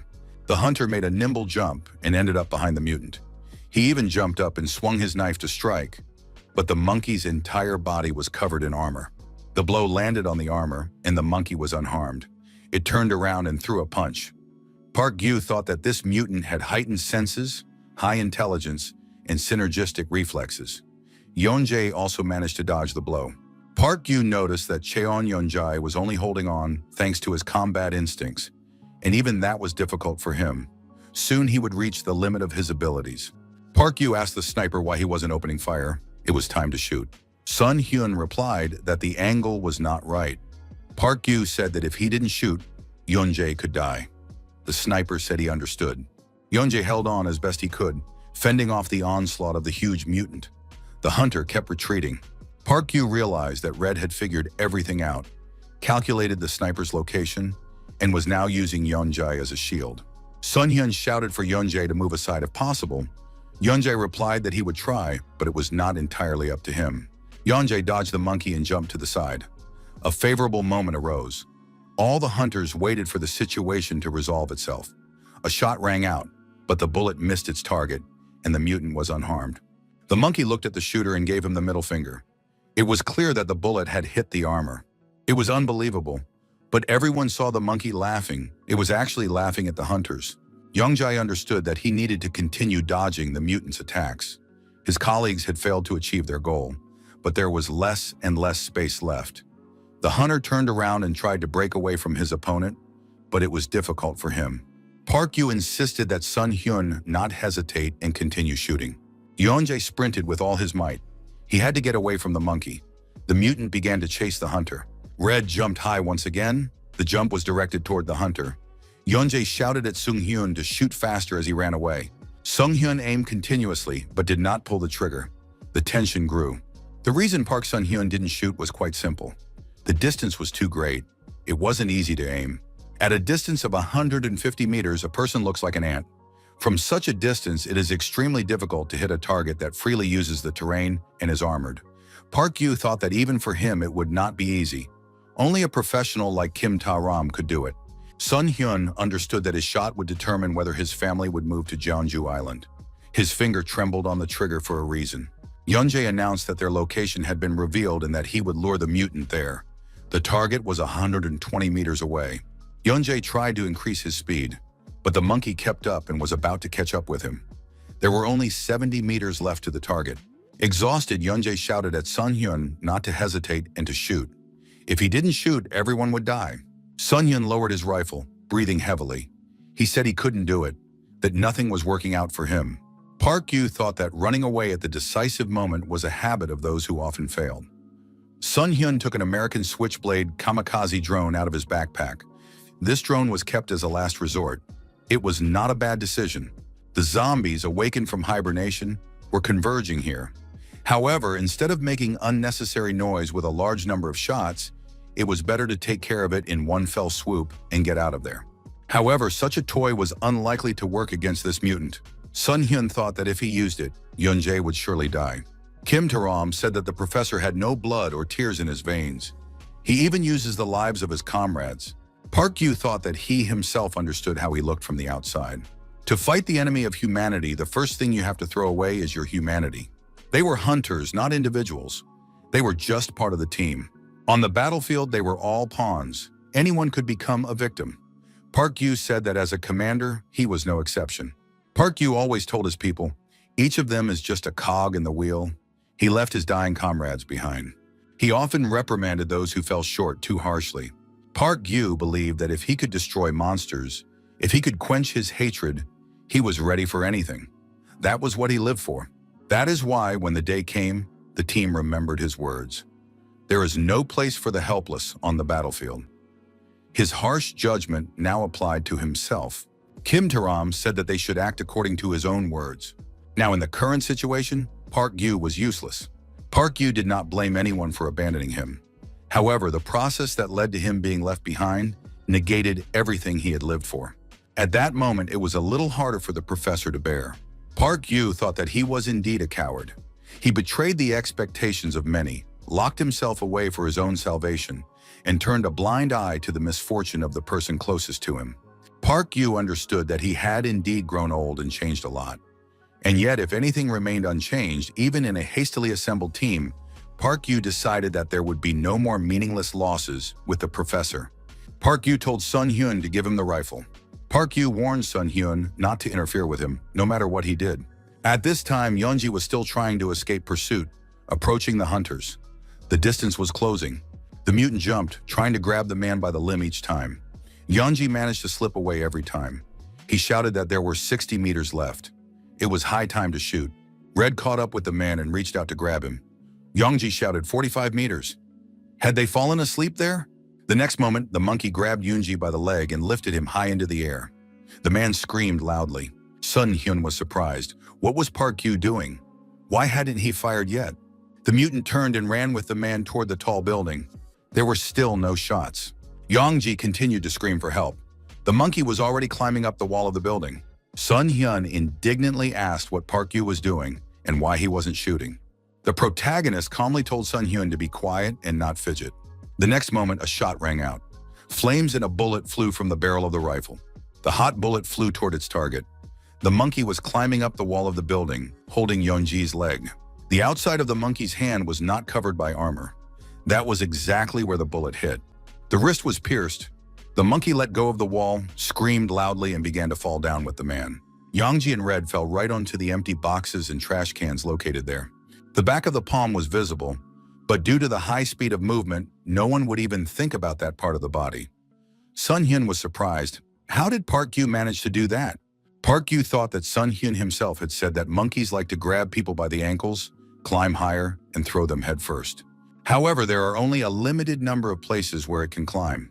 Park Go added that if everything was calculated correctly, there was nothing complicated about it. Sun Hyun realized that Park Yu was just waiting for the monkey to grab a person. The protagonist understood that the job was not yet done, and taking an axe, moved towards the mutant. The monkey appeared from the clouds of dust. Apart from its shot arm, there were no wounds on its body. There was anger and rage in the mutant's eyes. Park Yu asked where it was looking. The next moment, our hero swung his axe and rushed at the monkey. At the same time, he told it to look at him. The axe blow hit the armor, and the monkey was unharmed, but it lost its balance and staggered. Park Yu swung and threw the axe straight at the monkey's head. Red managed to dodge, and the axe flew past. The huge mutant screamed loudly and attacked the man, trying to punch him. Park Yu noticed that the mutant really did not understand the meaning of a feint. Behind the monkey in close proximity was Sun Hyun with a sniper rifle. A hunter is not an individual, but only part of a team. On the battlefield, everyone is a pawn. Park Yu once said that he was no exception. A shot rang out. The cartridge case flew off to the side. The mutant stopped. Park Yu looked at the wall. There was a bullet hole there. However, before hitting the wall, the bullet had pierced the mutant's head. Blood spurted from the monkey's mouth. Park Yu thought that at such a distance, if you didn't calculate the trajectory of an armor-piercing bullet precisely, the shooter was indeed a lousy hunter. Sun Hyun had successfully completed the task. Park Yu looked at Yeonji and asked if he was still alive. Yeonji sincerely told the professor to go away for a long time. Park Yu realized that he was alive and in good health. Park Yu was surprised. Hadn't Yeonji said that he was like that? Yeonji gave him a thumbs up in approval. Park Yu thought that this guy had a colorful personality. Sun Hyun took the radio and reported that the laser was on the line. He reported that the target had been eliminated and the mission accomplished. They had one wounded and were requesting support for their return. Yeonji pointed at the mutant and asked if it was even possible to put him in the car. Park Yu said he had an idea. The truck was returning to its base. Rifles were fired from the van at the zombies chasing it. The mutant was tied to the truck by his legs with a rope. His body was dragged behind the vehicle. Each shot from the rifle blew the zombie's head off. Yeonji, watching the scene indifferently, said it looked like some kind of cartoon. Park Yu thought that perhaps it was because of this surreal spectacle that he felt as if he were in a dream. After the operation, some hunters even posed next to the mutant's body. When Park Yu returned to the city, it felt like he had woken up from a dream. Contempt and poverty, hunger, anxiety and fear, despair. All of this was reality. A representative of the local administration thanked the hunters for their hard work and gave them a small gift: food, meat, rice, soft drinks, and alcoholic beverages. The representative noted that this could be considered a bonus. The hunters would receive their main reward later, after the final calculations. The hunters were delighted when they saw real rice. Yeonji said that he had been dreaming of rice porridge for a long time. The fresh beef was especially welcome. Park Yu announced that it was mutant meat. Those present did not like this information. Park Yu explained, they take a bull, inject it with a mutagenic factor, inflate it to enormous proportions, and then slaughter it. Such a bull yields more meat than a normal one. This information was ignored, and the hunters decided to eat the meat anyway. A representative of the administration told the protagonist that director Woo Min-hee would like to give him something personally. Could the hunter come to her? Yeonji announced that everyone present, including civilians, was invited to eat. Today there would be meat. A huge line formed to receive food. There was not only meat, but also kimchi made from spring greens and herbs. Sun Hyun, who was standing at the food distribution point, said that rice would be distributed to everyone later according to the norm. Park Yu looked at his plate. It turned out that everyone got 3 pieces of beef. Park Yu approached the child and gave him his portion. The boy liked it, and his mother was touched. At his mother's request, the boy bowed and thanked the adult uncle. In the midst of the feast, Park Yu left the room to get some fresh air. Sun Hyun approached him. His friend asked why Park Yu always preferred solitude. Had he always lived alone? The protagonist confirmed this. Park Yu said that there were many children and elderly people here. They all stayed for the sake of their families. Sun Hyun agreed that there were indeed many such people here. Take Pan Chae-hyuk, for example. He shoots at the S-class level. He injured his leg, but with such talent, he could survive anywhere. However, he stayed here for his mother. You wouldn't know it by looking at him, but he is an exemplary son. Park Yu asked if Sun Hyun was going to Jeonju Island. Sung Hyun replied that of course he should go there. Such an opportunity should not be missed. A place on the ship had already been reserved, and they provided accommodation there. Sun Hyun declared that life like this would finally come to an end. Park Yu wondered what family life was. It was definitely something that had to be protected at all costs for the sake of a better future. At the very least, it was not something that could be used and then discarded. Park Yu thought that he did not belong here. At least he was not some kind of noticeable detail. Park Yu said that when he returned here after the battle, he suddenly realized that this place was also over. Looking into the mutant's eyes, our hero clearly saw his future. Legionnaires, Parliament, there's almost no difference. Wherever he goes, he will hunt such monsters everywhere.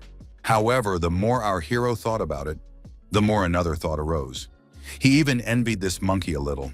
It was smart, surely knowing that one day it would be destroyed. However, until the very last moment, it was happy. It lived where it wanted, how it wanted, and then it was gone. Our hero did not say that people here were wrong. However, how long can a fish live when taken out of the water? Even if it somehow adapts to the air, can it still be called a fish? Park Yu understood that he needed others to survive. That was clear to him. But if it was a quantitative union and a real qualitative connection was required, if it required something he had never done before, then what should he do in that case? Sun Hyun said that Park Yu needed someone else who would listen to him well. Park Yu must find someone for himself. Our hero often imagined the worst-case scenario and pondered it alone.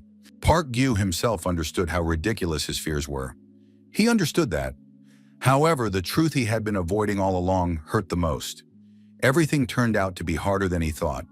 If he couldn't change, what would happen to him? He couldn't go on like this. He had to find a solution. The next day, the protagonist gathered himself and said he was leaving. Park Yu told Yeonji that he would stay in touch through director Woo Min-hee. If anything serious came up, he would let her know. Yeonji admitted that she had enjoyed herself. Park Yu decided that he needed to find a solution, but not necessarily here. Rushing headlong into a problem alone was not his style. Hong Tae-jun said that this was typical of INFPs. Yeonji said goodbye, saying that this guy was not called professor for nothing. He also promised to visit the professor when his leg healed. Park Yu told him not to bother coming to see him. He didn't know where he lived anyway. Sun Hyun came up and said he made it in time. It's good that Park Yu hasn't left yet. The young man asked if he had any extra fuel. There was a motorcycle nearby. Park Yu was surprised. What did this mean? Sun Hyun said that thanks to Park Yu, he was going to Cheonju Island. He didn't want to let the professor leave empty-handed. He definitely wouldn't be taking this motorcycle to the island. Sun Hyun added that he had serviced the motorcycle completely and it ran fine on synthetic fuel, so there was no need to worry. Park Yu thanked him for the gift. Sun Hyun replied that Park Yu was a savior to their family and he was the one who should be thanked. Park Yu thought this was an unexpected bonus, and he also decided to repay him in some way. The protagonist's gift was a suitcase with strange details. Sun Hyun asked what it was. Park Yu explained that it was an apocalyptic satellite device. It was a gift from director Woo Min-hee so that he wouldn't get bored alone. Park Yu didn't know what to do with it. Park Yu decided that Woo Min-hee wanted to frame him, but he wasn't going to give up so easily. Besides, this device would be useful to Park Sung-hyun in the future. With a satellite signal, you can connect from anywhere. Park Yu assumed that Sung-hyun could fit into their forum, "Long live the apocalypse," in the future. Sung-hyun noticed that when he was online, people hated him intensely. He didn't know why. They just say they want to destroy him.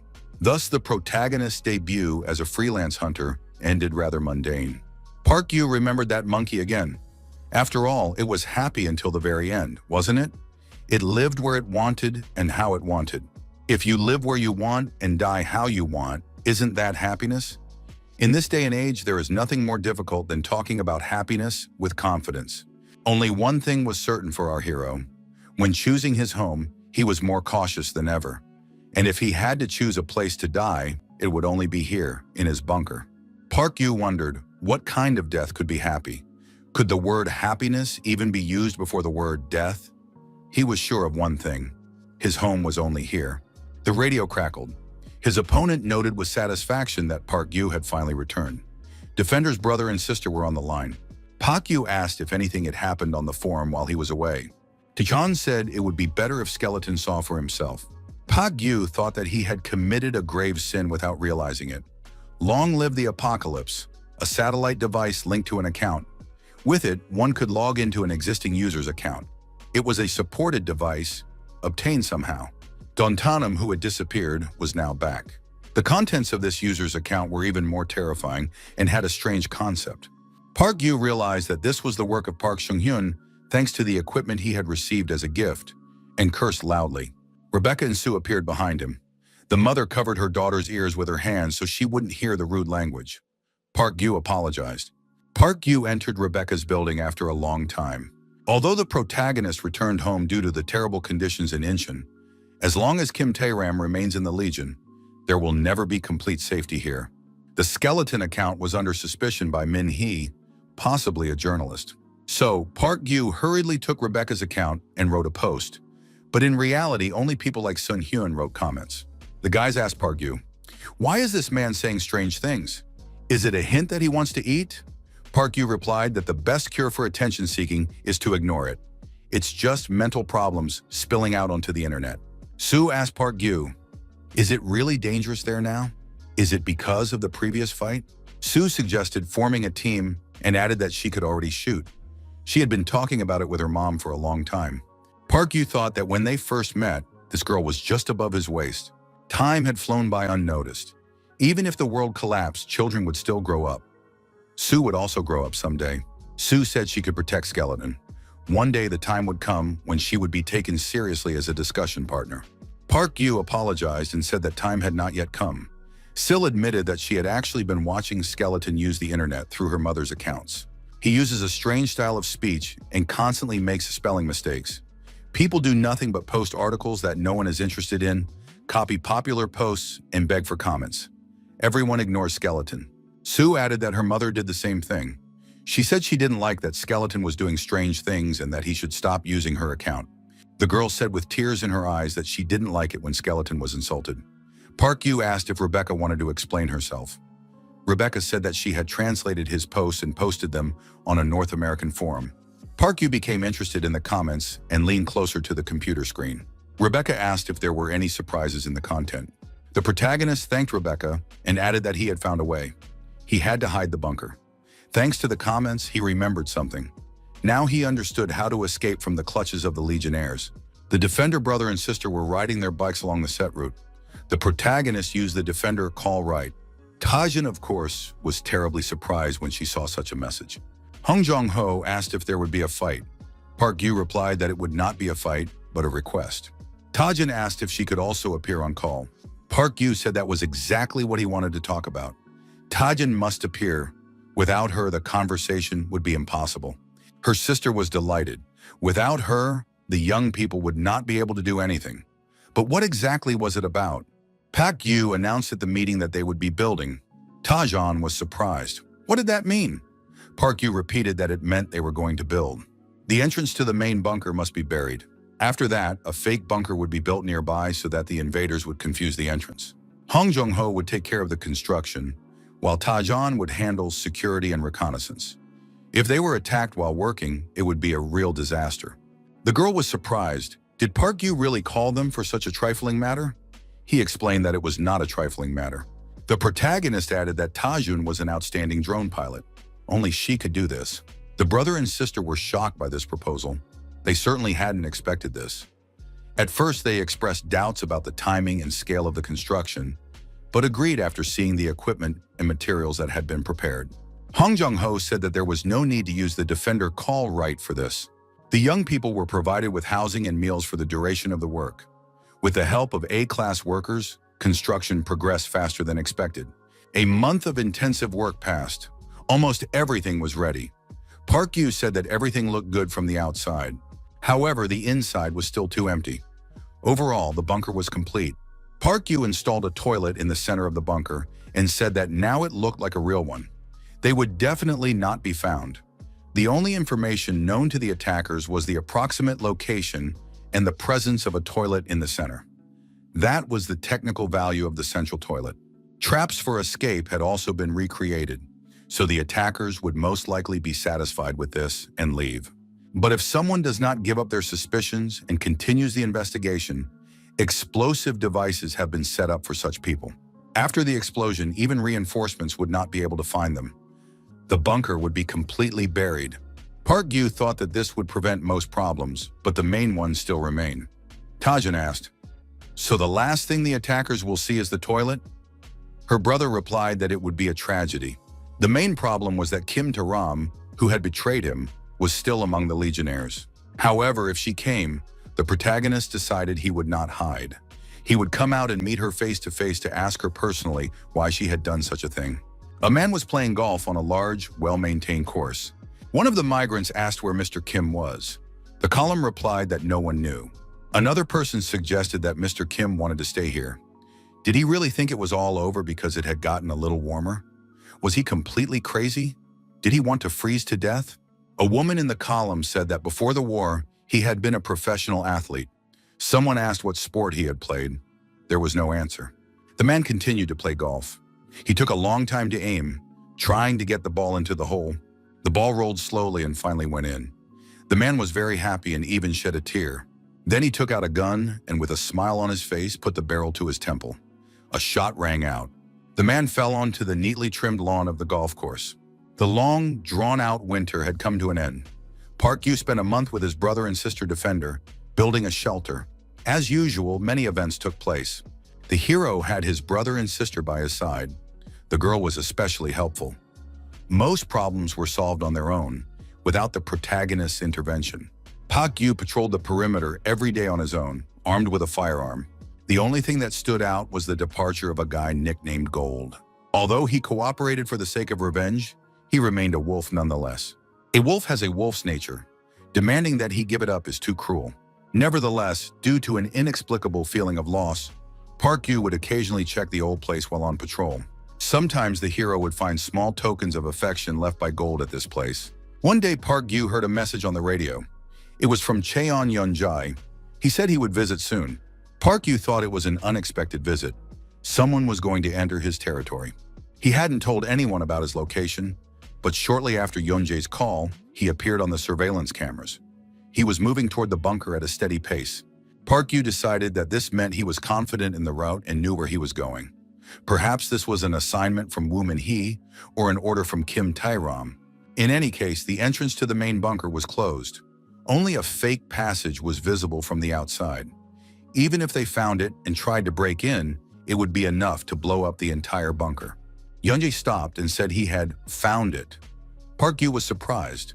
What exactly could this guy have found? The entrance to the disguised shelter or the main one? However, it turned out to be neither. Cheon Yeonjae moved in a different direction. He asked if Park Gyu was here now. Yeonjae reminded him that he had said he would find the professor. The protagonist realized that this guy was awakened. Once inside the bunker, Yeonjae noted that among the weapons Park Gyu had brought with him were American ones. Then he guessed that this man lived near an American base. The land near the base had access to water, and only this hill controlled the surrounding area. The rest was easy to figure out for himself. Yeonjae said that the bunker was very cozy, a real palace. The guest added that he liked it here, but he had some questions. Why was the toilet located in this particular place? Park Gyu asked why Cheon Yeonjae had come here. He could get straight to the point without unnecessary conversation.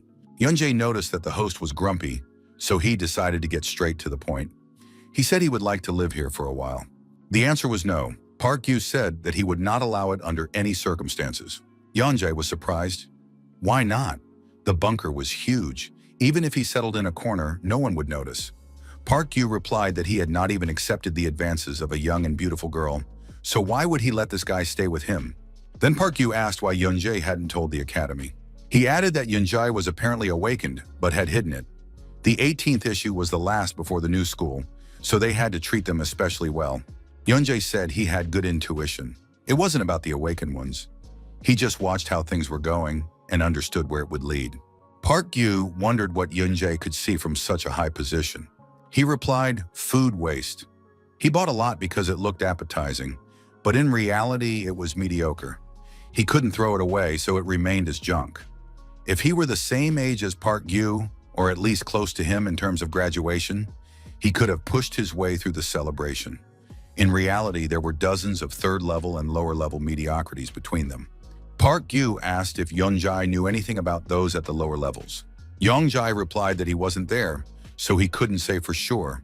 However, there was one girl he liked, but she died, and not on the battlefield, but somewhere inside the country. Park Gyu agreed that it was sad, but maybe it was just a coincidence? Yeonjae replied that it was not a coincidence. He had seen many such cases, and he remembered all the pretty girls. The young man added that now they were all dead or missing. Park Gyu asked if Yeonjae understood everything. Then why didn't he build a bunker himself? He replied that he had thought about it, but hoped that the old hunters would still be useful. There were still few awakened ones capable of influencing the waves. However, it soon became clear that there would be no support. They had all been discarded at the same time. Yeonjae added that if even Park Gyu couldn't hold out, how could he? The guest asked if it was worth becoming pessimistic. He didn't want to be like that. Park Gyu ordered him to leave his house immediately. Then Yeonjae said that now he was speaking seriously. He had a request for the professor, for Park Gyu to visit the community of his classmates and simply join it. It didn't matter whether he was from the Legion or Parliament, they were all from the same school. If the country already considers them unnecessary, then they need to stick together. Yeonjae added that they all dreamed of the same thing, fighting monsters. Yeonjae asked Park Gyu to support them and contribute. After all, he was the coolest. There had to be at least one famous person, otherwise their prestige would completely fall. Park Gyu thought he didn't want to do it. The world was heading for certain doom. Why look back now? However, after thinking about it for a while, Park Gyu signed where necessary. Our hero noted that the guy's words about how they once shared the same dream touched him slightly. Park Gyu asked what kind of community it was and who was its leader. Yeonjae replied that he was the leader of this community. Park Gyu asked how many people were in this community. Yeonjae smiled and remarked that the professor was indeed perceptive. So far, there were only 2 of them. Park Gyu realized that he had gotten himself into trouble again. Park Gyu asked what kind of photos Yeonjae had been showing him. Yeonjae replied that they were photos created using artificial intelligence. Sora too had made them. Park Gyu was frankly angry. Yeonjae said that it was not a lie, but a goal. Everyone from Hunter's Street would definitely join this community. Otherwise, why would he mention Park Gyu's name? Due to the situation in the parliamentary faction, no one dares to speak openly, but as soon as Park Gyu's name is mentioned, everyone will rush into battle. After all, everyone knows that the professor is a legend. Yeonjae said goodbye and said it was time for him to go. He had to check in on his classmates. He had plenty to do. Park Gyu asked if Yeonjae had planned all this from the beginning. The guest replied that the area here was very good. He didn't know when it would happen, but if the parliamentary faction fell, he would assemble a team of 3 hunters he could rely on. Wasn't it better to have his own people around him rather than strangers? Park Gyu said that this was very unexpected. The hero felt as if he had been slapped in the face, but in a pleasant way. Park Gyu warned his guest not to say a word to his classmate who lives nearby, Yeonjae. The young man replied that he understood. Yeonjae remembered that there was once a guy who suggested creating a similar community. He wanted to found something like an alma mater. I wonder how his life turned out. They say he is now the most important person on Cheonju Island, an awakened one, and a classmate at that. It was the senior advisor to the Cheonju committee, Kyung Min Gon. Park Gyu wondered, was this the same person he knew? The beginning of it all was, oddly enough, quite mundane. It was a normal, quiet day as usual. However, a small event stirred up the forum. Won got into an argument with Sun Hyun in a chat room. They even exchanged insults. Sun Hyun said that it was not worth wasting words and that it would be better to meet and fight. Sung Hyun, known as Dongtan Mom, declared that he would drown his opponent in the sea. Park Gyu was upset. What were they doing? Two idiots on a forum decided to start a fight. It all started quite simply. When the departure date of the evacuation convoy to Jeonju was announced, as usual, Yeomgu started trolling. The argument escalated into a serious altercation, and then into a real fight. Except for the fact that both participants are dark stars of the internet, this is a typical online brawl. However, our hero took notice of them for a reason. The fact is that Park Sung-hyun is a professional hunter. He's not just a hunter, but a tough and meticulous one. He could easily be classified as A-class, a very skilled fighter.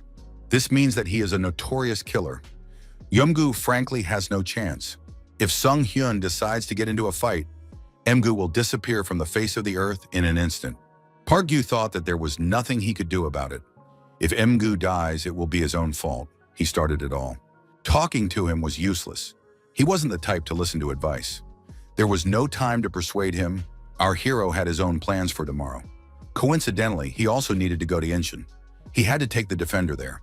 Park Gyu thought that maybe Emgu would ignore Skeleton's words, but Sun Hyun would definitely listen to Park Gyu. No matter how annoying he was, Yeomgu was still an old-school user, a former participant in closed discussions. He didn't want him to die so mercilessly. Having gotten involved in this matter because of some trifle, our hero had no idea what a storm it would cause later. The next day arrived, refugee camp in Incheon municipality. Looking around, Hong Jong-ho noted that many more people had survived than he had previously thought. Defender believed that everyone would freeze to death, unable to survive the past winter. Park Gyu noted that survival rates in the camps varied. If the government had effectively abandoned them, everything depended on the skills of the camp leader. In some places, people survived by huddling together like penguins to keep warm. This was not a rumor, but the truth. Park Gyu asked what exactly Hong Jong-ho wanted to find. He replied that he was looking for painkillers and other small items, and that it would also be good to find a good doctor. Hong Jong-ho suggested that they go their separate ways and do their own thing, and that they would meet later. Park Gyu asked if everything was okay with Hong Jong-ho's sister. He replied that he didn't know. We can only hope that everything is fine. Until the appointed time, our hero did not expect anything special. He thought that the survivors were mostly stubborn types. You couldn't survive here without an iron will. Park Gyu hoped he could convince Sun Hyun, since he had already helped his family, but his calculations proved naive. Sung Hyun asked why he should leave. He categorically refused. Was this a real fight? In old games, he was often challenged to duels, but he never agreed. People said he was a coward. But what could they do besides swear? They would grab their keyboards and turn into useless trash. Sun Hyun asked how Park Gyu knew he was going to a fight. Maybe Park Gyu was also on this forum? He replied that he didn't even know what the internet was. Sun Hyun said that since Park Gyu had come, he had a question about the Long Live the Apocalypse forum. Could he fulfill one request? Sun Hyun explained the problem to our hero. The list of items prohibited from being transported to Jeonju Island includes satellite internet modems. Sun Hyun wanted to continue using the forum on Cheonju and asked why it was banned, but they just waved him off, citing security reasons. They didn't give any coherent explanation. They mumbled something about Chinese submarines and signal tracking without really understanding what they were talking about. Even after receiving confirmation from a knowledgeable person, the young man still did not receive permission to transport the equipment. Sun Hyun realized that the fastest way to get approval was from their superiors. Park Gyu was surprised. Did Sun Hyun really want him to ask Woo Min Hee? Park Gyu replied that he couldn't do that. He noted that they would not even waste time meeting with him. Min-hee would definitely refuse. Sung-hyun disagreed. If Park Gyu asked, she would definitely meet with him. The protagonist was surprised. Why? Sung-hyun exclaimed, "Didn't Park Gyu know?" It was an open secret among the students. Park Gyu replied dryly that he wasn't interested in gossip. Sung-hyun waved his hand and said it didn't matter. In any case, he asked Park Gyu to simply pass on a message to Min-hee. If she refused, he would never ask her for anything again. Park Gyu thought that he had given this guy a satellite modem not only as a token of gratitude, but also for another purpose. He hoped that Sun-hyun would become his informant on the island. There were many posts on Pale.net that were supposedly written from Jeonju, but there was almost no verified data. Having a reliable person there would help verify the information. Park Gyu didn't understand why Sung-hyun was so confident, but decided that talking to Woo Min-hee wouldn't hurt. He promised to meet with the director. Park Gyu told his interlocutor that in return he would ask him for a small favor. Park Gyu showed up at the appointment and asked to be told that he was looking to meet with Woo Min-hee. Although he had promised Sung-hyun, he decided not to make a special effort. He knew Min-hee well as a hunter. This woman was unpredictable and irresponsible. Because of her striking appearance, she attracted attention everywhere she went and provoked conflicts. Her painful sensitivity and obsessive nature often stumped not only herself, but also those around her. Her combat skills were outstanding, but as a team leader, she was the worst option. No one wanted to deal with her. Fortunately, Min-hee only spent time on things that truly interested her. Park Gyu believed that his request would not even be considered without good reason. He planned to sit for a while and then leave, citing failure. Woo Min-hee was surprised. For the first time ever, Park Gyu had come to her himself. Park Gyu was amazed that she had come out to meet him in person. Min-hee noticed that Senpai only sought people out when he needed something. What was it this time? Information or resources? She added that Park Gyu had been avoiding her for so long. What made him come here in person? She was really curious. Park Gyu asked if the director was free. Min-hee replied that she had some time before her next meeting. She had stopped by for a short while.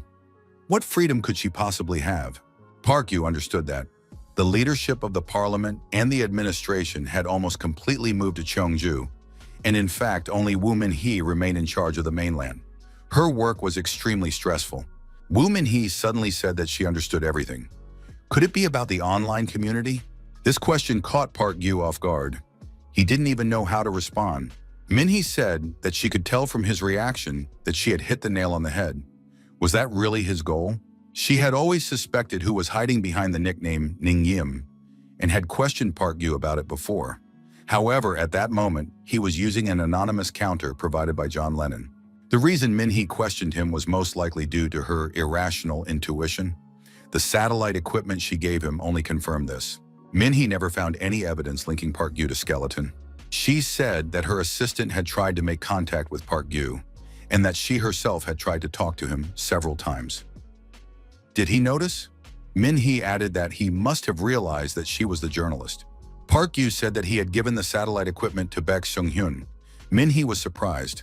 How could he do that? It was a valuable item. Park Gyu replied that he could do whatever he wanted with a gift. He added that if Min-hee was so upset, she could take it back.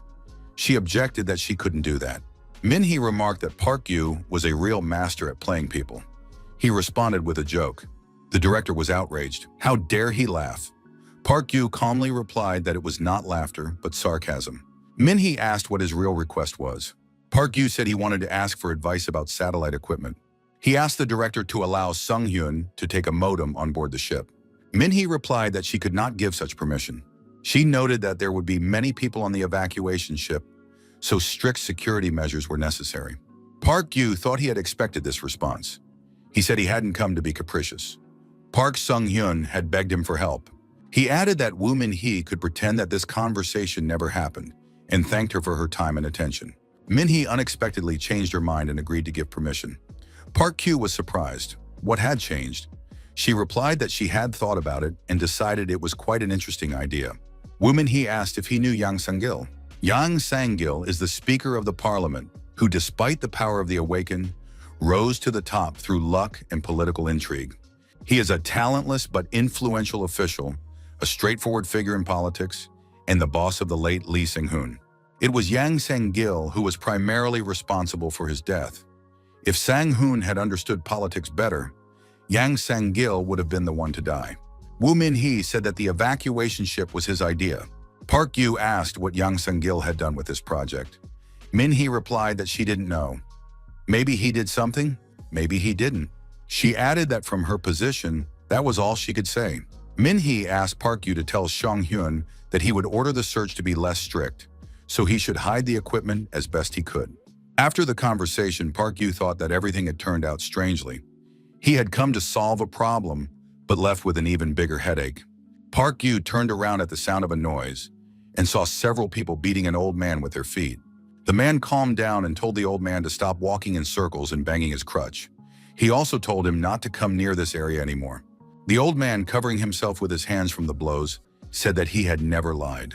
The ship would not arrive at Cheonju Island. It would sink in the middle of the ocean right now. Park Yu was surprised, approached the old man, and asked what he had just said. Park Yu lifted the old man to his feet, sat him down on a bench, gave him some tea, and told him not to rush. Park Yu repeated his question. Why was the old man so sure that the ship would sink? There must be some evidence. What was the reason? The old man handed the young man a document and said he could look at it first. The man added that before the war, he had been the captain of a container ship. After the war began, he transported people to Jeonju Island and was the captain of the first evacuation ship. The former captain added that he personally sent the first convoy to China. Park Yu asked if it was the same convoy that had left earlier. The old man confirmed it was. The old man's words were backed up by some worn-out documents. Park Yu couldn't just take the word of someone he didn't know. He asked how this was even possible because proof was needed. There is a concept called confirmation bias, the tendency of people to pay attention only to information that coincides with their beliefs, ignoring everything else. It is an incredibly powerful and seductive way of thinking that is almost impossible for people to avoid. The old man said that on land, a person is like a baby in water. As soon as the ship rocks a little, they turn pale and suffer from seasickness. An experienced captain can herd passengers like a flock of sheep, even on calm seas. It is a trifle to transfer key people to another boat, leaving behind those who cannot stand on their feet. Park Yu wondered if the persuasiveness of these words was a manifestation of that very tendency. Park Yu asked if the old man had any proof. The former captain replied that everything had been verbal, by agreement. He did not know what had happened to the other crew members. To leave after the job was done, that was the agreement. Park Yu said, so the captain made a secret deal with the government, abandoned thousands of people in the middle of the ocean, and now claims that there is not a single clue or witness left except him? The captain admitted that it sounded implausible, but added that he remembered that the person in charge was a man named Yang. Park Yu remembered Min-hee's words that the evacuation convoy to Jeonju Island was the work of Yang Sang-gil. He noted that it all sounded strange. Why send those who were going to be written off anyway to China? Wouldn't it have been easier to just drown them? The old man replied that his son was among the passengers. The government ordered him to sink the ship, but he couldn't do it because his son was on board. The captain convinced the officials that instead of risking sinking the ship, which could backfire on them, it would be better to simply send the people to China. Initially, they put in little fuel so that they would not be able to return. Park Yu was surprised. How could they sail to China without a captain? The old man replied that if the currents helped, they could. Park Yu asked if it was really okay for the former captain to tell everything to the first person he met. After all, it was dangerous for his life. Sun Hyun appeared nearby. He thought Park Yu had left long ago. Sun Hyun told the old man to get lost before he got kicked. Park Yu was surprised. Wasn't this old man a local? Sun Hyun replied that this man had recently appeared and was bothering everyone. He was talking nonsense and causing a lot of trouble. The old man's last words were, "Thank you for listening." Sun Hyun was surprised. Did Park Yu really believe the words of this crazy man? Park Yu replied that judging by his speech, he wasn't completely insane. Sun Hyun remarked that such people were even more dangerous. Park Yu thought it was a well-known conspiracy theory from Pale.net. Sent to China, drowned. It was spread by people who like to take away other people's hope, like Yomgu. Sun Hyun added that sometimes this old man mistakes him for his son, thinking he is sane. The former captain told the protagonist that there was a man in the hunter's quarter who looked like his son. Park Yu thought that the act of recognition implies interest in the object. As long as this assumption exists, objectivity may have been an illusion from the very beginning. Sun Hyun looked at his watch and said that Young-gu was late. Park Yu asked Sun Hyun to respond to Young-gu's call for an offline meeting, teach him a lesson, and let him go. This time he would get off with a slight scare. But if he continued, he would get into big trouble. It would be better to give him a beating. It would be good for him. Park Yu noted that being so late was too much. Sun Hyun told Park Yu to look at his smartphone screen. Young-gu wrote that only suckers abide by agreements on the internet. He had no intention of going anywhere. The confrontation ended in a crushing defeat for Park Yu. Sometime later, Sun Hyun, along with his family and other passengers, boarded a ship bound for Jeonju Island. It was the same day our hero returned from Incheon. They said that the body of an unknown person had been found floating near one of the piers. The cause of death was unknown. The body, picked up by refugees, was thrown into a landfill, like other remains. The forum said that a senile old man who used to wander the streets had died. He had nothing on him. After a while, the ship with passengers arrived at Jeonju Island. Hyun's son posted a photo of the island's coastline. Young-gu saw signs in Chinese in the photo. Park Yu was surprised. Had the ship really arrived in China? He wondered whether the old man's story was true or just a plausible lie. Now no one would ever know. The passengers on the ship were frightened and surprised. Hyun's son posted a photo of his family and wrote that he would definitely return alive. This story is not over yet. Armed men broke into the bunker and were surprised to see a toilet in the middle of the room. Could some kind of pervert have been living here? The place seemed suspicious.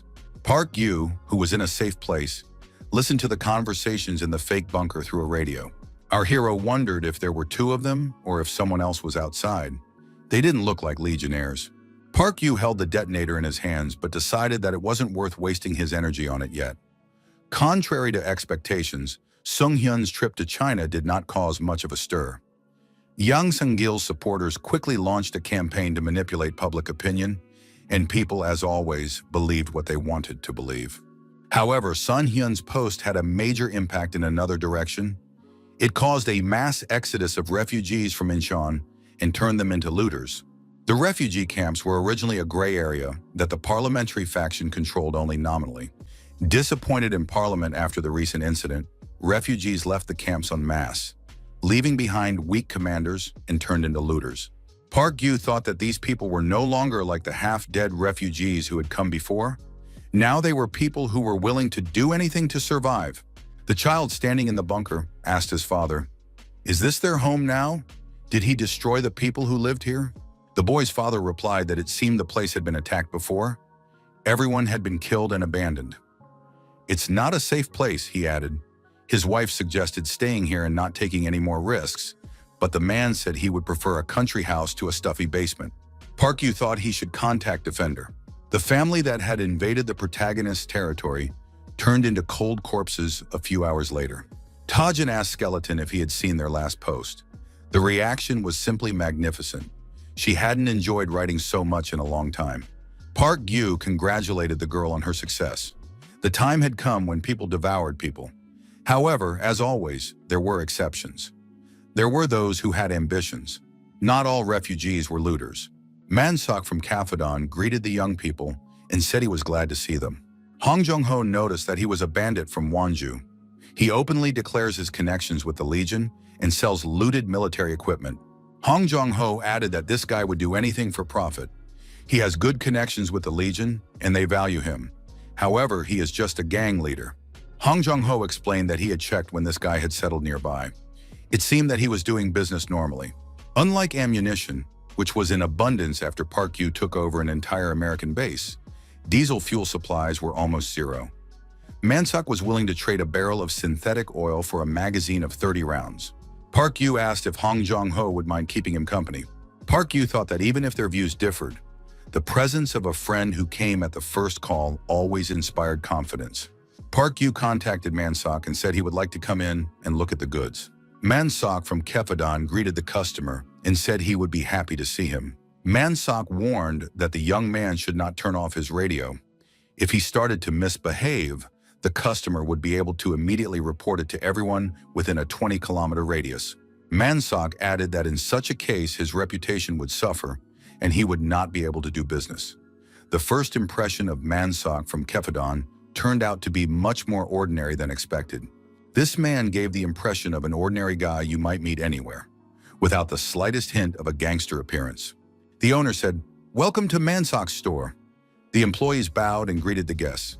There were bars behind which people were held, which made Mansok seem even more diabolical. Mansok offered women for next to nothing. He also had weapons, fuel, and drugs. If something wasn't available, he promised to get it. Suddenly, Mansok swore obscenely and punched a thin man in the jaw, ordering him to stand still with the sign and not move. In contrast to the gloomy atmosphere inside, the deal went surprisingly smoothly. Hong Jung-ho got everything he needed. Mansok asked if the young men were selling ammunition. The ammunition could be exchanged for synthetic oil. However, there was not enough oil. Mansok offered to load everything they had and promised to deliver the rest tomorrow at their next meeting. Park Gyu told Hong Jung-ho that half of the ammunition boxes were a token of gratitude, and if he needed anything, he could feel free to buy it here. Park Gyu noticed the weapon standing in the corner. "What is it?" The protagonist asked the shop owner if it was hunting equipment. Mansok noted that the buyer seemed to know a lot about weapons. Was he a hunter by any chance? Park Gyu replied that he had been a hunter for a short time and asked how much the weapon cost. Mansok said it was not for sale. It was too difficult to obtain. One of the employees reported to the boss that all the synthetic oil had been loaded. Park Gyu noted that the workers had finished quickly, and Mansok offered to escort the buyers to the exit. Mansok suggested that the young men become his regular customers and promised to serve them in the best possible way. Park Gyu asked the shop owner, "Was the man with the sign his employee?" Mansok replied that he was a judge. The protagonist was taken aback. "You rarely hear that word in such circumstances." Mansok added that before the war, judges sat on their high thrones, playing with people's fates. Now before his death, this man would be a toy for a while. Mansok explained that this was retribution. Park Gyu sensed an incredibly deep hatred in his words. Was this hatred directed against judges as a class or against a specific person? Perhaps both. Since the hero wanted to conclude the deal peacefully, he decided not to interfere. But apparently his hopes were not destined to come true. In one of the rooms, there was a lot of blood on the floor. People were sitting there. It seemed that the owner's personal presence was required. Subsequent events began to unfold in such a way that the hero had no choice but to intervene. Mansok said he was very sorry that things had turned out this way. The attackers had forced the buyers to disturb their restless establishment. Park Gyu asked what had happened. Mansok explained that there had been an attack the previous night. It seemed that someone who had gone out to relieve themselves had been attacked and dragged away. Most likely it was the work of mutants. Park Gyu thought that if they were mutants, then everything made sense. Unless they were particularly intelligent individuals like Gold or Red, such creatures often attacked multiple targets, forgetting their fear due to their inflated bodies. However, something seemed strange. Why did they need to climb over the wall to attack here? Mansok said that he originally wanted to arrange delivery to the young man's property, but the staff were now frightened. He apologized for the inconvenience. Mansok added that he would give a generous bonus in return and hoped that Park Gyu would visit his store again. Park Gyu thought that this was not a special case. Fighting a mutant always came down to firepower. Park Gyu looked at the bandits and decided that their forces should not be a problem. However, the hero's expectations were shattered. Mansok convincingly asked the hunter to destroy the mutant and promised a generous reward. Park Gyu asked if the enemy could fly. One of the bandits confirmed this and said that the creature resembled an owl, with feathers that looked like ears and eyebrows. Park Gyu suggested that it was a nightjar, a serious problem. The barn owl is a large nocturnal bird of prey from the owl family, the top of the food chain in the Korean ecosystem. It is highly adaptable and undemanding in its diet, a long-standing and formidable enemy of hunters mentioned in textbooks. Park Gyu concluded that this area had now become its hunting grounds. If these people had become its target, it would be wiser to move. But Mansok said that was impossible. The shop owner said that they must hold on to these lands by any means necessary. Due to the influx of refugees, several camps held by former factions had fallen. People seeking refuge would soon begin to settle and gather around these places. Mansok added that this was a great opportunity and promised to make it a center for trade and entertainment. A new base, almost a whole city. He declared enthusiastically that he would create a Las Vegas of the decline era. Park Gyu wondered if all this would come at a high price. Mansok confirmed that he was ready for anything as long as he could afford it. Park Yu said that in that case he would take the hunting equipment, and as he said this, he looked closely at the weapons. Park Yu added that he needed people to support him in battle. 3 people would be enough. Mansok replied that he agreed. Mansok ordered his assistant to contact headquarters to send reinforcements. Park Yu thought that the mutant, the owl, was a formidable opponent. Even veterans would admit that. For ordinary people with no combat experience, their numbers were irrelevant. Park Yu decided to use these people as cannon fodder to track down the mutant that had appeared in this area. Although our hero is a proponent of thorough preparation for battle, he rarely seems to act in a state of complete readiness. Park Yu ordered logs to be gathered and turned into stakes, which were placed everywhere. Park Yu expected the mutant to attack until it ran out of breath and collapsed from exhaustion. The bandits were excited by the hunter's idea. Park Yu said that while they were preparing, the enemy would not wait. The bandits drove people to work and morally oppressed them, calling them bad names. Park Yu thought, even if those who are used as cannon fodder are the scum of society, does that make him feel any less guilty? Park Yu remembered Kim Ta-ram's words. She said she didn't choose anyone to be used as cannon fodder. Mansok said that the hunter shouldn't worry. These guys weren't worth it anyway. Let them do this dirty work. Mansok lit a cigarette and said there was no need to worry about that scoundrel. Maybe it was because of his work before the war, but he carefully followed the terms of the contract. These people agreed to be here themselves. It's their own fault. Park Yu asked if that meant the judge was here for the same reason. Mansok asked if the young man really thought he was pitiful. Park Yu replied in the affirmative. Mansok asked the hunter if he had anyone he hated intensely. Park Yu thought that if the object of hatred was not a person, then yes, there had been such a person. Mansok asked if it had ever happened that the hunter hated someone intensely, but did not understand how exactly he should hate them. The man added that he had a daughter, a very kind and beautiful girl. However, the fact that his daughter was beautiful was not always a good thing. A stalker became attached to her. The family reported that the stalker had followed the girl home, and they caught him before anything bad happened. However, the judge decided to release the man. They say he had a respected profession and status, and judging by his statement of remorse, the risk of recidivism is low. Mansok added that he himself saw the stalker waving a knife.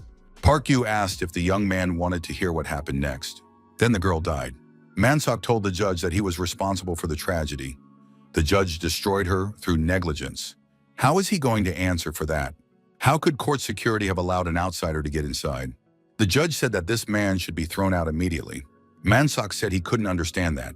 Even if there was no malicious intent, a person had died. Shouldn't that leave a bad taste in one's mouth? How could one act as if these were problems of another world and have nothing to do with them? Mansok admitted that he had done wrong. That is why he gives the judge a chance every day. Mansok puts the gun in the judge's hand and says that he is the man who turned him into a nobody.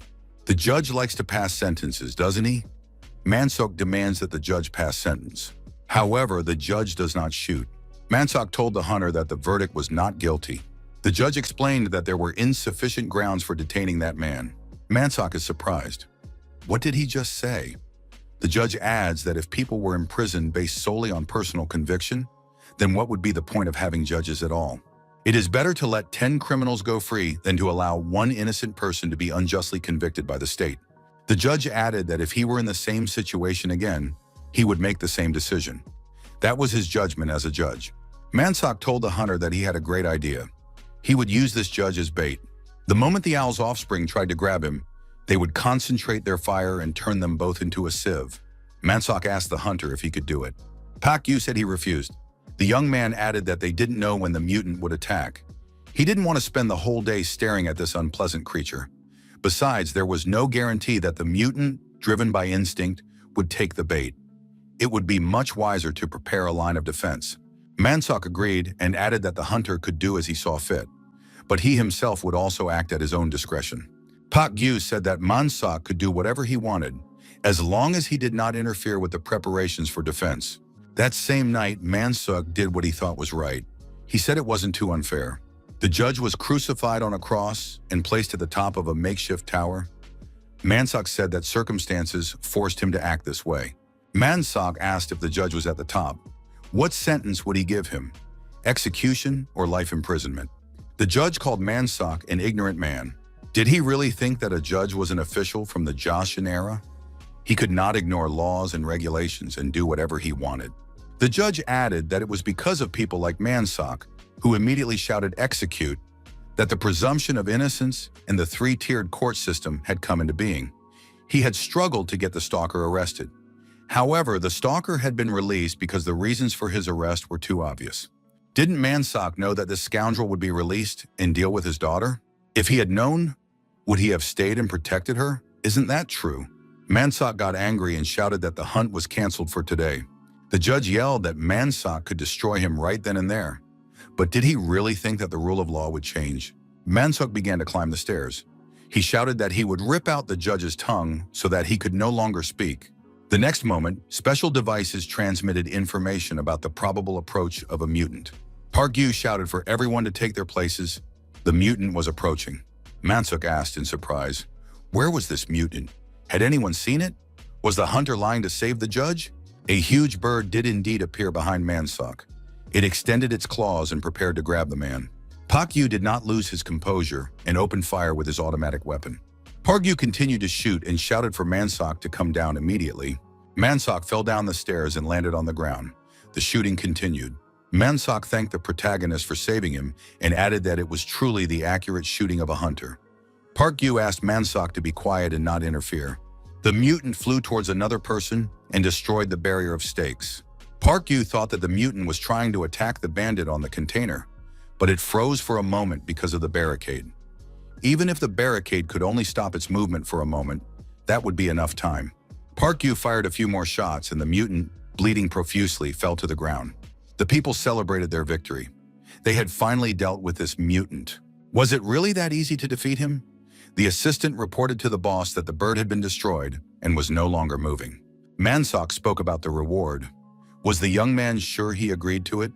The man added that he thought they should offer more. This mutant was smaller than the one they had encountered before, and there were no visible marks on its legs. Park Yu shouted for everyone to return to their places. There was another mutant. A huge bird was indeed circling above the head of one of the armed bandits. The bird grabbed the armed man with its claws and crushed him. The people were terrified. Everyone began to scatter in different directions. The armed squad succumbed to panic. The mutant continued to circle, flapping its wings and grabbing armed men with its claws, seriously injuring them. Park Yu suggested that the mutant understood that guns were dangerous. Now it was primarily targeting those who had weapons. Our hero lowered his machine gun to the ground. The bird flapped its wings and prepared to attack the bandit with the machine gun in his hands. Park Yu appeared between the bird and the man with an axe in his hand. He swung back and prepared to throw the axe. Park Yu thought that the force of the throw was not enough for a powerful blow. He counted on the acceleration he would get from the fall. By adding the force of the throw to the acceleration, he could pierce the mutant through and through. And indeed, the thrown axe pierced the mutant's head through and through. Park Yu thought that the mutant was beginning to glow. He needed to move away so as not to fall under its harmful influence. Tajon and Hong Jong-ho asked the protagonist what had happened to that bench. Park Yu replied that the survivors had returned later and evacuated. Tajon expressed regret that they had left. She wanted to buy something. Hong Jong-ho asked what happened to the judge. Are they still carrying him around? The protagonist couldn't easily answer that question. During the fight with the mutant, the platform with the judge fell and crushed the gang leader. Mansak screamed in pain and assumed that his leg might be injured. He dropped the gun from his hands. The free judge picked up the gun. Park Yu watched as the judge approached the gangster and pointed the gun at him. Mansak shouted for no one to interfere. He turned to the judge and said that the establishment had been destroyed and his henchmen had almost all been killed.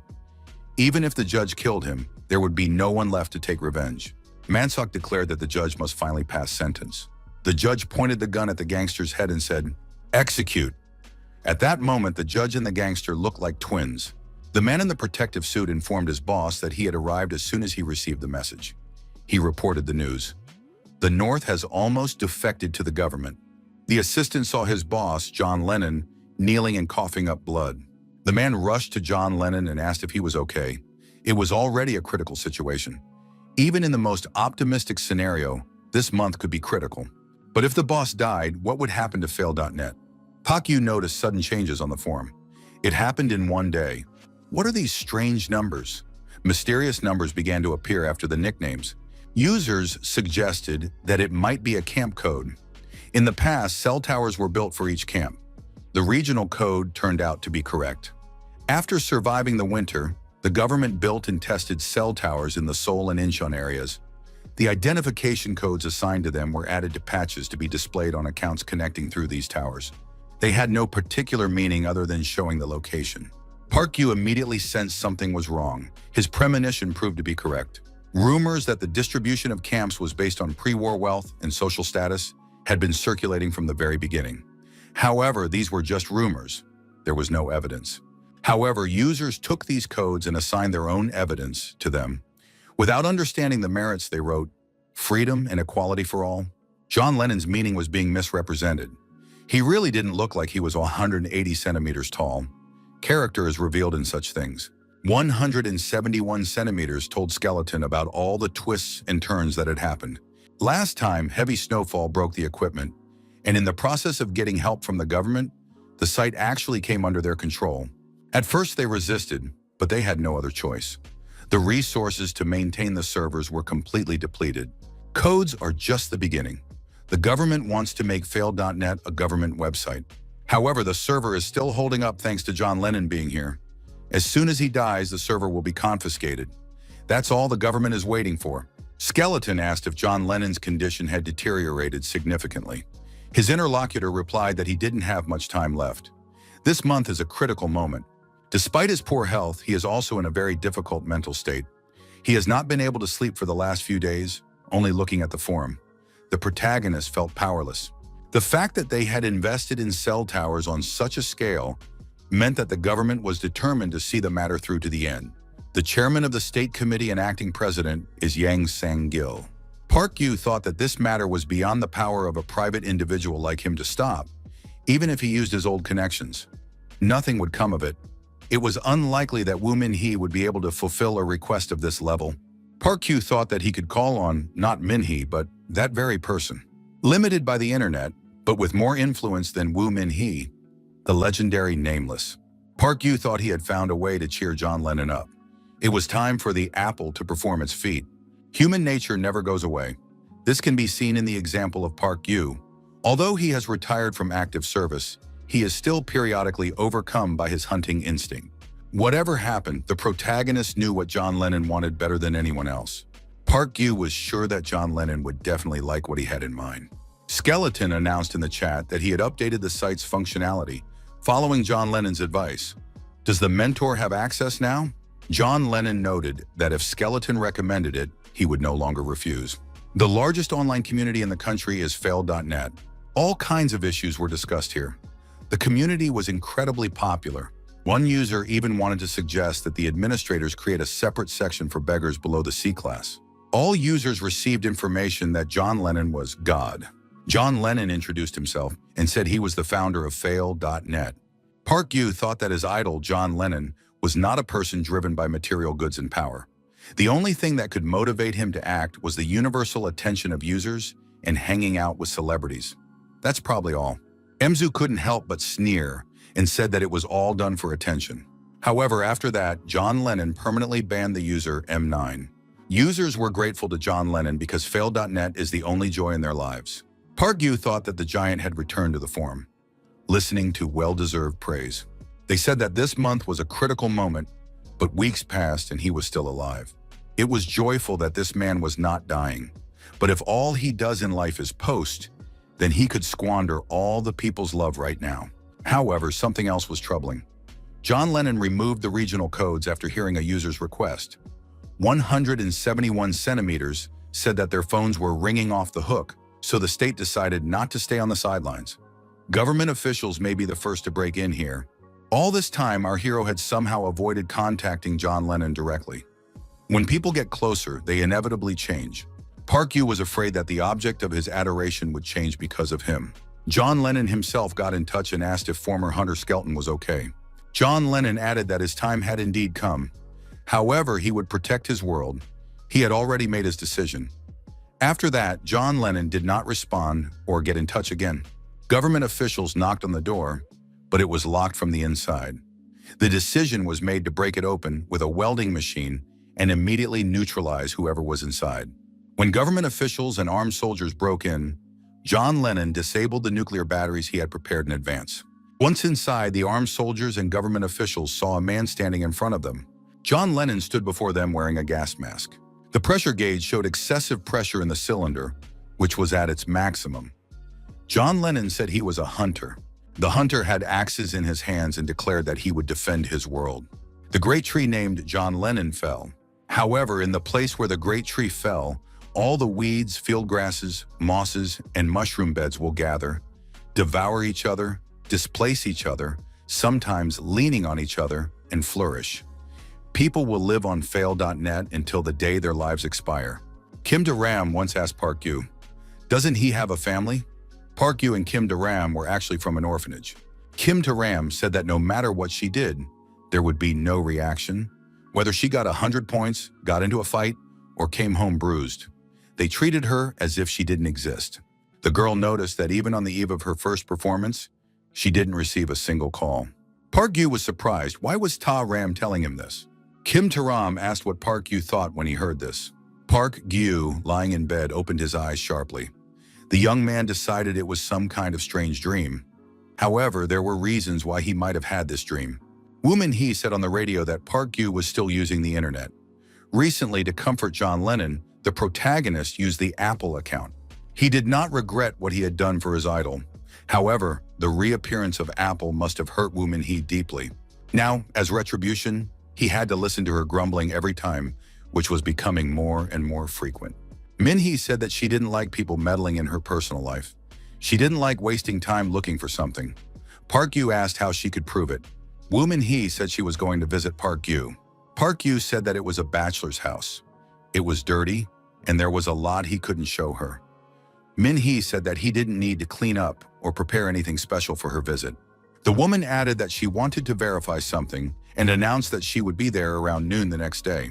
Park Yu remembered that Woo Min-hee, suspecting her lover of infidelity, once spent 3 days in the trunk of a car to follow him. She is that meticulous and scrupulous. To deceive someone like Min-hee requires appropriate preparation and planning. Park Yu thought that hiding the laptop would not be a problem.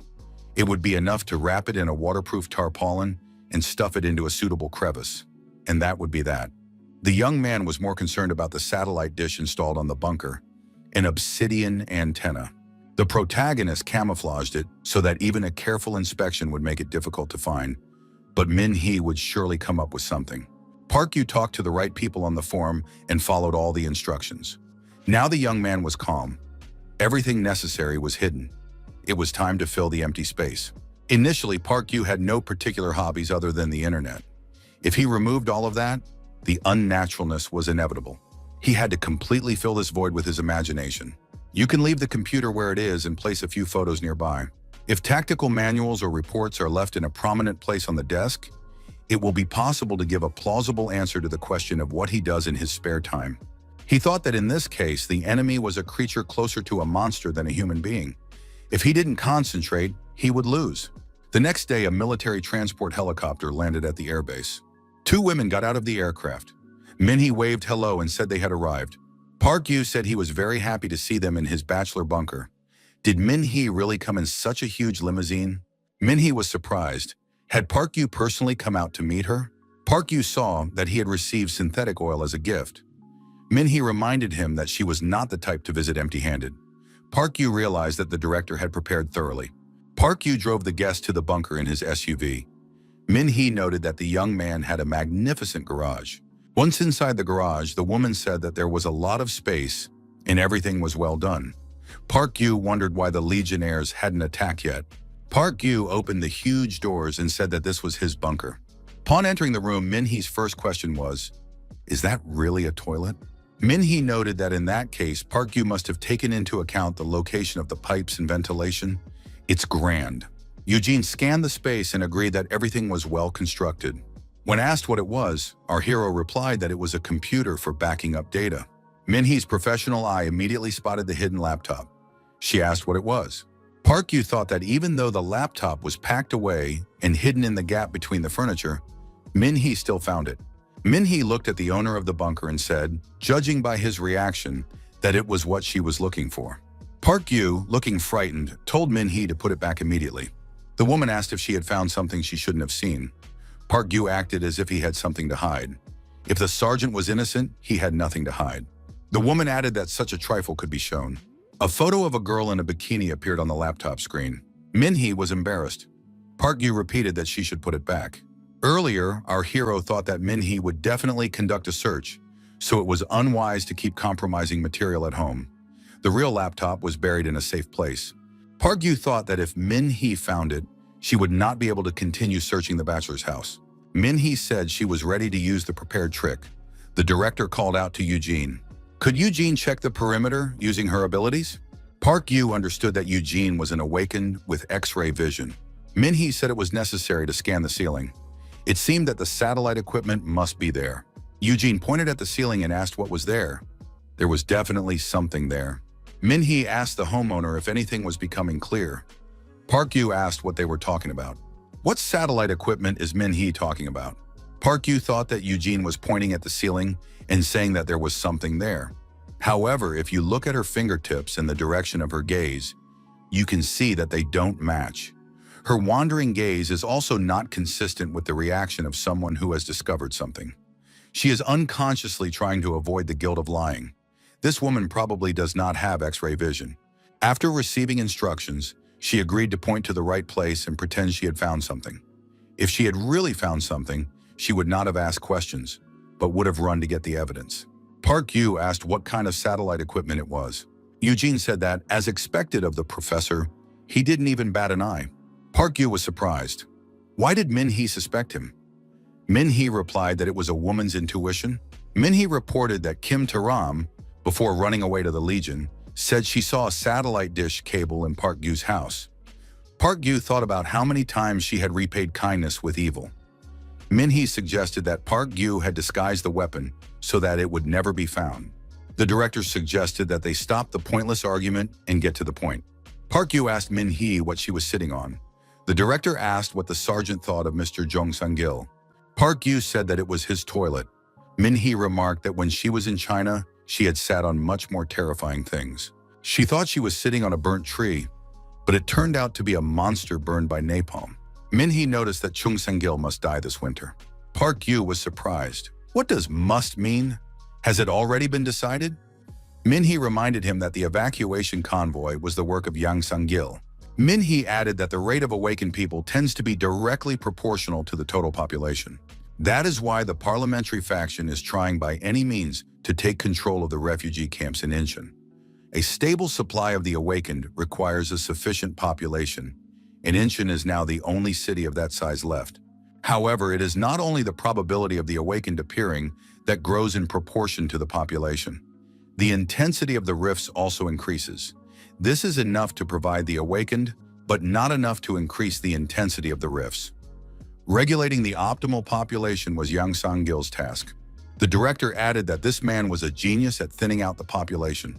Yang Sang-gil primarily put those who did not have children capable of passing the aptitude test or who were deemed unfit on the ships. All these details were strictly classified. Unfortunately, however, someone smuggled satellite internet equipment onto the evacuation convoy. This was done in secret.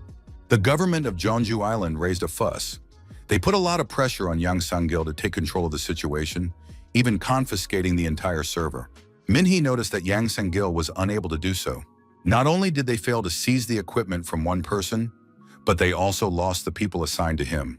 Min-hee noted that this man himself was unawakened. However, he caused a scandal, declaring that no one who was not awakened should be allowed on Jeonju Island. Because of this, there was no one left to blame, as before, so he had to take the blame himself. Having arranged such insurance for himself, he tripped over his own foot. Min-hee added that when the purge was scheduled, she would set up a zoo on the golf club grounds and throw Yang Sang-gil's family there. She would make those who enjoyed comfort and peace experience the life of those they had abandoned. Min-hee asked, "Isn't that interesting?" The woman continued, saying that if he lived to see spring, then Park Yu would have to deal with him himself. Park Yu thought that this was exactly what Min-hee was like. That was the reason why he had distanced himself from Woo Min-hee. Although the influence of family upbringing also plays a role, she naturally enjoys change. More precisely, she enjoys seeing how others change because of her. The object and direction of these changes are not important to her, as long as it is intense and irreversible. Probably, the reason she displaced Yang Sung-gil is also trivial. Whether she liked him or not, he caught her eye. Park Gyu knew about her whims and avoided her all the time. It is necessary to keep your distance before it is too late. Park Gyu agreed and added, if of course he lived that long. Min-hee noticed that sometimes it seemed to her that Park Gyu's soul ached more than hers. Min-hee asked why Park Gyu couldn't become awakened. The level of awakening is an indicator of how well he perceives mental impulses. Although it has not been proven, there are reports that mentally ill people have a higher chance of becoming awakened. In practice, this trend exists. Park Gyu noted that in that case, he was normal. Min-hee added that becoming awakened is not necessarily a good thing. Park Gyu asked what she meant. Min-hee asked Eugene to step out for a moment. They wanted to talk privately. Min-hee said she had heard rumors from the front lines, although nothing had been officially confirmed yet. They say that among the awakened of her level, there are those who have turned into monsters. Park Gyu asked in surprise. Min-hee doesn't mean the monsters themselves, does she? Min-hee replied that the sergeant was almost right. Min-hee's eyes lit up unnaturally. The protagonist was affected by this glow. He was also thrown back by the shock wave that appeared. Park Gyu knelt down in surprise. Min-hee said that the way they use their power is no different from monsters. If they want to, they can become monsters. Or monsters could devour them. It sounded like a speculative conclusion. Min-hee asked if she suddenly turned into a monster. Would Park Gyu be able to destroy her?